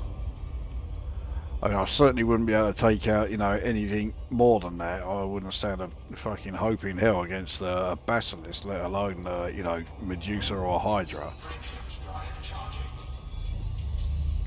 This is the penultimate jump.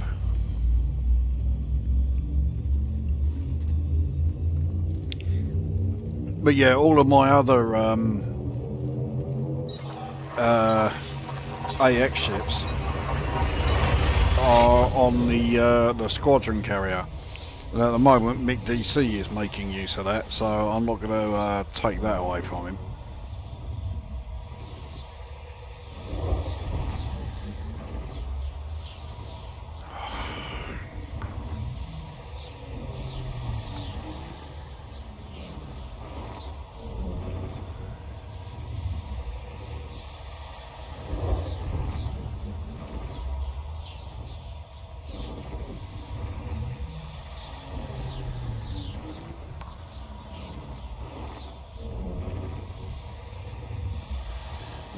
Come on, you fucking shit heap. There we go. After all that.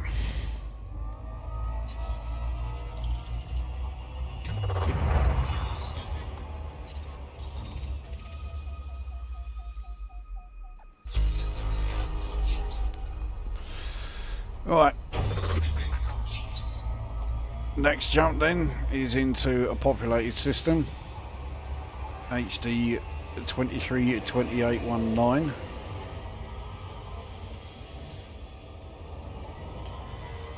I think it's a class B, I don't think it's class O.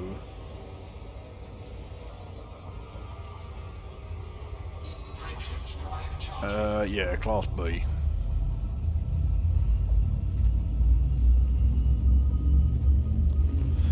You certainly would not want to be coming here in open play.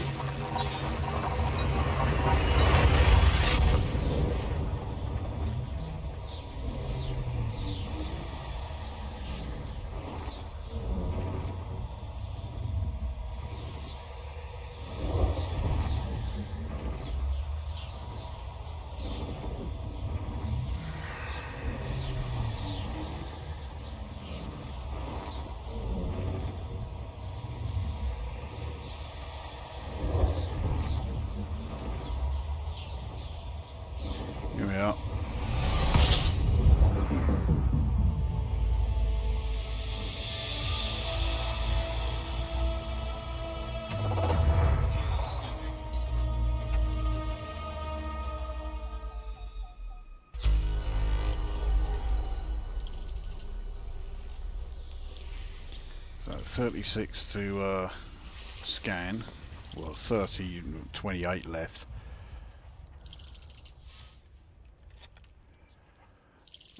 So here's the water world. Fuel scooping complete.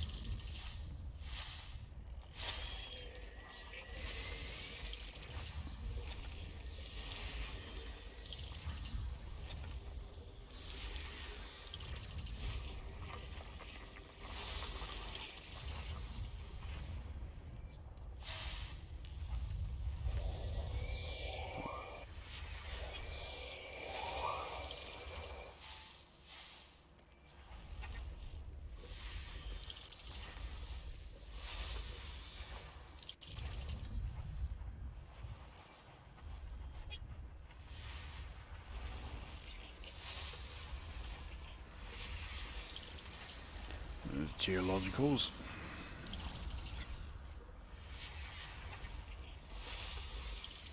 And again.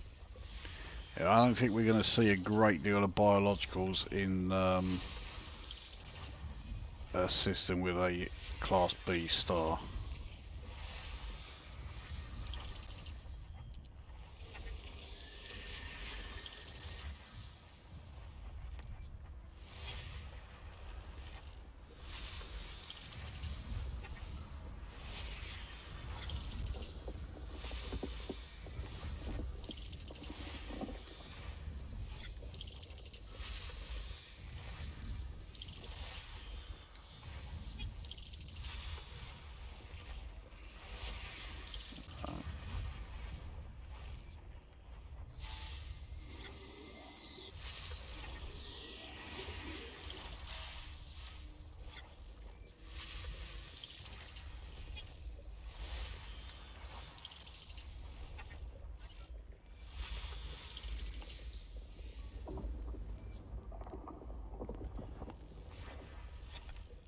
System scan There we go. complete. Right, so no biologicals at all. I think the Magrathea, that's where we've got to go, isn't it, for to sign up? Yeah.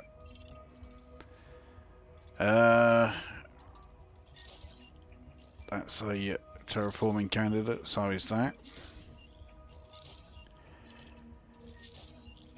Well, I certainly want to map the two terraforming candidates, especially as one of them is a water world.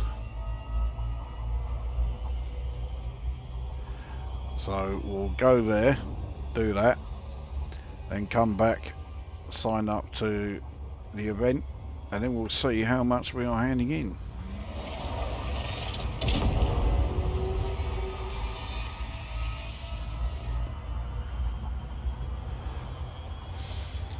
This is when the SCO drives really do come into their own.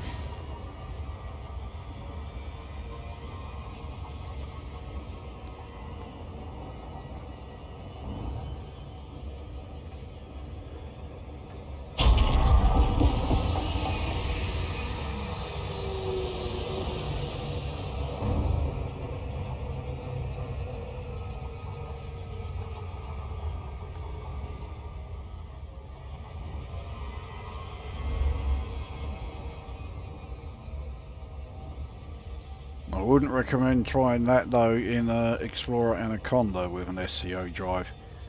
You will almost certainly run out of fuel before you even get halfway.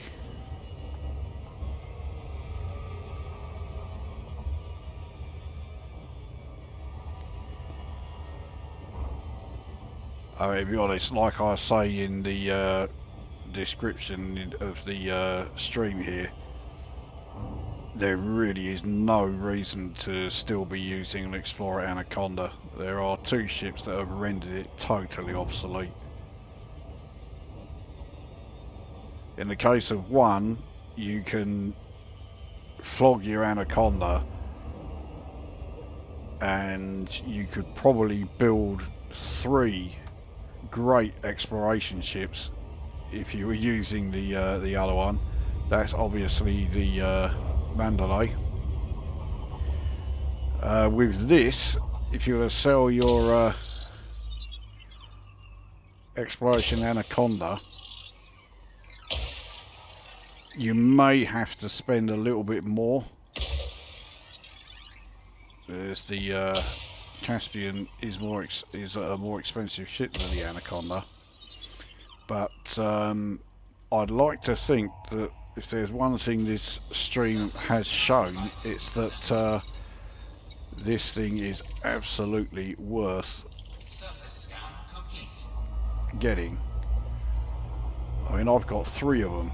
Admittedly, only one of them is really outfitted for exploration. One of them has been outfitted purely for combat. One of them is outfitted for piracy. It is my new pirate ship. And I am considering getting a 4th for AX combat. I think the Caspian could be a properly decent AX battleship. I wonder what the in-law explanation for these slow jumps is. You just know someone tedious on the forums has thought one up. Oh, absolutely. Yeah. I mean, the forums are a truly awful place. I mean, there are people genuinely, because unfortunately I did subject myself to it, looking on the forums there are people on there who are standing up for frontier developments after this absolute fucking abortion of an update. And they still thank them for it, you know. Oh yeah, great, yeah. This new feature doesn't work. This new update has broken just about every other feature in the game, but thanks so much for it. It's great. You fucking prick.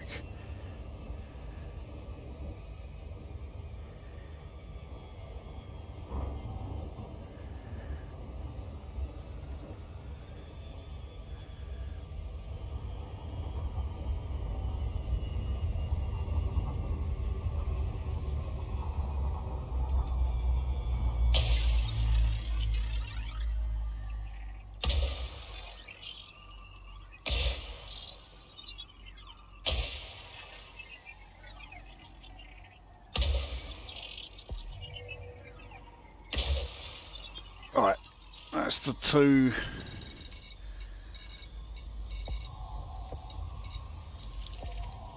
Of them. We won't get anything for scanning the science vessels out here, will we? This is too far away from the rest of power play, so I'm not going to bother.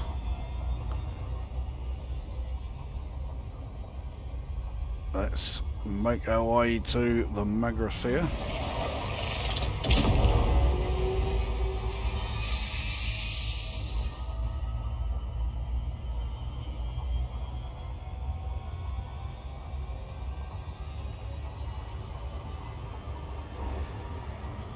But even though operations at the moment is in a horrendous state, you know, and you certainly don't want to be trying it as it currently stands, I would certainly suggest using this time to get your combat ships and your suits and hand weapons, yeah, fully outfitted, fully upgraded, you know, the full works, because you will need them.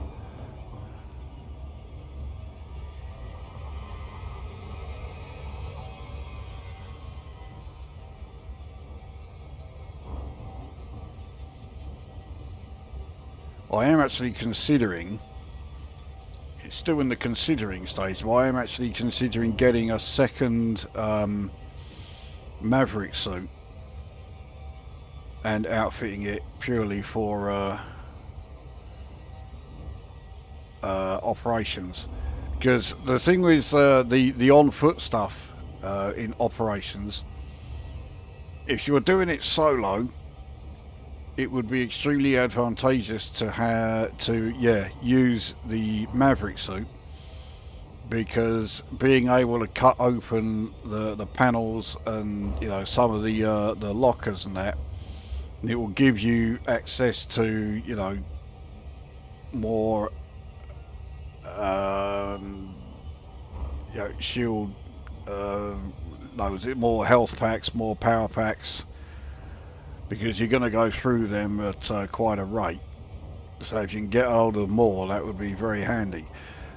And of course, if you're doing it in a group, whether it's 2, 3 or 4, it would be extremely advantageous if one of you was in the Maverick suit. Now, I am certainly quite happy to, if I'm in a group, I'm quite happy to be the one in the Maverick suit. I actually prefer the Maverick suit to the Dominator suit.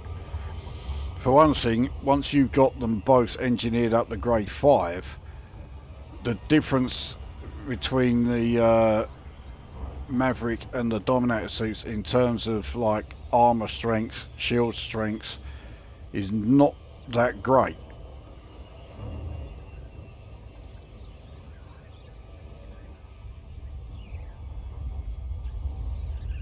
So I would rather have the Maverick suit than have, a second choice of large weapon. That said, the main weapon that I use is the plasma shotgun, which is fantastic. I mean, it one-shot kills almost anything, but you don't get a lot of ammo with it.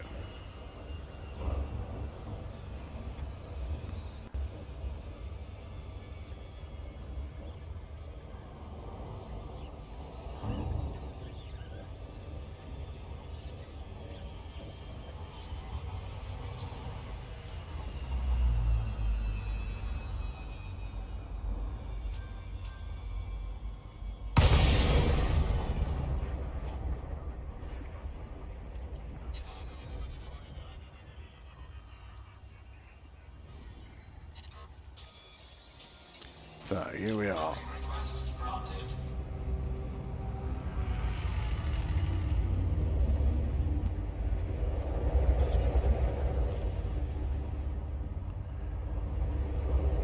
I want pad 1. I can't see where pad 1 is. That's 3 and there's 4.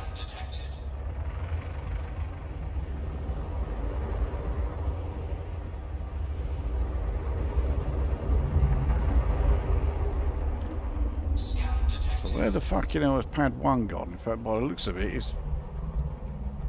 is this it here? Yeah, it is. Okay.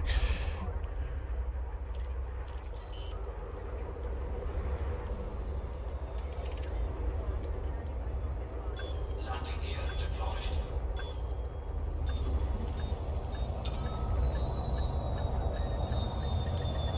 Docking successful. Engines disengaged. Oh yeah. Those repairs came from when I did my supercharged jump. Now this is going to be a fair bit. 67,231. Actually, I thought it'd be more than that. That's not too shabby.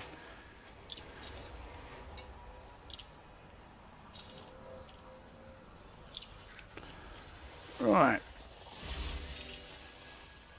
Let's sign up. Done. Yeah, there's only 2 days, 10 hours left. So, alright. Universal cartographics isn't going to be worth a hell of a lot. 10,982,000. Yeah, it's not fantastic. Anyway, that does not contribute to the event. I've got my, I'm now an ally with Vista Genomics after just handing in those. Right. This is where you really see just how big the Caspian is.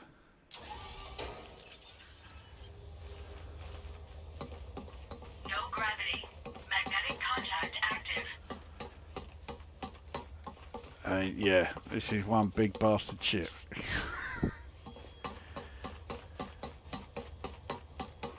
the size of the thrusters at the back there.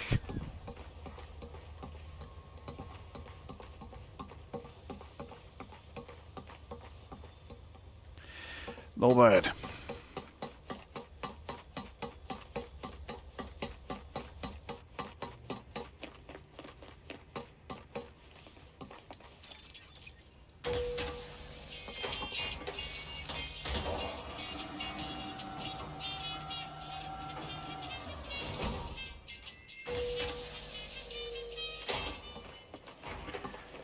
Right, British Army's dead ahead. Hello? Ah, a fellow inquisitive mind, I see.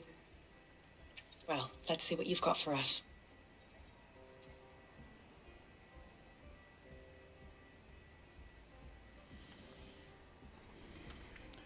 Let's see how long it takes to actually load it. So I only did 4 systems, but still 110,284,400. So let's hand them in individually. So this was, yeah, this is the one that took the longest. 66,106,300 in that system alone.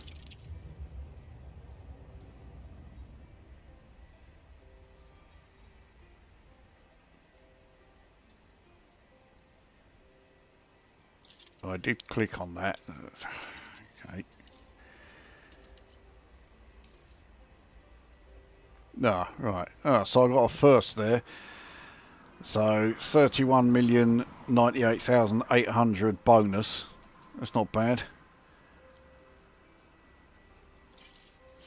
Alright, what's next? So Regia. Yeah, that was the Stratum Tectonicus. So it was near as damn it 20 million just from that thing alone. Bacterium Oraceus green is bugger all. God, it's so slow to fucking do anything.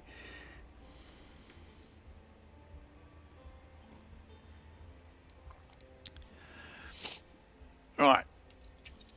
This one, I don't think this was the one with any of the firsts. But still, 12,985,700. Not bad.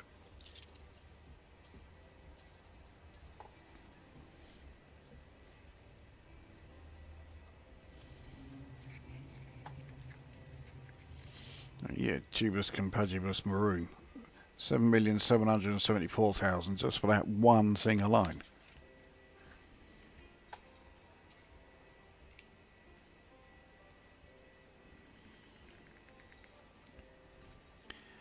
So finally here, I thought the Bacterium virata would be worth more than that.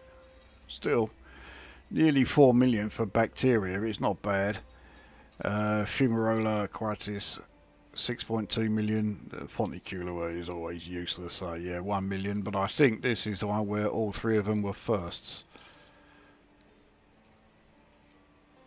Yep. So 15,588,000 bonus for the bacterium, 25,138,400 for the fumarola, and 4 million for the Fonticula.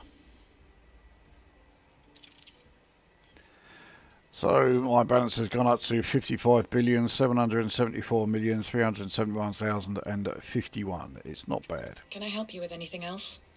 Vista thanks you for your contribution.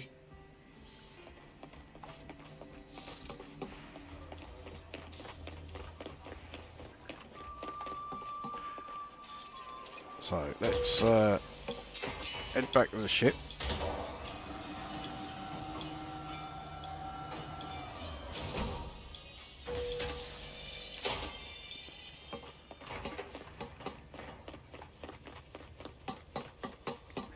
Yeah, you can certainly see the size of this thing now.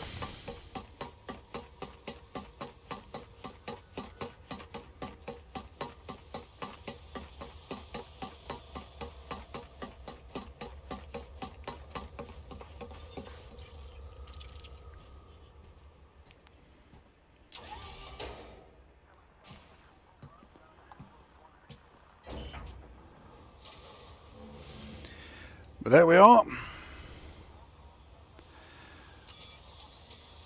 So we are in the HD 232819 system. Let's see what our contributions have done as far as our mission here, or the community goal I should say.